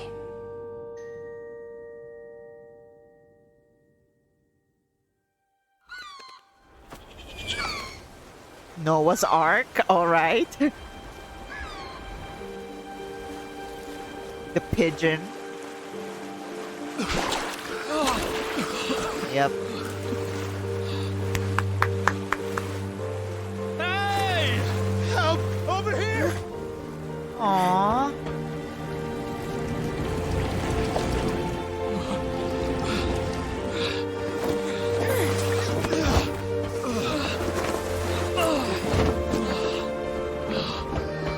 Where's Linny, Lynette, and Freddy?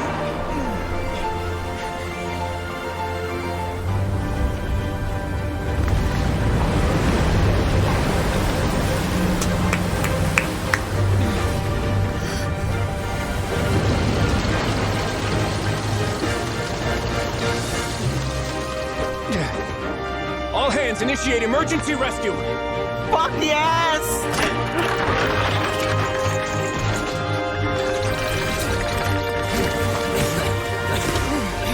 Hurry!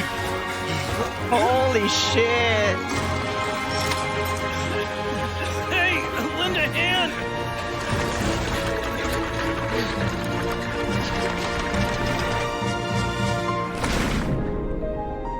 Aww. Where's Linny and Lynette?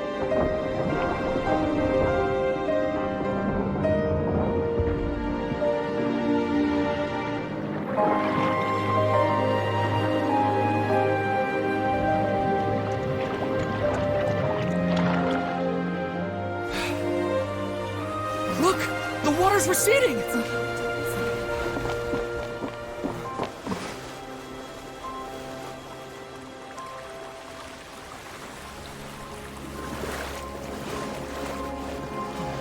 It's a miracle! Water's receding. We didn't dissolve.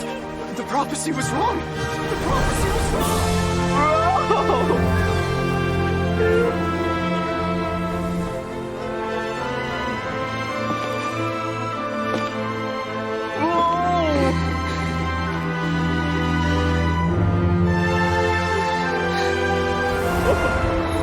Are you alright? We're saved.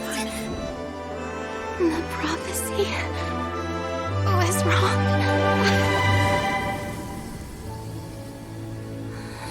It paid off.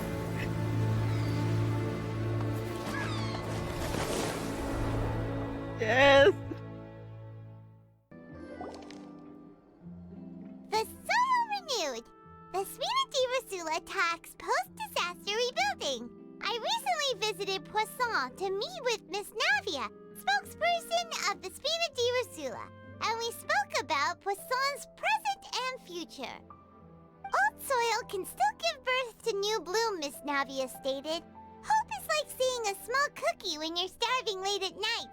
You just need a little of it. Skyship Winglet, lunar brain of the Fontaine Research Institute. Bruh, that's Risley's doing. The various disputes that have arisen on account of Mr. Edwin have suddenly become a shield over the Institute, with Jurier turning out to be a once overlooked hidden gem. Damn. People always call the first researcher mad, but few know what to call the second. And should that latter person achieve a miracle, they would find it all the harder to find a word with which to classify him and his team. Nice. Wow! Paimon barely recognizes the people in the reports. Are those really Jurier and Navia? They sound like real big shots. They might have been real big shots from the start. We just didn't meet them in that capacity. What do you think? Pretty enthralling, huh? The Steambird's idea was pretty simple. With the disaster just having passed, we would print a free edition packed to the margins with good news to calm people down. The value for these big scoops lies in their inevitable follow-ups. We'll publish further reports and go into the stories behind those people. Edwin's assistant, Jurier, created a true flying ship, while Navia is leading people in the reconstruction of their home. I'm sure that these stories could draw even your well-traveled eye. Yup. The articles do make me curious about how things will play out. Paimon's curious too! Wait a minute. Didn't we watch everything happen from start to finish? What's there to be curious about? And that's exactly why I'd like you to come conduct interviews with me. You're the best incubators of news, if you haven't noticed. And also, with you around, I'm sure I'll get to see that Duke. Bruh. Are you sure? Hasn't he turned you down several times already? Oh, this time will be different. Come on, let's head to Poisson first, and then make a trip to the fortress. There are some things you'll only know when you get there. I do want to meet Furina first, though. The prophecy was wrong.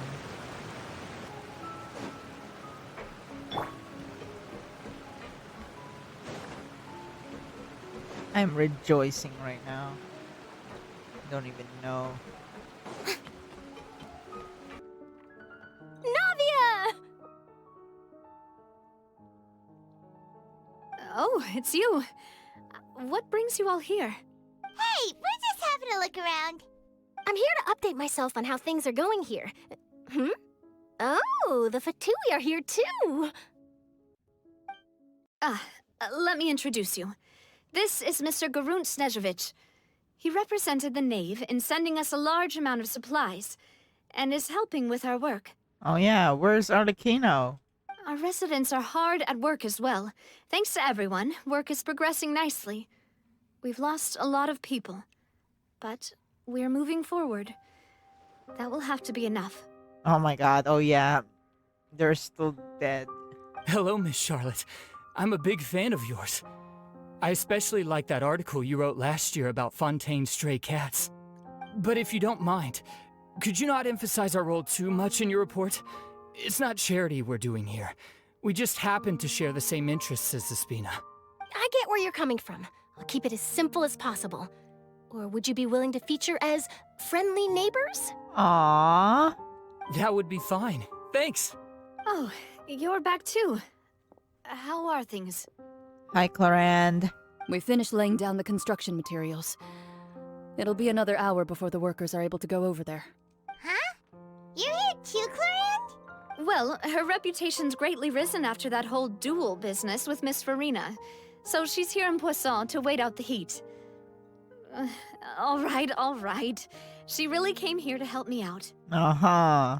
There's too much to consider in the reconstruction of Poisson. The Spina has need of more decision-makers. And, well, I do already happen to be connected to Mr. Callis. Oh, wait just a moment. Do you mind me asking a few questions? You know, about how you felt before the duel, about what it was like facing down a god. There's lots of exciting material there, I bet. Bruh. Forget it. I'm sure you can find a better theme than that, Miss Charlotte. I see you're the same as always. Couldn't you do me a favor, for Navia's sake? Oh. Well, if we're talking about doing things for my sake, you might as well just take a few more photos of me. Or of the Traveler. It's better than wasting time persuading Chlorand, at any rate. Of course I will. I'm not gonna let her off that easy. All right, then everyone who wants to be in the photo, gather up.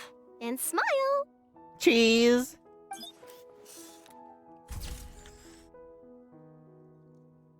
How did it go? Was it a good shot? Did Paimon look cute in it? Paimon. Not bad. Your addition really helped the composition of the picture. All right, hang on a moment. Let me snap a few more shots. Oh my. All right, that should do it. I'll be back here later anyway, so let's call it a day. You're very quick. Speed is of the essence when it comes to the news, and freshness is the key. Also, not to brag, but I'm pretty good at building connections.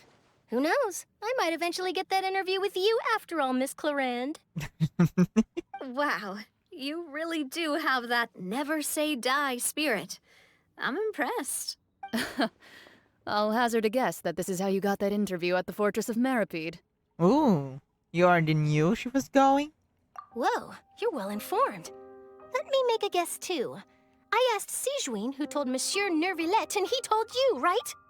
That's a very complete information chain.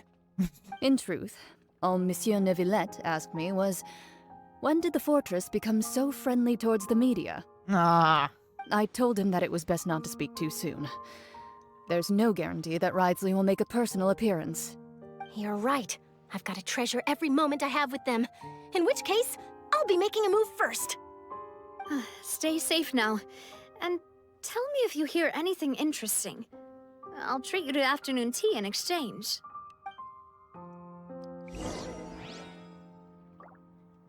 Oof. You seem curious about the fortress. Of course. That Risley. I still remember going down to the fortress to grill him for information on my father's case. Boy, did he take me for a ride. Without telling me anything, of course. Nice. But he did invite you to tea, didn't he? 2 large pots of it, in fact. It was good tea, though. At least it was good.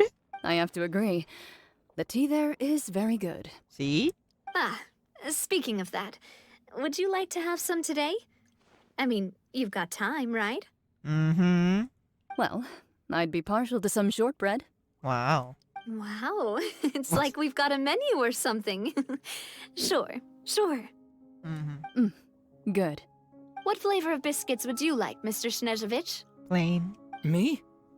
I'm fine with anything. Ooh, chocolate. But I would prefer chocolate, should you have it.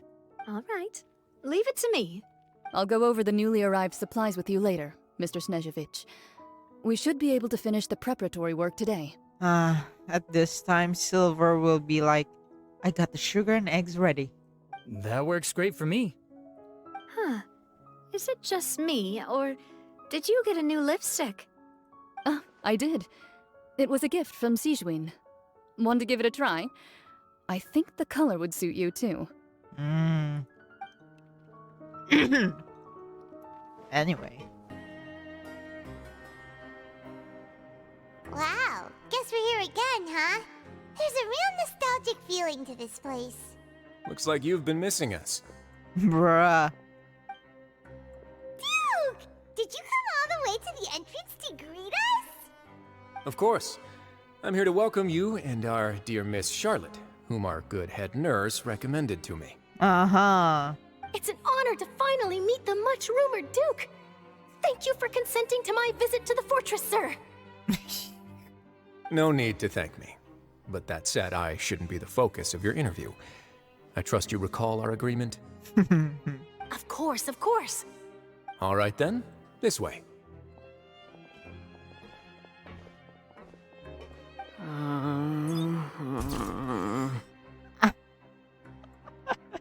Yeah, you've been had. Aw, Juryu.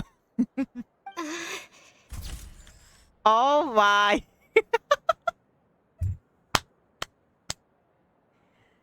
The lovers, aka denial couple. Hey, no need to be so nervous. I've already taken all the photos we need. Miss Charlotte, do these pictures really need to be published on the cover of the Steambird? Yep. It would seem that Miss Lorvine doesn't want her face to appear beside that of Mr. Jurier. Sir, please don't say things like that. But it looks like dear Mr. Jurier denies it. Might this interview be very important to you then? No, I just... This is my first time being interviewed, and I'm very thankful to the Steambird for... Now, I might not look it, but I actually did meet Mr. Edwin once. And I'll be honest, I enjoyed chatting with you more. You've definitely got more of that genius vibe going on. Bruh. The boat that brought about a miracle, the ark that saved the people. Why, you recreated a myth back there, like an emissary of legend. Mm-hmm. Still, if I might ask, where's that flying ship now? In the bottom of the sea? Huh! Looks like Charlotte's trying to get herself another exclusive scoop. Why, you gonna dive? I have to apologize, but that ship is presently in the bowels of our factory. I'm afraid it won't be easy for you to get a shot of it. Really? Well, then in that case, could I have an interview with you to make up for that loss? Damn. She really does know how to squeeze opportunities for all they're worth. You already know my answer, I'm afraid. Best you interview our head nurse instead. Or perhaps you'd like to take another photo of this couple of researchers? Couple? Did you really have to use the word couple? Well, then, 2 solo photos will do. Is my hair messed up? Please, someone help me have a look. Things sure are getting pretty lively here. We've seen this kind of thing before. Yep. Oh, seems like everyone's here. Would any of you like to try this new drink I came up with? No thank you. Ah, Siegeween. Hey, Miss Charlotte. Why don't you, take some pretty photos of our head nurse? Sure. Come on, Miss Siegeween. Over this way. Let's find a brighter spot. Huh? Sure. Do I have to smile? So, how have things been at the fortress? Same old, as you can see. Fontaine's undergone some changes, but this place is still more or less the same. Aww. Did you know you're all oceanids? Other than that flying ship, it got a tad too much attention, I think. Well, who built it? That's why I decided to let the interview go through. We should direct more public opinions toward the behind-the-scenes heroes. Am I right, Mr. Jurier? Miss Lorvine? You're too kind, sir. I believe that you too should have your day in the sun. Not that you would want that, which is a pity. I'll just leave the spotlight to you two. I'll be behind the scenes. I see. Lots of things happened that day, huh? Anyway, regarding that Harbinger, I'm not sure you remember, but his 3 young followers are still waiting for his return. What? Oh, my child is, well, let's say he's not coming back anytime soon. He sure did win them over, huh? Lackeys. I'll tell them that there's good news and bad news. The good being that their boss seems fine, and the bad being that they must face extended sentences for abetting his escape. Oh, actually, what about you? Are things gonna change for you too? What change can there be? The fortress will keep chugging along, and so will my duties. As to what Miss Furina's departure will mean for the nation, and if our laws and governance will be transformed, we'll leave those to the folks in the overworld. Hey everyone, the photo shoot's done. Finally. Good. In that case, let's call it a day here. Thanks for your cooperation. Come on, Traveler, let's go. Till next time, everyone. Aren't you tired, Charlotte? There'll be a next time? Nah. Maybe. Who knows? I might write a story about the underwater factory next time. Until then. Oh my. Oh, you know, I'd love to see you in one of Charlotte's photo shoots one day. Same.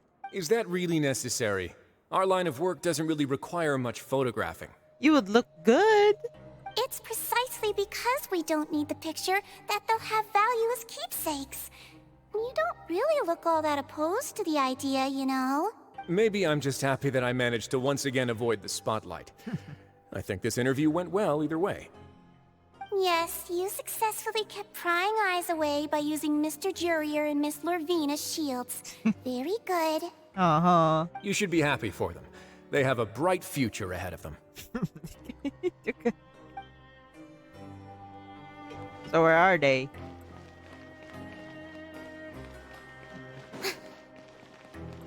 Anyway. Oh, there you guys are.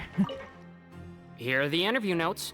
They mentioned that the flying ship may have many uses in the future, and the journalist asked me what I thought of them. Seriously, how would I know anything about that? Flight is just flight. Whether people want to use a flying ship to broadcast good news or organize weddings is none of my beeswax. Ooh. A wedding? Huh. Wedding?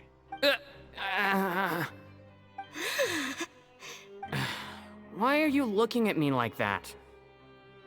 It's already confirmed, guys. You guys should just marry. So the flying ship can be used for weddings? I didn't say that. That journalist mentioned it, and what does that have to do with us anyway? Guys. True. What does that have to do with us? This is something like, who's gonna confess first? It's not me. Oh, it's... Aww. So how are you guys doing?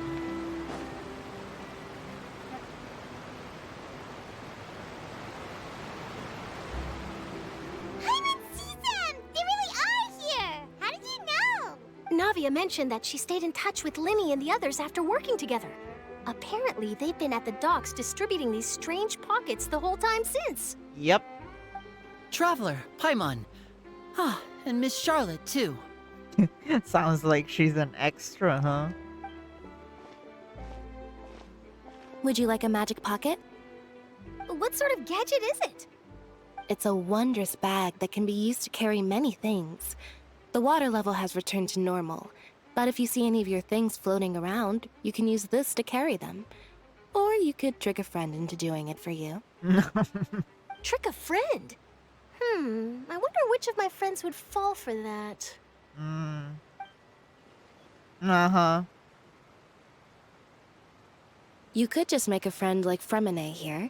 Isn't that right, Fremine? Ooh. Big sis. Matching him up. Is this what you meant by, I'll help you make some more friends? To be honest, that sounds pretty sweet. Could I have your contact, please? Ooh. The blue and red? Sure.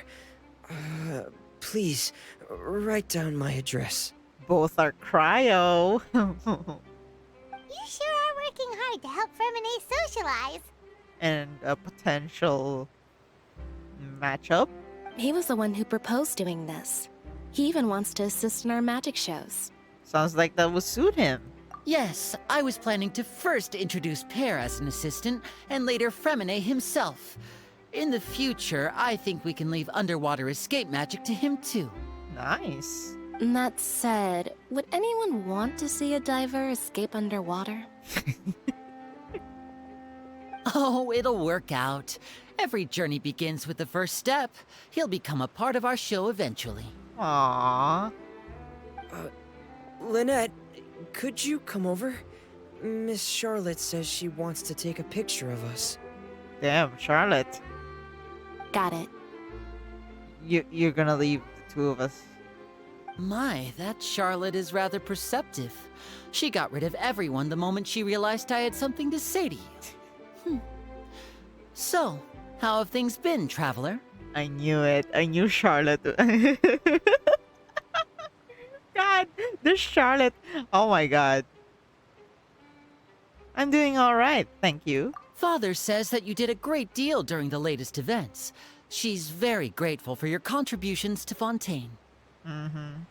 That's alright. We were more than happy to help. So, what's she doing now? Alright, yeah. The Gnosis is gone. Oh, I guess you haven't heard. Well... After Lady Furina left, Father and Monsieur Neuvillette opened negotiations, during which he gave Fontaine's Gnosis to her as a diplomatic gift. Are you kidding me?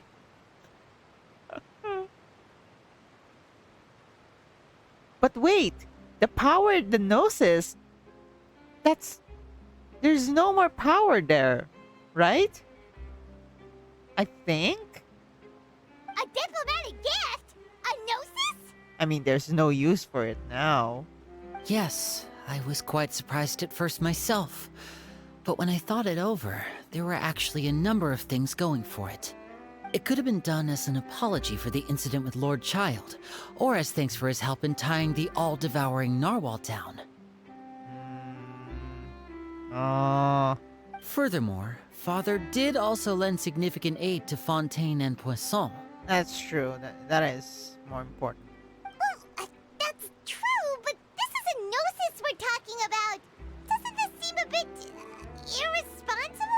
irresponsible?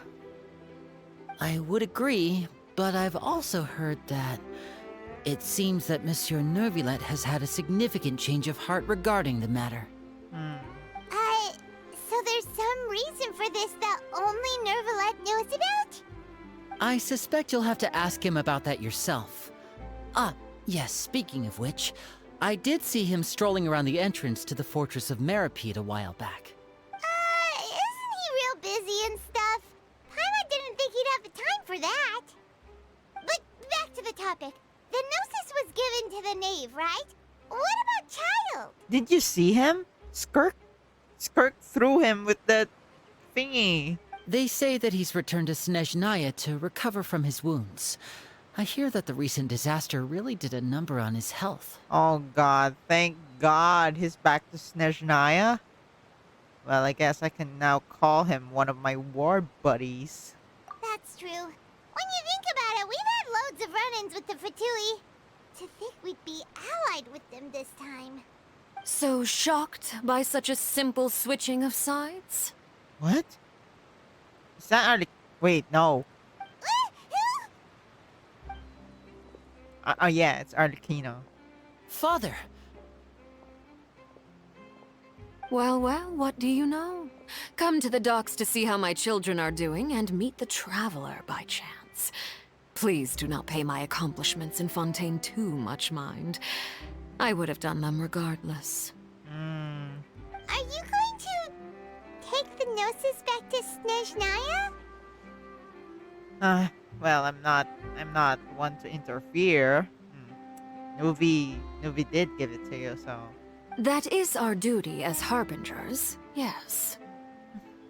Don't be too preoccupied with sides. The goal of the Fatui concerns not a single place or person, but the entire world. With such a grand goal in mind, it is inevitable that we must wear many masks. Switching my masks is something I've always done. Will you keep to your position? Well, that depends on many things. No one truly knows what the future holds. What good is honesty if you can't rely on it forever? As for you, I very much look forward to our next collaboration. Good things cannot be achieved alone, and you've proved yourselves to be great partners. Oh yeah, the vision! Actually, I just remembered something. Please, help us deliver this. A vision? All right. I'll remember to return it. Thank you for keeping it safe for him this entire time. Aww.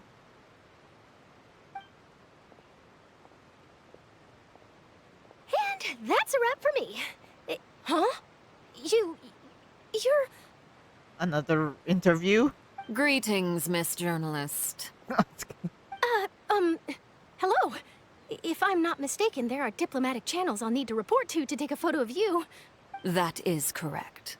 So forgive me, but I will not be able to serve as a subject in your article. However, feel free to write as much as you'd like about our dear magicians and our upcoming rookie talent. I will. The sea breeze is quite pleasant.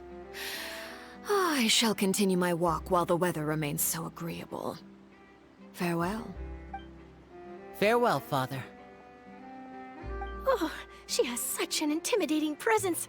I didn't even dare to take a picture. Thankfully, I've already wrapped up all my pre-scheduled interviews. Thank you all. This'll be more than enough for me to write about, I'm sure. Don't be too nervous. Why don't you take a magic pocket before you go? Here, Traveler, Paimon, you take one too. To move things about? That's right.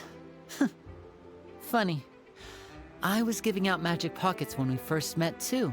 And what do you know? I'm doing the exact same thing right now.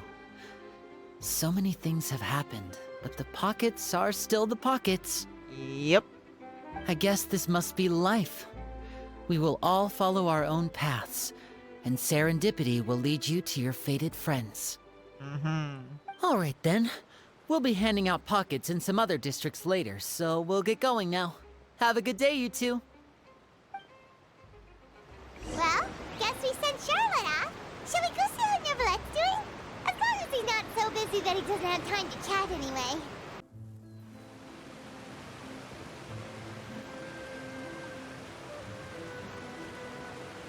So, you really are here, Neverlette. Paimon didn't think you were going to have free time this hour of the day. Really? Oh, I suppose you must have met Mr. Linney. He took the time to greet me earlier when he passed this way. In any case, you came at a good time. I was just considering reaching out to you to set up a meeting, so I may explain some things that I haven't had the time to before.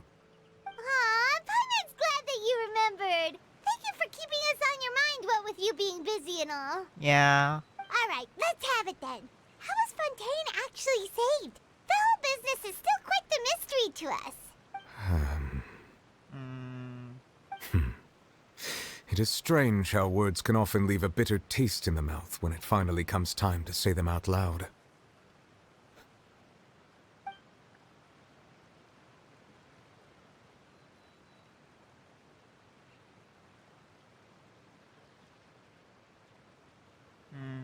Whoa. So that's what happened? I only saw Furina's part myself. Focalors destroyed the divine throne of the Hydro Archon and restored your power to you, transforming you into a fully fledged elemental dragon sovereign. But Paimon still doesn't quite get what you did to save the Fontanians from dissolving. For me, the authority of the ancient dragons refers to absolute control over the hydro element. Yep. Fontanians were incomplete humans born of Egeria's use of the power of the primordial sea, with constitutions similar to that of mimics. But so long as those primordial energies remain within them, I could use the ancient dragon's authority to grant them true blood, after the fashion in which life was first brought into being on this planet. So they became pure. In other words, when I gave my verdict, Fontanians became true humans, and thus would naturally no longer be dissolved by water from the primordial sea. Focalors must have counted on you to make that decision as well. Your verdict was the key to making the prophecy appear to have come true while saving everyone. You could say that it was at that moment that the Fontanians were finally truly born. Yeah, and in a manner of speaking, Focalors finally managed to fulfill the original Hydro Archon's wish to turn Oceanids into real people too! Yeah. Oh, he's sad. It seems from your expressions that you still have more things you wish to ask. Such as the Gnosis? Ask away. I will tell you the truth as I know it. Ask. I have investigated his case along many avenues, and I have learned that he once fell into an unknown chasm when he was young. There, by chance, he awakened the all-devouring narwhal. Yep. But whether it be by sentiment or reason, that should not have been enough to consider him the root cause of the disaster. At most, he would have had tangential liability. As for the judgment passed by the oratrice during the trial, whether it was due to that liability by association or Focalors deliberately using him to buy time for us on the assumption that he would be able to hold the creature off, I cannot say. Ooh. Huh. Guess Focalors had Fontanians in mind the whole time. In the end, it was thanks to her that they finally became real humans. Oh. Hang on a second. Paimon suddenly got another question. Back when Fontanians hadn't yet become real humans, were the children they had also transformed Oceanids? Life has always flowed like water. Do you recall how Fontanians would often come to the Fountain of Lucine to pray for children? Oh yeah, that couple? Yeah, Lynette said the fountain is where all the waters in Fontaine converge. In truth, even those couples did not know that such prayers were no mere custom, but instead a form of ritual. Those Oceanids who were blessed within the spring water would later descend as new humans in the coming months. Oh. Paimon sorta gets it now. Either way, seems like this ritual won't be of any further use, but it'll probably live on as a local custom. Ask away. I will tell you the truth as I know it. About Fontaine's future. Yeah, about that. Risley said Furina has already left. What's that all about? Ah, Lady Furina. The people are only aware that her death sentence has not been carried out. She abdicated the post of Hydro Archon and left affairs related to that title to me, before leaving the Opera House. She left? Where'd she go? I related Focalors' words to her faithfully and completely. After hearing them, she seemed neither saddened nor comforted. She simply said that she was tired and needed to rest. Yeah, finally, after 500 fucking years. Having said that, she then packed her things and moved out of the Opera House. Not unlike how an ordinary person might. But she's still got a place to stay, right? She's finally free. You need not worry. I will make arrangements to ensure that she will not want for food, clothing, board, or travel. Aww. In truth, I am somewhat happy for her. The wear and tear on her spirit will, of course, take time to heal. But now that she no longer has to play the role of Focalors the Hydro Archon, she can finally lay down her burdens and lead a normal life. I want to see her. What about you then? What are your plans now that you've regained your full powers as the Hydro Dragon? After Focalors passed on, the Oratrice also ceased to function. Oh, so who's gonna... Oh yeah, your judge. This matter will directly affect our trials. After much careful consideration, I've decided to take over its role in our courts. From now on, I shall hear cases and pass verdicts by myself. Aww, it's lonely though. Looks like you're still considering stuff from the perspective of the Udex, huh? As an elemental dragon, there are indeed many things that I must do. But this power and this duty, in a manner of speaking, you could say that both were granted to me. Yep. As such, before I attend to my other responsibilities, I must first and foremost continue to serve Fontaine as its highest judge. The duty of the Hydro Sovereign and the duty of the Udex shall coexist within my person. Additionally, the Hydro Archon's departure has brought about another problem, which is that the Opera House shall no longer produce indemnitium. Oh yeah, the energy. That's true. That power was derived from the people's faith in the Hydro Archon, wasn't it? Wait, but the various mechs and machines in the city are all still okay. Where are they getting their from? As I am now, I have full command over New Musia, and it can serve as a complete substitute. Another reason why I cannot quite leave Fontaine immediately. Ah. Wow. This ancient dragon's authority stuff is really quite useful, huh? Ask away.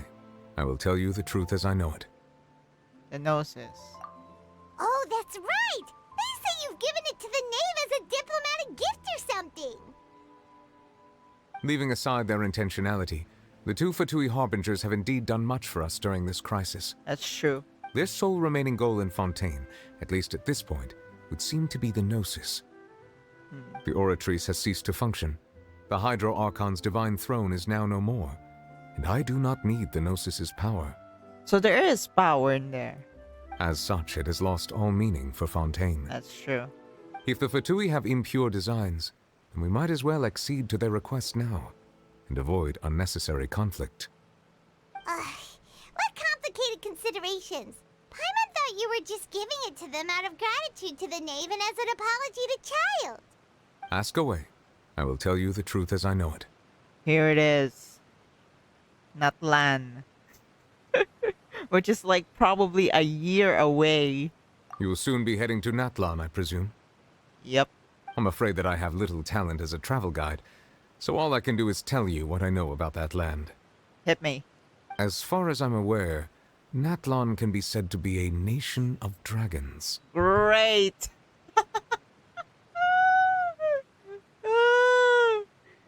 Oh! Great! Here we go. Sumeru, we got introduced to Apep. Fontaine, we had to interact with one throughout the entire story. Natlan, an entire dragons. A nation of dragons? You mean like you? No, I suspect that I would not find myself welcome there. Aw, why? Unlike ancient dragons such as myself, the dragons of Natlan have undergone long years of development and evolution. Large numbers of them have entered a form of coexistence with humanity. Wait, so you mean it's actually a land full of dragons? Natlan is also the nation of war. War ravages those lands like an undying flame. Man, I can already imagine the chaos once we enter there. There is one other piece of information I got incidentally from my negotiations with the Knave that I believe may be useful to you.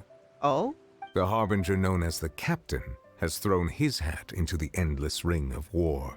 Damn, it's the Captain next, huh? The Captain. Sounds like a real tough customer. Seriously, everywhere you look, there's a Fatui Harbinger doing their thing. I suggest that you fully prepare yourself before going to Natlan. In the meantime, Fontaine's doors will always be open to you. Thank you. Ask away. I will tell you the truth as I know it. Well, no questions about my sibling? Let's go. No more. Hang on a sec. Paimon's still got a question about the Gnosis. What now? When we spoke to Linny earlier, he mentioned that your attitude towards giving away the Gnosis had clearly changed. We guessed that there might be some reason for it that only you were aware of. No wonder the House of the Hearth is the Fatui's intelligence division. They are certainly sharp. So regarding this specific issue, I was just getting ready to share something with you. What is it? What is it? I swear, Paimon. In truth, I exchanged some further words with that lady named Skirk after sending you two back to the surface. It went something like this. Oh, great. Here it is. Well, we're going to head topside to see what's going on. You hurry over soon as well, all right, Nervalet? Whoa! What next? Oof. The all-devouring narwhal isn't here, so I'm no longer getting any interference. I can finally catch the scent of your power, what it's made of. It is the authority of the planet's primordial dragons, but with something very similar to a god's curse mixed in. It's quite a novel blend. Huh. God's curse? I'm sure I've encountered something like this before. What was it again? I do not know what you speak of. Huh. Of course. How could I forget? What? What's... I'm scared of finding out what's the next. You should have the remains of the third descender on your person, yes? What? Alright. Alright. Lore. This is lore. Deep lore. Third descender. We don't know anything about this person. Remains? I've never heard of any such thing. Remains? Remains? Ouch. Huh. According to your parlance, I believe it may be called a gnosis. Gnosis? Is the third descender's remains? That's fucked up. That's... Huh? Well, that much is true. After Focalors' divinity faded, she handed her gnosis to me. The third descender's remains are the gnosis? But I fear I have never heard of it described in the manner that you just did. I've been training with my master, the Foul, ever since I was young, and I have never returned to the surface since. So most of the information I possess, I got from him. Surface? It is only natural for those who are greater than humanity to possess a different sort of common sense, which is why there are so many problems in our attempts to communicate with humans. You're not human? Regardless, you should probably get rid of objects of misfortune to prevent any disasters from befalling you. Gnosis are objects of misfortune? To live in itself is a blessing. But once a person dies, the bonds he once had with this world shall all turn to curses. Huh? What do you mean by that? Bro, I'm also getting lost. What? No need to fret. These are just my personal thoughts, and my reason for no longer wishing to return to the surface. Where is the surface you're talking about? This third descender you refer to, who are they? And when did they die? Thank you, Nuvi. Master never mentioned them to me. Perhaps it just wasn't that important for me to know. Bruh. If you're interested, though, I could ask him. I'll be sure to pass the answer on to you next time. Thank you, Skirk. Please answer. Next time? You believe we will meet again? Well... I do. Wait. I have a disciple of my own, don't I? He can be the messenger then. Damn! 2 Hydros! Child and Nuvi being... Oh my, this is a good connection right here. That's what she told me. Whether it would prove useful or not, I wanted to pass that information on to you. The remains of the third descender? So that's what the Gnosis actually are. Paimon just thought they looked like chess pieces. How could they be a person's remains? That's disturbing. All the same, assuming that there was no misunderstanding or special metaphor at play, that is what she meant to say. Remains? It's... And she said that it would bring misfortune and that you should check it, which is why you gave it to the Fatui. Thank God. But then the Fatui are gathering all of them. If she speaks the truth, then I would simply be putting Fontaine at unnecessary risk by keeping it here. What is the Tsaritsa planning to do with all of that? Revive the third descender? Yeah, I am the fourth descender. For me, this information means 2 things. 1, that the Gnosis are related to descenders. And 2, that the one who came before me has already died. Man, that's That's scary. I had guessed that you might already be familiar with this concept, but I did not expect you to be one of them. What, you didn't know? That means that the Gnosis, which are exceedingly element compatible and can even enhance elemental abilities, do indeed come from the third descender. Oh yeah, because I can also, like, I'm compatible with any element.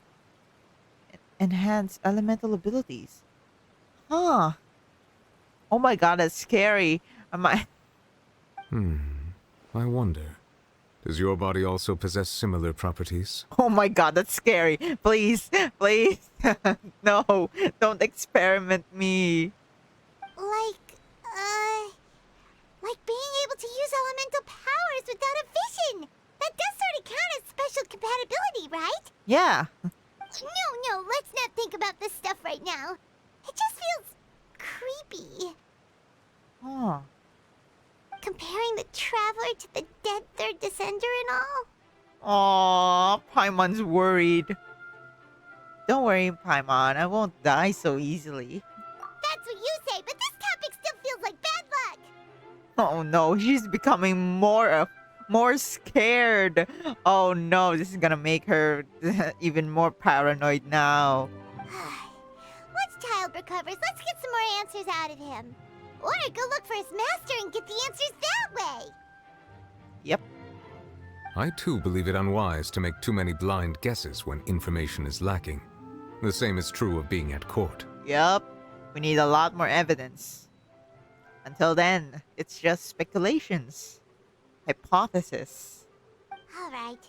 Whatever the case, it seems like the crisis here in Fontaine's over for now. Thank God.